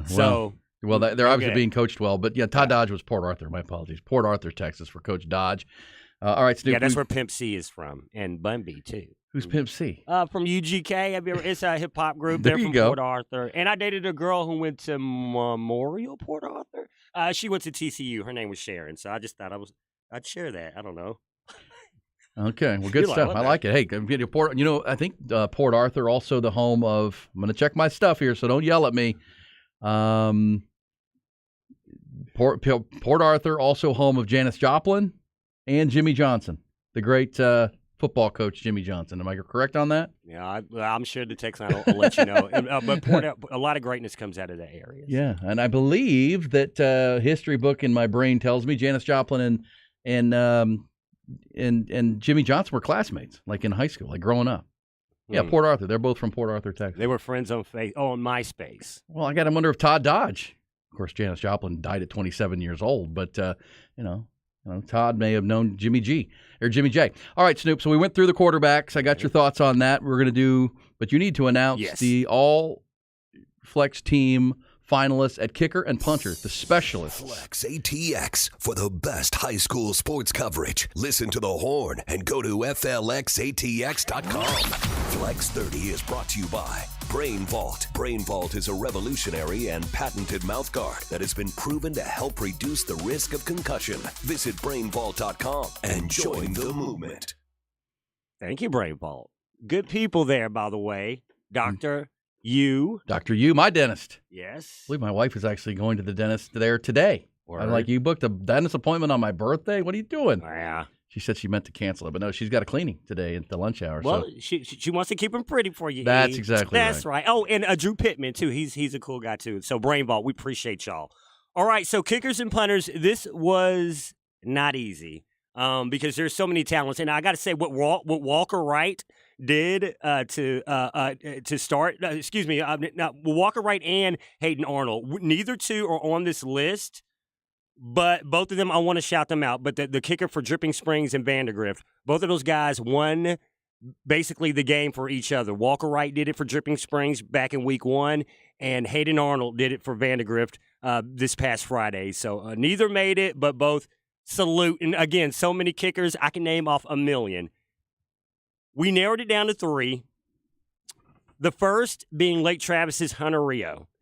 He's number 47 on his jersey, number 1 in the Cavaliers' hearts, especially when he hit the walk-off field goal for Lake Travis to win in round 2 of the playoffs, a 47-yarder to win it. 35 yards. So Hunter Rio has been doing this really all year for Lake Travis. I wouldn't say they were deficient in offense, but they didn't have Hudson Card at quarterback this year. Caden Leon was a younger guy, but Hunter Rio, when they weren't able to get it done in the red zone, he was money and helped them make the playoffs once again. And again, got him into round 3. They call him Rio, Hunter Rio, the kicker. Our second kicker, Kai Haruki. He's just a junior. He plays for Round Rock. This guy is in the top, forgive me if I get this wrong, he's in the top 20 in the state for points scored. That's how many field goals he kicked. Legit 50-yard range. He's also a dual sports star. He's a soccer star, but a big reason for Round Rock getting as far as they did. Of course, Mason Cochran, who was right on the edge of making the quarterbacks for ours in the Final 5, just right on the cusp of that. Kai Haruki, he definitely cashed in when Cochran couldn't punch it into the end zone. I know Round Rock had good running backs with Megiddo Frey and Ribeiro and Vaughn, I'm blanking on his last name, Von Arnold. But when they couldn't get it done, Kai Haruki was money, top 3 kicker for us. Last but not least, and this is the guy that I have the most stats for, and he lives in your hood. I don't know if do you live there anymore, the Buda Johnson area? Used to. Oh, used to. Actually, we used to live within a mile of the new high school at Buda Johnson. We moved up into Onion Creek a couple years ago, 3 years ago now. But we watched it being built, Buda Johnson, and now they're doing great stuff. The old hood, yep. But, okay, so this is kicker. His name is Patrick Helen. I'm going to read you his numbers, okay? 11 for 14 field goals. 7 of those 11 were 40-plus. Punt average against Lake Travis, Westlake, and Drip, because you're going to punt a lot against them. He's not in it for punter. He's in it for kicker.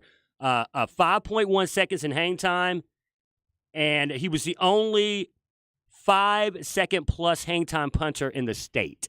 Nice. So even though he didn't make punt, we gave him kicker because there's so many good punters that we just couldn't fit them all. So Patrick Helen, number 3, Buda Johnson are our kickers. The punters, I'll go through a little more. We mentioned the cool name is Kai Haruki and Hunter Rio. Mm-hmm. You would think it's like the old, what's that old 80s pop song? Rio. Oh, that Duran Duran? Duran Duran. Yeah, Hunter Rio spelled R-I-O-U-X.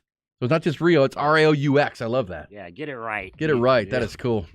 Duran Duran just went into the Rock and Roll Hall of Fame, by the way. They did? They did, yeah, this past summer. You know what parents love? Huh. When you spell their kid's name right. Yeah, that's true. You know what they hate? When you don't? You don't. Yeah. So, yeah, so shout out. So, again, Hunter Rio, Lake Travis, Kai Haruki, Round Rock, Patrick Helen, Buda Johnson, our flex final 3. Tons of great kickers in this area. Punters. And some of these guys kick 2. Oh, actually, only one of these punters is a dual guy, and it's Sam Eccles for Austin High. And we almost had to squeeze him on because – to me, he was the MVP of the Austin High Maroons. This is a 6A program, and this guy was nails for the Maroons, more wins than they've had in the past 2 years combined. Sam Eccles, a big reason for that. He was responsible for their 1-0 start in district play when they walked off Anderson to open up district at House Park. Punts, kickoffs, he's in as a punter, Sam Eccles, Austin High, senior, well-deserving. Connor Shuddy, a junior from Cedar Park.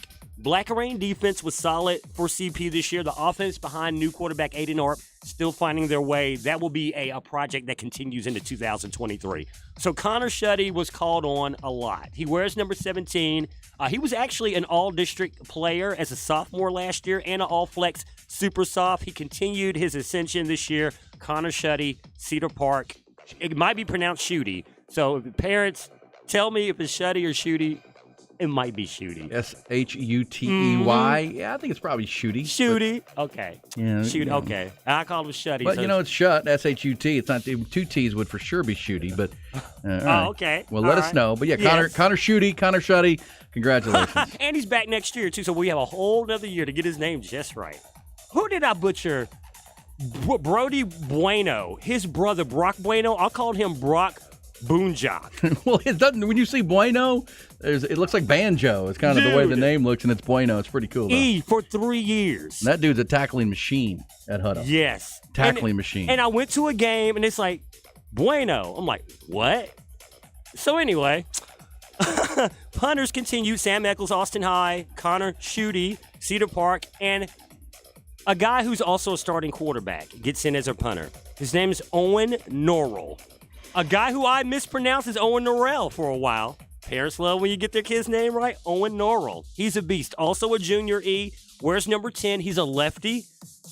Outstanding quarterback. Really took a hold of the role, but he had almost 1,000 yards in punt yards this year. So that was a very gaudy number that stood out to me. And, I know that they had to punt often. And, maybe if you're punting a lot, it might not be the best thing, but when he was called upon, he got the job done again. Almost 1,000 yards in punting in 10 games. That's insane. Owen Norrell, Westwood, Connor Shooty, Cedar Park, Sam Eccles, Austin High are our all-flex finalists for punters. There you go, Snoop. Good Very work. fun. And I think, there'll be some tougher names, but the names, got to get them right. I like that. But and you mentioned the guys that had walk-off field goals. Didn't the kid for Hutto have a walk-off field goal too? Yeah. Tim Hollenbeck. Yes. He's really good too. He was in consideration. He has legit 50-plus yard. And I know they're listening too. So cool. But yeah, he had a walk-off field goal as well. In one of our mixtapes, he was like the hippo hero. So yeah, kickers. Lonely kicker. Didn't Adam Sandler have the Lonely Kicker song? It's always something about kickers, but they're special. I've always said if you got a child and you want them to go into a professional sport that will keep them paid well if they're good at it, that will keep them from being, the target of ire of fans, and will keep them healthy, it's got to be punter, because the punter, unless he gets a punt block, that's typically not his fault. Punter can, guy like, I think of our good buddy Ty Harrington. His cousin is Shane Leckler, who punted forever for the Aggies and for the NFL. He punted for like 20 years, and you never get hurt. You make money, good money for a long time, and then you don't ever – like the kicker, if he misses 3 kicks in a row, he's going to get cut. He's out, right? You get all the pressure. You become the GOAT. If you're Scott Norwood and you miss the Super Bowl kick, you're the hero if you're Justin Tucker and you beat the Aggies and then go on to be the greatest kicker in NFL history. But punter is the one. Not a lot of pressure. You can work on it all the time, and you're not going to get hurt, most likely. Yeah, quarterbacks, I've seen Mason Cochran, I believe, handles his own punts as well at Round Rock, even though they have kind of a rookie. He's that's the Danny White. Remember Danny White for the Cowboys was the quarterback punter. Mm-hmm. I always liked that. Owen Norrell, he does it too, but also, it gives you that dual threat. If it's 4th and 15 and, they're being lazy on punt coverage, maybe you pull it down and run it or toss it. Yeah, and you can always trick play, but you also have the threat of the pooch punt, which is good for field position because you can be looking like you're going to run a play and then punt it, and they don't have anybody back there. Brennan tried to do that against Westlake, but they just kept scoring touchdowns anyway, so it didn't even matter. It doesn't matter. I love that. Well, congrats to those. You're going to pick one of each, right? There'll be one kicker on the all-flex team and one punter. Y'all know I would do it just a 3-way tie. We just give them all the award. Then we're going to do a 5-way tie. You all win it. I did notice while you were announcing that the kicker at Round Rock with the cool name Kai Haruki retweeted because our flex team put out the list of punters and kickers, and he retweeted that. So good for Kai Haruki. No, dude, he's so good. Number 15 and just a junior. I'll be covering you for soccer too, Kai. There you go. Good luck. Hopefully he's in school somewhere. High school. They be. Sorry, we're talking about school. They will listen to. They'll have their phones and be streaming with their iPods. They do that a lot, and they can get away with it a lot easier. So what's coming up at 11:30 is we're going to announce another position all day long here on the Horn. We've done. Let's run through. We've done quarterbacks, running backs, now punters and kickers. Do we know what next hour is? Yeah, it's linemen, offensive linemen in particular, and there's so many. I don't know how I'm going to just fit them all in between 11:30. I guess I just won't go as a deep dive into all of them. But well, yeah, you will. Got to give them their credit. We'll have that. Also, I want your thoughts for because I think at 11 Chad's coming in to run with you. But we'll figure that out. However, because we're making it happen. Hopefully, Craig checks in too from Madison Square Garden, potentially get a preview of Texas and Illinois tonight in the Jimmy V Classic and his thoughts on these players who've been announced so far. Also, I want some of your thoughts on these running backs, Snoop, when we come back. Okay, Light the Tower, very special Tuesday edition. Not just because it's my birthday, but it's also the All Flex Finalist Day here on Flex ATX and the Horn.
Snoop is on a roll today. Happy birthday to me. Now you got my old music. What is it called? The music contest, the music list. Mm-hmm. I remembered Wilco because I love Wilco too. So that was my. But then now you went deep with My Morning Jacket. Nice job. I saw My Morning Jacket recently, September. We took a trip to Nashville, and they played Friday night at an amphitheater there in downtown Nashville. This great live band. This video is crazy. I don't know if you remember the One Big Holiday video, but it's a great song. And a great live show. One Big E holiday today, so happy birthday. Thank you, brother. The music survey, I believe this was my maybe underrated band or my favorite live show might have been. Favorite live show. Mm-hmm. And it is indeed. When they're cranking, it is as good a rock show as you'll see. And they put on a big performance. Thank you, Snoop. Hey, a couple of things. Thanks to the texters as well, because several people chiming in. The Bob Hope All-American team we were talking about, because it's Old Man Radio today because I'm 50. Bob Hope, that came from the UPI. I remember, Snoop, when they had the AP and the UPI, United Press International. And that was where the All-American team came from. And Bob Hope would host the TV show where they would introduce each player. They'd come out in their jersey and and that's that was for college players, but this is kind of our version of the. We need to redo that for 2023. Maybe we should try to mimic that and do a TV show. Yeah, that'd be pretty cool. That would be fun as we grow this Flex brand. Also, somebody mentioned in addition to Janis Joplin and Jimmy Johnson from Port Arthur, the great Clifford Antone. Clifford Antone, who of Antones, of course. He also from that hamlet there at Port Arthur, Texas. Oh, Jamal Charles. Jamal Charles, of course, is also on that list. Also, we've as we announced the punters and kickers, the folks at Liberty Hill aren't happy. They're voting for Connor Hawkins. They're voting for Connor Hawkins. Yeah. Oh God! Well, he's a junior. Let's let him get it next year. Okay, Liberty Hill letting you know we're still playing, and Connor Hawkins is also. Let me tell you, our vote. Connor, I swear, one game he had I don't even know what the word is for it. He had 10 touchbacks and 10 extra points.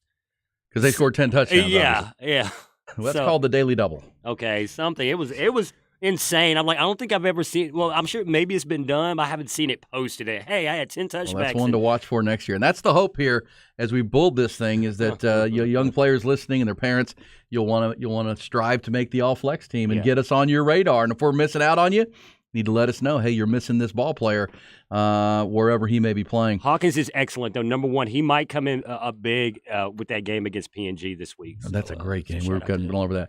All right, Snoop, real quick before we get to the top of the hour, and I know next hour is busy as well, but your thoughts, because Bucky and I announced at 8:30 this morning the running backs, and can there be enough said about Cedric Alexander and the career he had, the season he had for the LBJ Jags? Yeah, and what gives me the point of reference for him is I watched Justin Miller and Mulbah Carr, the guys who held the records before him. I watched what they did, and to just have that point of reference makes me respect him even more. And Vanderbilt is getting a very good player. Yeah, they are.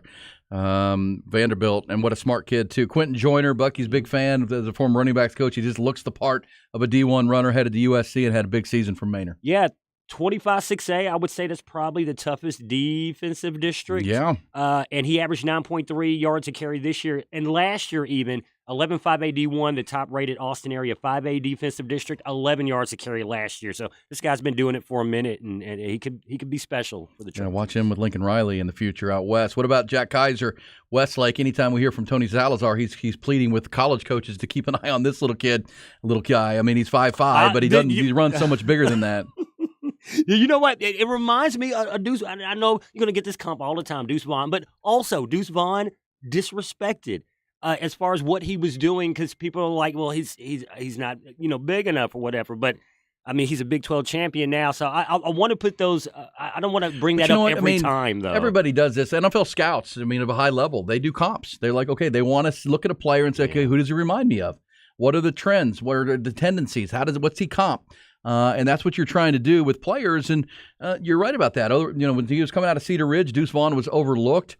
I think people forgot how much of a good of a soccer player he was growing up, and his balance. He gets to he just won the Big 12 championship, and it was a big part of their win, along with Will Howard and Chris Kleiman. Congratulations to that group. But also, Jack Kaiser, again, 27 touchdowns. He really didn't have to do much last week, which was surprising because They didn't really run Jaden Greathouse out there. But, yeah, Coach Salazar is right. He's being slept on heavily. Well, let's get that in there. That's what this is about at Flex. Can I mention what's that matchup with North Shore going to be like with Westlake? And this is as good as it gets in high school football this weekend at Rice Stadium, old school Rice Stadium, Westlake and Galena Park, North Shore. Yeah, if you're going to hide anybody from those big defensive linemen, Kaiser's going to do it. There's no – I want to say, not that Klubnik bailed them out last year, but I felt that he won them that game because they trailed in the fourth quarter and he kind of put the team on his back. So if that situation happens again this year, I'm interested to see, is it Kaiser the one who comes up with the big play in a clutch moment?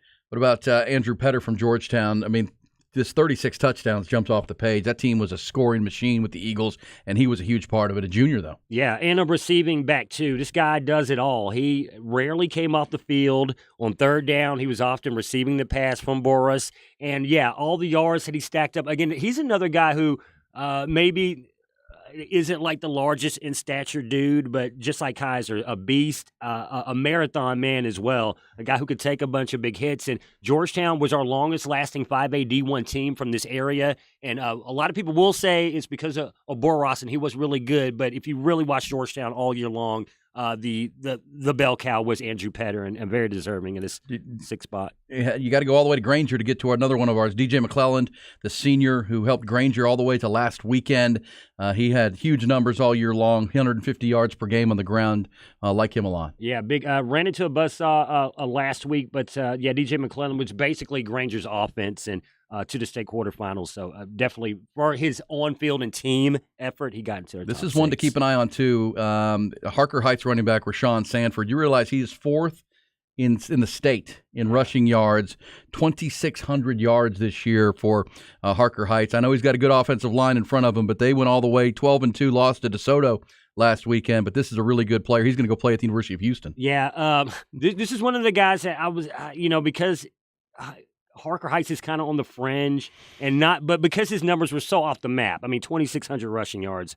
I want to say he was the only Austin area-ish player with over 2,000 rushing yards besides Noah Long at Liberty Hill, which had 2,000. It's pretty amazing. You see guys with over 2,000. Normally they're at the smaller A's, 2A, 3A.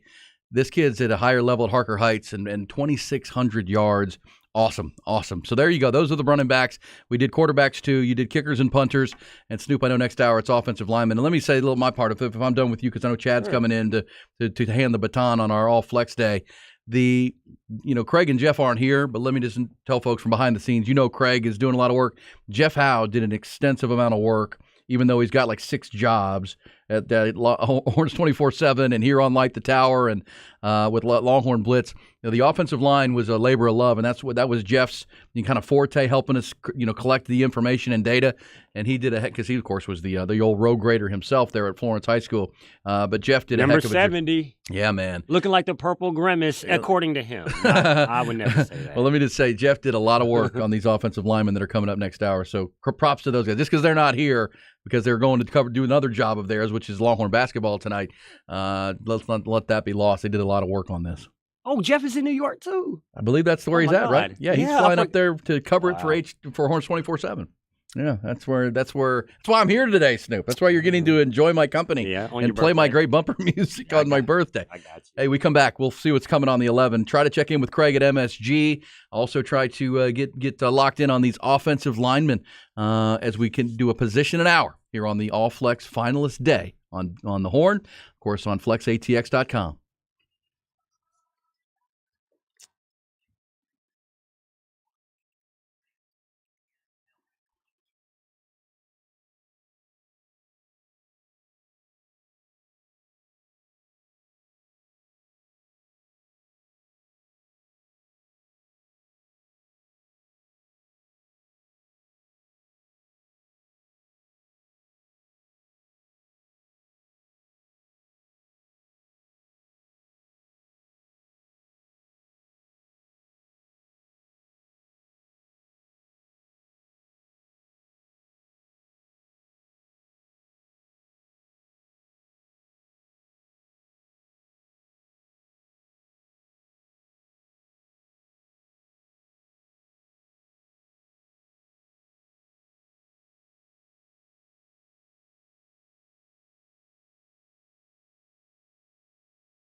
Oh, I am not that guy, and I am not that guy, and I am certainly not Snoop Daniel, but I am Chad Hastings, and it is All Flex Tuesday around these parts.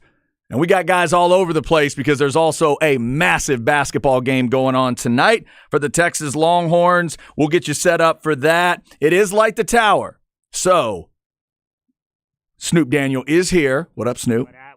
What up? All right, so Snoop is here, ready to roll as always. The reason Craig and Jeff aren't here is Texas and Illinois at Madison Square Garden. We are hoping to be joined by Craig Way at about 11:30. That is also when the offensive linemen will be announced for the All Flex finalist list. We are hoping that Craig will be able to do that from the most famous arena in the world.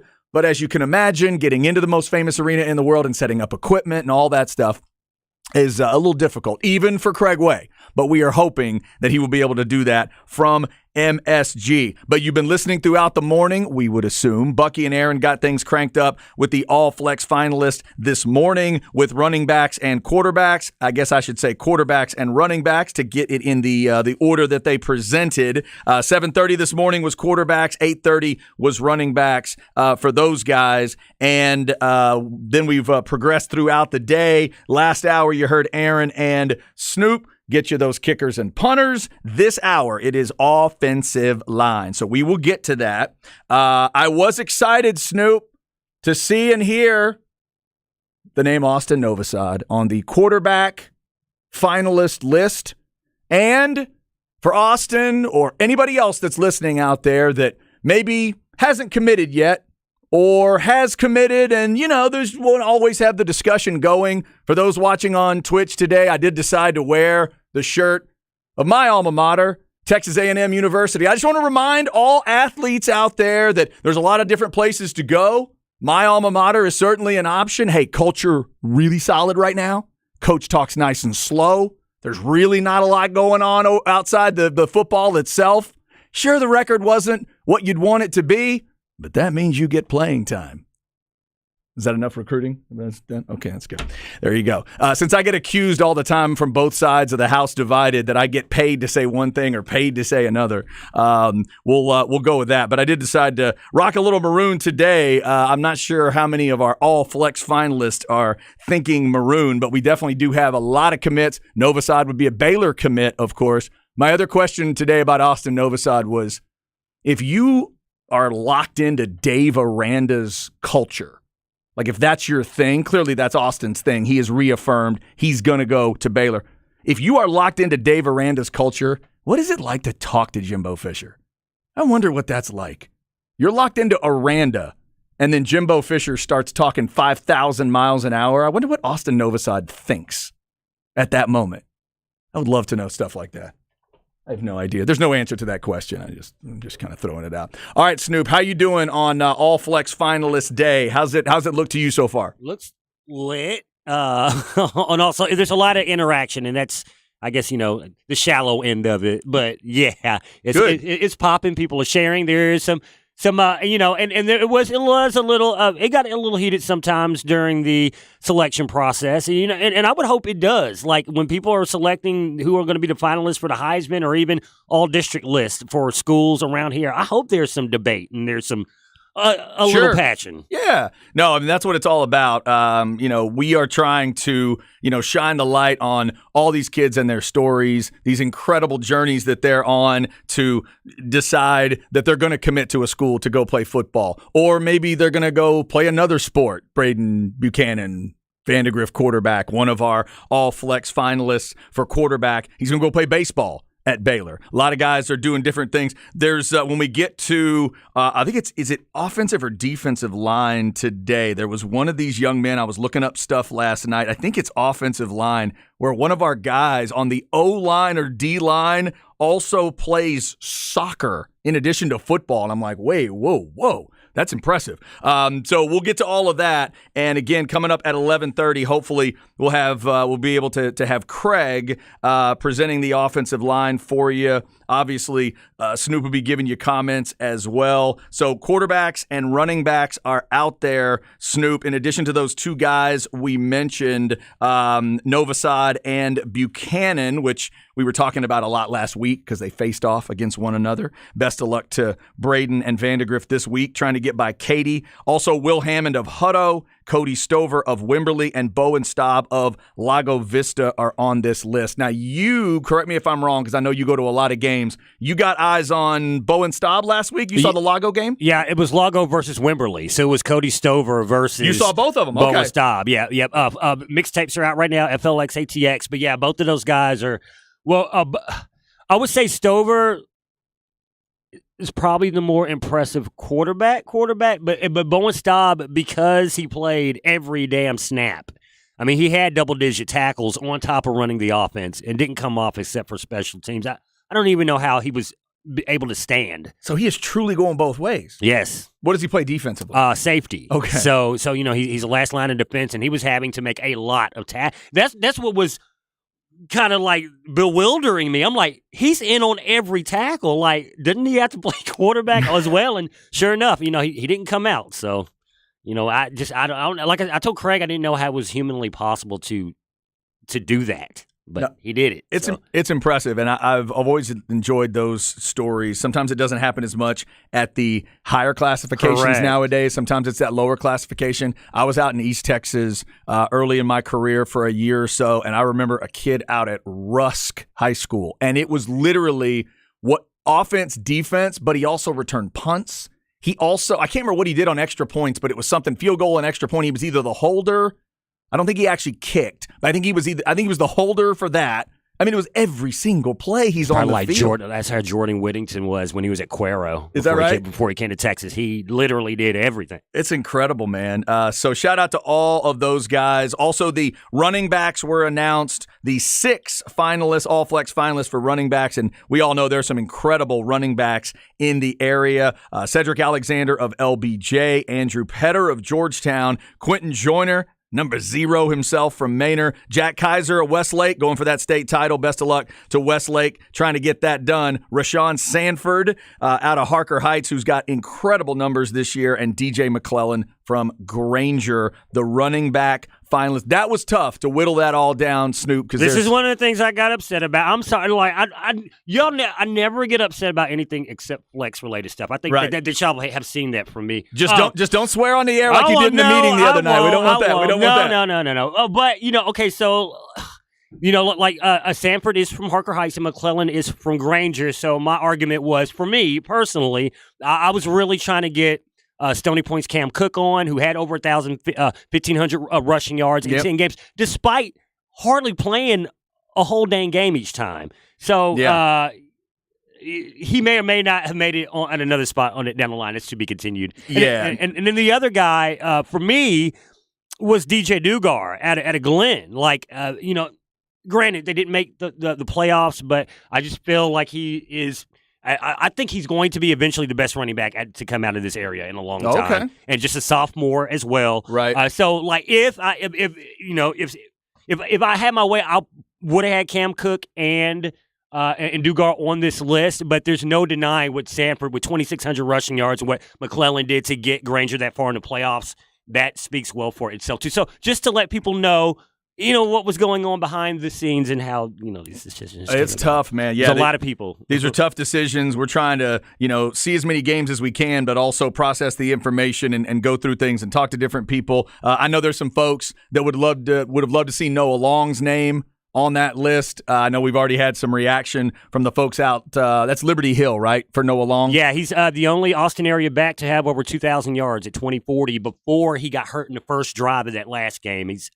I don't know if he's coming back if they make it a state. Yeah, so that was one of those that I think the thought process there is how much they spread out all those carries and yards. But you're right, his numbers are incredible. So we certainly know and then this is where it really does shine the light on the good end of a discussion. When you're putting together a list like this, you don't end up with, okay, well, we need 8 more spots in this list, or we need 3 more spots, and there's not enough quality. There's so much quality in this area, Snoop. You know that better than anybody. And so there are going to be some names that are left off, unfortunately. But that is those are the 6 running back finalists that we ended up going with.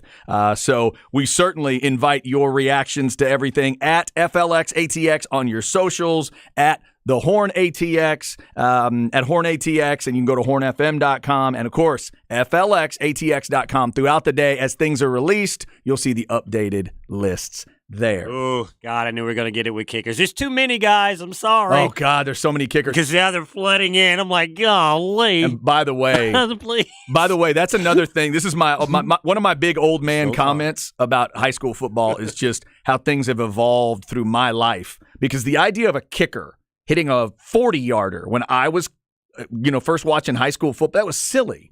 Nobody would let a kicker try a 40-yard field goal like in the early to mid-'80s. Not the games I was watching. Maybe Waxahachie was at a different level because of it. But nowadays you're seeing so much more, in the evolution of kickers. The other night at that Vandegrift drip game, Vandegrift's kicker, Hayden Arnold. Hayden Arnold? Yeah, is that right? You got it. They start lining that thing up, and I'm sitting there with the Vandegrift dad, friend of mine, and I'm like, is this going to be up near 50? And then the holder hits the knee at the 40, and I thought, whoa, it's the 5-0 here, man, to try to end the half, and he nailed it.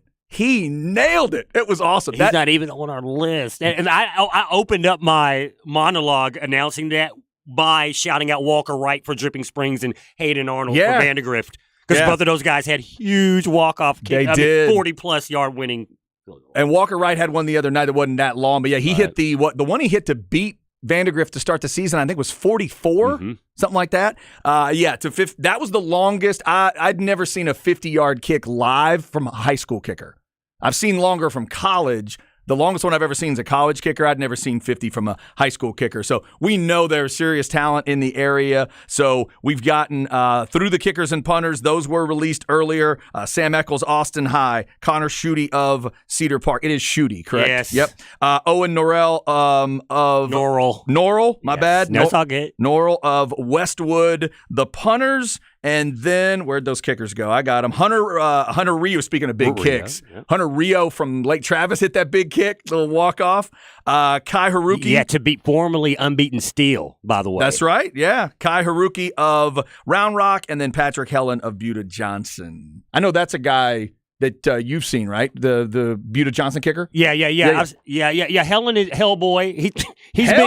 He's been good for them for a minute, and I like it. He was the team's top scorer this year, as well as all those other stats I put up. Him 11 field goals this year, 7 of them 40+. So Buda Johnson, not a 6A debut like Dripping Springs, but they did their thing. Yeah. All right. So we'll definitely get back to the flex stuff. Hopefully 11:30. Craig from Madison Square Garden with the offensive linemen. We got O linemen, and then specifically we're also going to have 3 centers specifically that will be finalists, and then we will have 12 offensive line finalists coming up. So a couple things outside of that to get started. Yesterday during the 12 to 3 show, I told Cowboys fans to watch last night and watch carefully. And that is exactly what I am talking about. If you let the Tampa Bay Buccaneers get you into a certain kind of football game, they'll beat you, and you have no idea how. You'll have no clue how it happened. 16-3. That was the score, and Tom Brady, and that's how crazy that game got. There were no stats that are that amazing. They just made a couple plays at the end of the game. Cowboys fans, right now you'd be lined up to do that. Go to Tampa and deal with Tom Brady and the Bucs. And I hope, Snoop, there was one guy watching last night intently that's wearing a star right now. Dan Quinn, because he's the key to that whole thing. Dan Quinn drawing up the pressure to get in Brady's face is how the Cowboys can beat the Bucs. But if they let Brady stand back there and dial it all up, especially with the Anthony Brown injury, the Cowboys will walk out of there with a clunky loss, palms in the air, wondering what happened. That's the key. That's the key to always beating Brady. You have to get pressure in his face and from every angle or he will beat you. Had to be frustrating if you're a Saints fan watching that game last night. Yeah, they led the whole time. I couldn't believe that they won. I was watching at Cheesecake Factory yesterday with a Tito's Martini. Hey, there you go. Extra dirty. Blue cheese olives. Holler at me. Wait, blue cheese olives? Mm-hmm. Now, what does that mean? There's blue cheese stuffed in them? Yes. Uh-huh. Yeah, Cheesecake Factory, they do it big. And, Dude, their menu should be in a library. It's so thick. It is. Takes me forever to get through it, but I didn't realize. And all their options are pretty good. How the heck I'm getting on this? Their salmon's really good. You should try it. Oh, miso salmon, mashed potatoes, and snow peas. There you go, snow peas. They're very healthy for your digestive gut health. Anyway. That's one thing I've never heard. I've listened to a lot over the last year. I've heard a lot of shout-outs on Flex socials, the Flex stuff you guys do. I've never heard anybody shout out snow peas. They're delicious. You need to get that started. Snow peas. Next time you go through the shout-outs, your last shout-out should be, and shout out snow peas. Shout out snow peas. Yeah. Yeah, okay. I might replace that because homage to the guy who gave me my start in radio, Kid Craddock, I always say, keep looking up. That's where it all is to end. But I might shout out snow peas. There you go. A little snow pea shout out. Mm-hmm. So on the NFL front, you got that going. Cowboys getting ready for the Texans game. Cowboys need to keep pace with the Eagles. They're 2 games back. They need the Eagles to slip one time, and then they've got to beat them. Because then you'd get you'd have the tiebreak win. Cowboys essentially were fighting for that 1 seed. Could be a 1, could be a 2 by the time it's all done. But they are fighting for the top, and that would get them a home game at least, maybe even a bye. So none of that's out of the realm. But if they stay where they are now, it would be the trip to Tampa. So just kind of keeping that in mind. Bucks, Eagles, the 2 teams to focus on, I think, right now if you're a Cowboys fan. And we'll certainly go into another big week in the NFL. Also tonight, Texas and Illinois. The reason Craig and Jeff are not talking to you right now, if I didn't mention it earlier, Jeff Howe, Horns 24/7, of course, covering it like nobody else. Check out the Longhorn Blitz podcast as they're getting ready to record it in here next to us without Jeff because he is in New York getting ready to cover the game. So that's why you're not hearing those guys right now. Hopefully we'll have Craig coming up at 11:30. But remember, it's Texas and Illinois. I'm just looking through Illinois' schedule here. They lost twice already, but they lost to ranked teams. They lost to Virginia by 9, 70-61. They lost by 5 at Maryland, 71-66. So 2 close losses. This is a really good team. And if you want a little drama in a transfer portal era, if you heard Craig Way's report today, he talked about the relationship that Chris Beard is going to rekindle in this game, and that is Terrence Shannon Jr. TJ Shannon, the guy who was at Texas Tech, came to Texas very briefly, and then he was gone, and now he leads Illinois in scoring with 19.8. Let's give him 20 points a game, 26-4. So TJ Shannon leading this team tonight. If you want a little drama, that's what MSG is all about, right? The most famous arena in the world. Get you a little drama there. So we're getting ready for that. Remember, 6 o'clock tip tonight, 5:30 pregame. All right, coming up. Hey, yeah, I want to ask you before Craig does a thing. I want to ask you a UT question. Okay. Are you worried that Bijan and Roschon are leaving?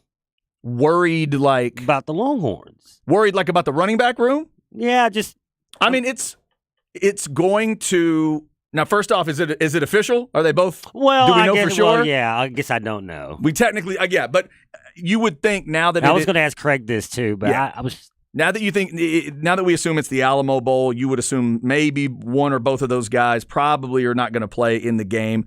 I would say if I was a Longhorn fan, I would always have a what could have been if they were both utilized, really utilized. But moving forward, I think there's some talent in that room.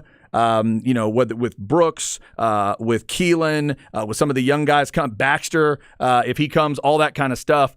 But the other thing I would do as a fan is think, okay, even in that last game, Steve Sarkisian had to be pushed to use Bijan Robinson to that degree. Has he truly learned the lesson or not? That would concern me as a Texas fan. Because running is in my DNA if I'm a Texas fan. That's what it's about. If you're at Texas and you have badass running backs and you don't use them, it pisses the fans off. And I think it should piss the fans off. So that's where I'd be as a Texas fan. I would love to see Bijan and Roschon come back.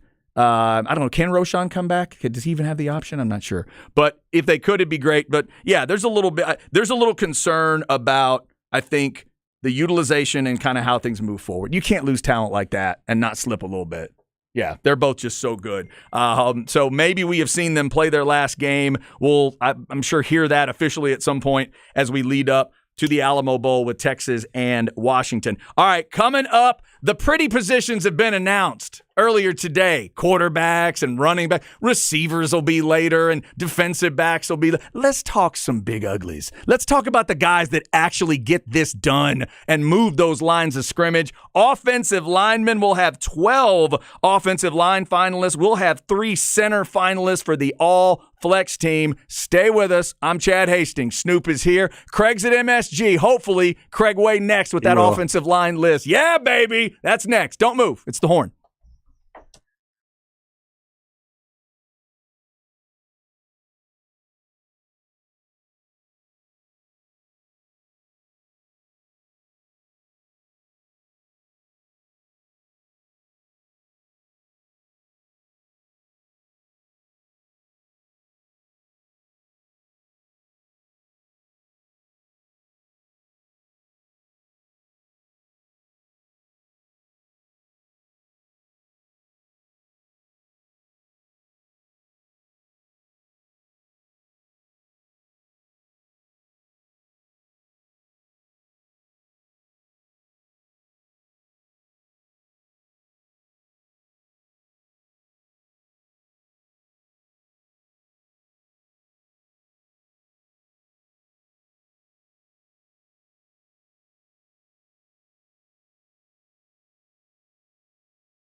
this was an easy choice, but a good one. Start spreading the news.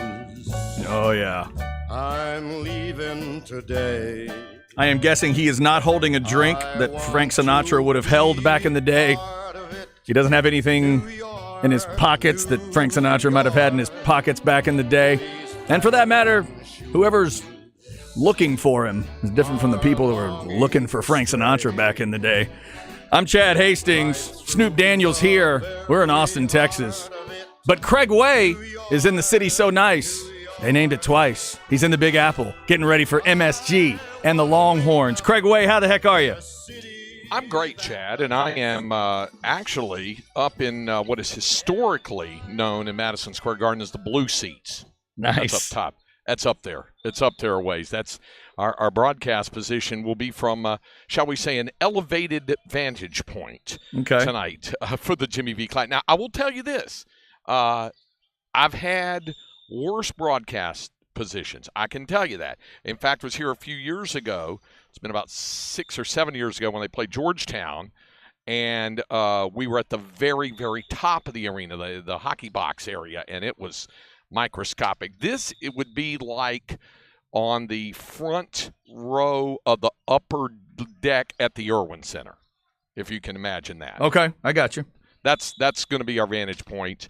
The Longhorns, as we mentioned, right now are on the floor going through their shoot-around prior to tonight's Jimmy V Classic matchup with the Fighting Illini, Illinois. They were on earlier. Duke and Iowa have shoot-arounds here later today. That's the second game here tonight is Duke and Iowa. But Texas and Illinois number 17 and number 16, one poll, 17 in the other.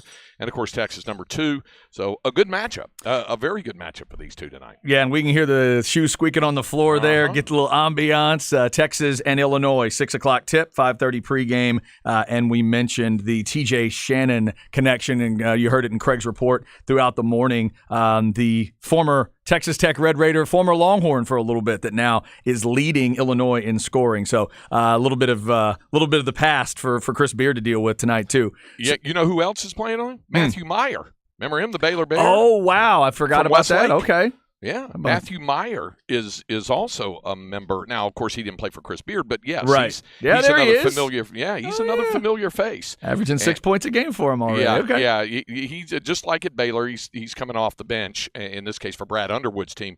But T.J. Shannon, of course, he's been a dynamo. I mean, he's averaging 20 points per game. Chris Beard furtively recruited him.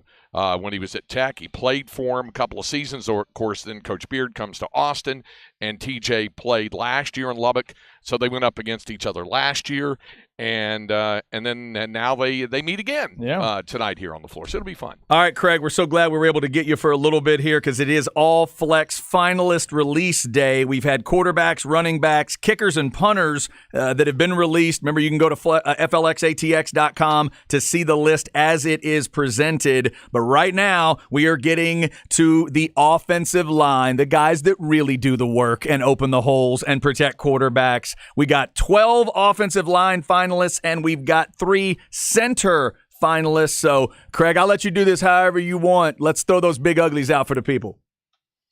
I'm going to let you throw it out. Oh, I'm going to do it. Okay, fair enough. I'm going to let you throw out the names, and then I'll have some thoughts on it afterwards. But I'm going to let you go ahead and announce the name. The reason for that, Chad, it was, and I'm going to put this mildly, a mad scramble just to get into position where I could actually be on with you guys. Okay, fair enough. No, we'll do it.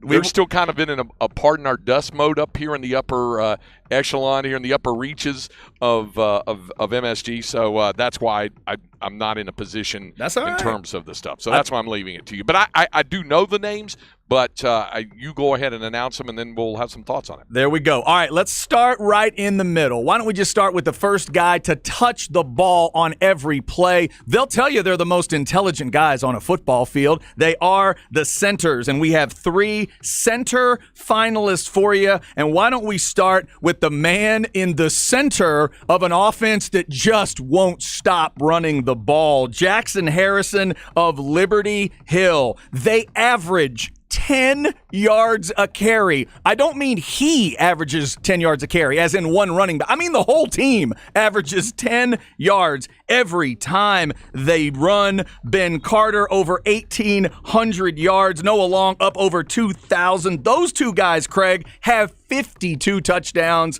and obviously Jackson Harrison is a big reason why, right in the middle of that offensive line. Here's the key to that whole deal with Jackson Harrison, and he's been a guy that ever since he was a sophomore has been a major contributor and a starter for this team, and I know Snoop can hop in on this and talking about Jackson Harrison. This offensive line for Liberty Hill, look at the roster list of guys who carry the football every week, who carried the football last Friday night in the win over Flower Bluff. He is the anchor of that group and is regarded by a lot of people as the best offensive lineman, regardless of position, in the entire Central Texas area, and one of the best in the state. He's the keynote, but he's not the only guy out of that. And when you have two guys in Noah Long and also Ben Joe Carter. Pittsford, Joe Pittsford, go down with injuries on the same play on their opening drive last week with broken collarbones, both of them on the same play going down, and they just pick up undaunted. I mean, they lost not one, they lost two on the same play, and then just plow through that. They have a stable of backs, and Jackson Harrison is at the middle of that group that leads it up front for them. Yeah, they're so wonderfully old school, Snoop. The fact that they're not attempting passes throughout whole ball games, it's incredible. Unbelievable. All right, so the next guy, let's stay with the centers, and we will go to Dripping. On the offensive line, you know, the interesting thing, you think of Austin Novosad in the landmark season he had throwing the football, and yet you just rattled off the rushing numbers for Drip. That's a reason why they were able to be a state quarterfinalist and came within a whisker of being in the Final Four because of that offensive line in Jackson Key. Yeah, they had a touchdown drive last week where Tyndall literally carried every single play. Yeah. It was like 8 or 9 plays, all him touchdown. That team absolutely ran the ball. Jackson Key, a big reason. And our third center finalist was part of an incredible turnaround out in my neck of the woods. Big 78, right in the middle of that Elgin Wildcat line is Blaine Mueller, 6'3", 265. The senior helped that team run for over 1,700 yards. Craig, 156 a game. The Elgin Wildcats just woke up and had a huge turnaround this year. Yeah, to go from where they were and being a witless program and what Coach Clausen did with that program was remarkable, and you can't do that without great offensive line play, and Mueller was the keynote of that deal as well. So that goes without saying that team could not flip the script the way they did, especially offensively, without Mueller and his contributions. No doubt. So those are our 3 center finalists on the all-flex finalist list. Jackson Harrison of Liberty Hill, Jackson Key of Dripping Springs, started with 2 Jacksons, and then Blaine Mueller of Elgin. Snoop, any comments on the centers before we move to O-line? What do you think of these guys? Beast.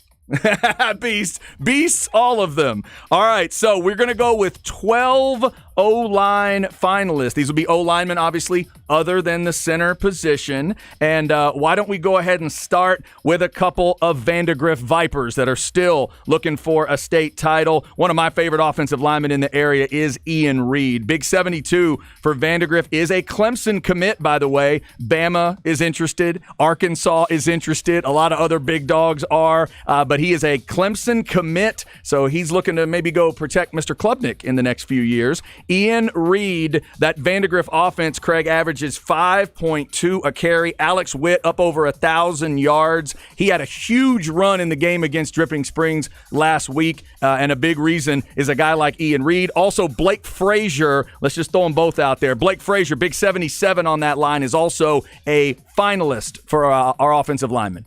Both very willing.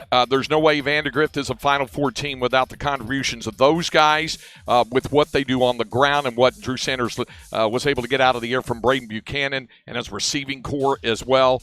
Ian Reed came in with high accolades, and sometimes it's difficult to live up to those lofty expectations. But he has more than done that. That offensive line has just been tremendous for them this season. Man, 6'7", 320. When you see Ian Reed, he's every bit of it. Big, long arms. When he gets his hands on you and he stretches those arms out, you are pretty much at the concession stand. So 2 Vandegrift guys start us off on the offensive line. If you're a Longhorn fan, you want to hear about a commit of yours, how about Jaden Chapman of Harker Heights? He is a UT commit. LSU, OU, A&M, Bama, and others are also interested in a 6'4", 300-pound senior that has been a big part of what Harker Heights has done. 232 yards rushing per game, 6.3 a carry. Craig, their incredible running back, Rashawn Sanford, has over 2,600 yards and averages 8 yards a carry, but he couldn't do it without Jaden Chapman.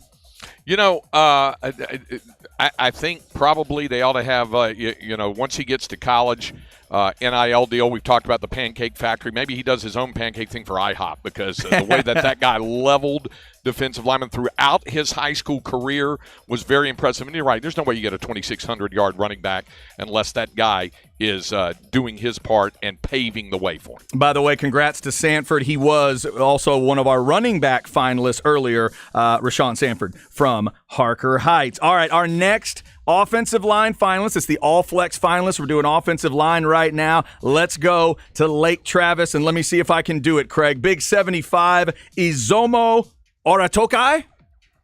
Close enough. And just yeah. Maybe? Yeah, Big O. Big O? Okay, we'll go. And, in fact, Mark Honig told me just to say easy. Yeah, easy. That's a great We'll go easy. Easy is a good way to describe it, and there was nothing easy about the way that dude played the game as well. We talked about Caden Leone having to develop as a quarterback this year, and Nico Hamilton with what he did in the ground game. The offensive line kind of had to learn on the fly a little bit as well, and Easy helped ease that transition for that offense for the Cavaliers. Yeah, I know one guy that wishes we would stop talking about him right now. That's Jeff Traylor. He is a UTSA. He has the UTSA offer, but over the next year, Craig, he's a junior. So over the next year, there's going to be a lot of talk about Easy. Big O, 6.1 a carry for Lake Travis. Nico Hamilton was up over 1,200 yards. He's obviously a big reason why. So shout out to Easy and Lake Travis. They clearly did not have the season they wanted because unless you add a star to that helmet, it's not the season they wanted, but Lake Travis certainly did have a good solid year again. Easy was a big part of it. All right, Craig, let's get to maybe my favorite name on this list, and it's Bowie's Justice Trumpler. Come on, you knew I'd love that one. Justice Trumpler. Big 72 for the Bowie Bulldogs. He helped Max Barnes get almost 1,200 yards. 1,175 for Max this year, 6.4 a carry. They average right at 200 yards a game on the ground, Craig. That Bowie Bulldog team, when they could get Max Barnes going, they were pretty darn good this year. Yep, and that was a big part of it. Clearly, Connor Kenyon had a great season at quarterback as well. If there was a honorable mention outside of the 5 quarterbacks, Connor probably would have been on that honorable mention part. But, yeah, without Trumpler, without that offensive line going, they're just not nearly as effective, and the coaches will all tell you that. What a great season he had. Yep, no doubt. All right, almost halfway done with the list. Let's go back to – actually, before we go back to Liberty Hill, let's go to Georgetown. Broden Elliott is his name, right there on that line. He is a UTSA commit, speaking of Jeff Traylor. He's committed to the Roadrunners. He helped Andrew Petter get up over 1,800 yards. Petter is one of our running back finalists, and they're up at over 200 yards a game on the ground at Georgetown. Craig, that's a heck of a program there, and Broden Elliott was a big part of it. Yep. You think about Andrew Petter and Noah Boris, what they did in terms of, their offense, the running game and the passing game, and the offensive line made it work. And I'm totally in agreement with you, and I'm glad the committee added his name to it. Yeah, we mentioned the Liberty Hill center earlier. How about a Liberty Hill offensive lineman to go with it? Hudson Stillwell, part of that team, again, that averages 10 yards a carry. He helped that incredible Liberty Hill attack, and they obviously are still rolling in the playoffs, Craig. Yeah, in visiting with the Liberty Hill coaches and watching the video clips of them this season and talking with those close to the program, as great as Jackson Harrison was, and he's the keynote, the leader of that offensive front, Hudson Stillwell is right there with him, and really impressive numbers that he put up there. And you can't run the ball the way they did for as much as they did with just one guy, being an all-flex guy. It has to be multiple guys. Yeah, that's probably true. And we got 5 guys left. Speaking of, you can't run the ball unless you can't do what Cedric Alexander did unless you have a good offensive line. How about Big John Bragg from LBJ, 6'5", 270, big number 77, helped Cedric Alexander average 11.2 yards per carry. He's got interest from Louisiana, from Missouri, from Sam Houston State as well. Craig, John Bragg, a big part of what the Panthers did. I'll tell you who else was on the sidelines. Jaguars, my bad. Yeah, I'll tell you who else was on the sidelines for an LBJ Thursday night game that did, and Zach Lucero of our staff called it as well. Kansas was there. Lance Leipold was there. So they were watching him as well. John Bragg's an interesting story, Chad, in that he had to, by injury, play a variety of positions. He played tight end. He played guard. He played center. He played tackle. He was ferocious on the defensive front as a D lineman. Absolutely. He could have made the all-flex team at a number of positions, but offensive line is where he contributed the most. Yep. Speaking of a guy who could have maybe made it at multiple positions, Jake Williford of Anderson. I was looking at his social media. He went to a camp specifically designed for long snappers, and he's been declared the 72nd best long snapper in the nation, gotten a 4.5 rating on their scoring. He's had visits to UNLV. He's visited TCU. Jake Williford on our O-line list, but Craig, Jake might tell us he needs to be on the long snapper list too. Yeah, he was that talented, and Anderson took a big step forward this season with its offense. That's still a growing program, especially as they straddle the line between 5A and 6A, but he's a big part of the reason why the offense took a big step forward. All right, we got 3 names left. How about Alex DeVille? Great name, from Rouse. He is a senior, 177 yards on the ground per game for Rouse this year. Justin Cannon had up over 1,500, almost 1,600 yards, 1,575. He averaged 6.6 yards per carry, Craig, and Alex DeVille is a big reason why. Yep, and you can't help but be impressed with it. Even as Rouse had some struggles early on trying to get its offense going on, and it wasn't as explosive early on, and some of that was a tough non-district schedule. Eventually it caught on, and they were able to steamroll their way to the second round of the playoffs, and DeVille was a big part of that. All right, coaches sometimes like to say, if you're good enough, you're old enough. How about a freshman on the all-flex finalist list? Gerald Mays of Weiss. He's got a chance to go to 4 all-flex, be an all-flex finalist 4 years in a row here. Number 55 was a part of getting Dalen Alexander up over 1,000 yards, 6.7 a carry. That team, Weiss, averaged 172 yards rushing per game. Craig, if he's a freshman and he's a finalist, he's got to be good. Yeah, and a fresh face on a 6A fresh face. Weiss, remember, had the transition into 6A, their first season 6A, and they make it to the playoffs in their first year in that tough district that had Harker Heights and Temple and some of the other programs in there. And I was amazed at the number of young guys who made major contributions to Weiss being able to take that jump, and he was one of them. Yeah, impressive stuff. He's obviously going to be around Weiss for another 3 years. If you're a fan, you'll be really interested in watching him with the Wolves. And finally, let's go to Westlake as they are looking for yet another state title, and Tyler Knapp is a big part of it. He is a junior, so one more year. He'll try to keep that string going next year. He's hoping for a state title this year and next. Got interest from Arizona State that I've seen. Jack Kaiser, of course, the big running back for Westlake, and one of the running backs that we've certainly watched around here, and one of our finalists on the running back list. Almost 1,500 yards for Kaiser, and obviously Knapp is a reason why, Craig, they are going for that 4th straight title. Yeah, we could have had our choice of probably several different Westlake Chaparrals. After all, they are back in the Final Four, and they won 54 in a row. So, we could have had the choice of all that. But what we did, or what the committee did, and I didn't even really have a vote on the committee, but what they asked me to do was review it after the committee put together the list, what they did was to really canvas hard the Westlake coaches and those close to the program in talking about it, and who in terms of grading out as one of the most consistent guys. And, of course, they had injuries on the offensive line. T.J. Shanahan probably would have been there as well. He got banged up, and his season ended early. But in terms of grading out guys who graded out at or near the top week by week by week, Tyler Knapp was right there. There you go. There are our offensive line finalists to go with the 3 center finalists. You can go to flxatx.com to see that full list. It is an impressive list of guys. So in the end, when we get to the all-flex team next week, ultimately it will be 4 offensive linemen and 1 center that will be on the first all-flex team. Craig, we appreciate you being able to take some time. Anything else before we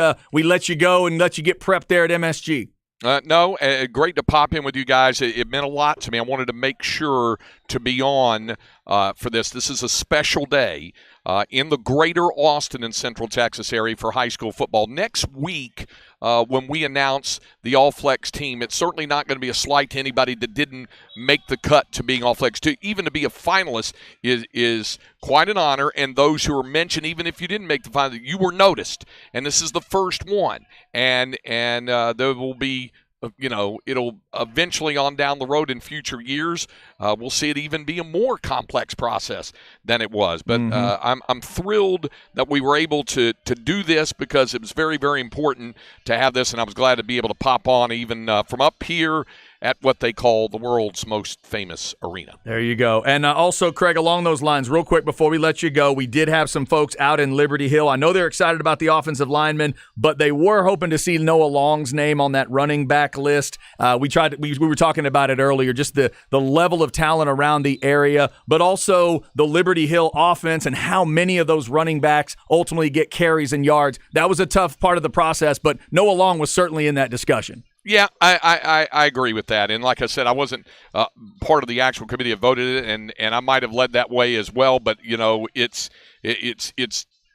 understandable the guys who were on it. That's where you wish you could add probably 10 more spots. I'm starting to sound like Snoop. Have a tie of 15 guys or something. But there's no telling. There's no doubt about that. He had a fabulous season, and I hope he recovers quickly as well. Whether he can play this week, or if they win next week, or even if he doesn't play all the rest of the way with that broken collarbone, I hope he has a quick recovery. Yeah, absolutely. All right, Craig, y'all have a great call tonight. We'll be listening.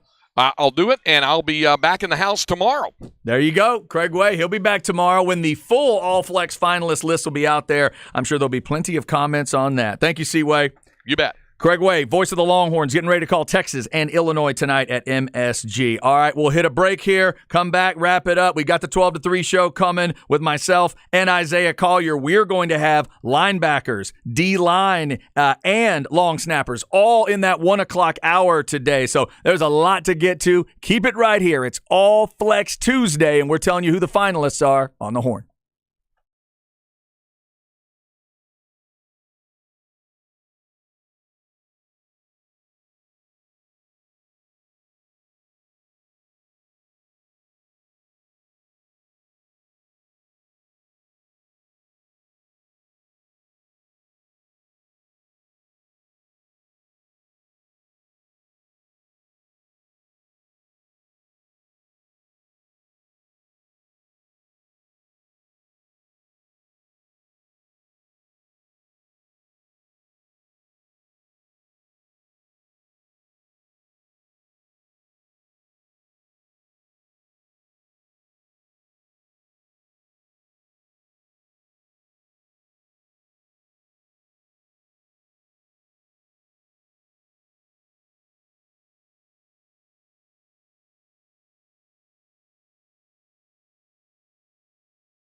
Oh, that's a good one.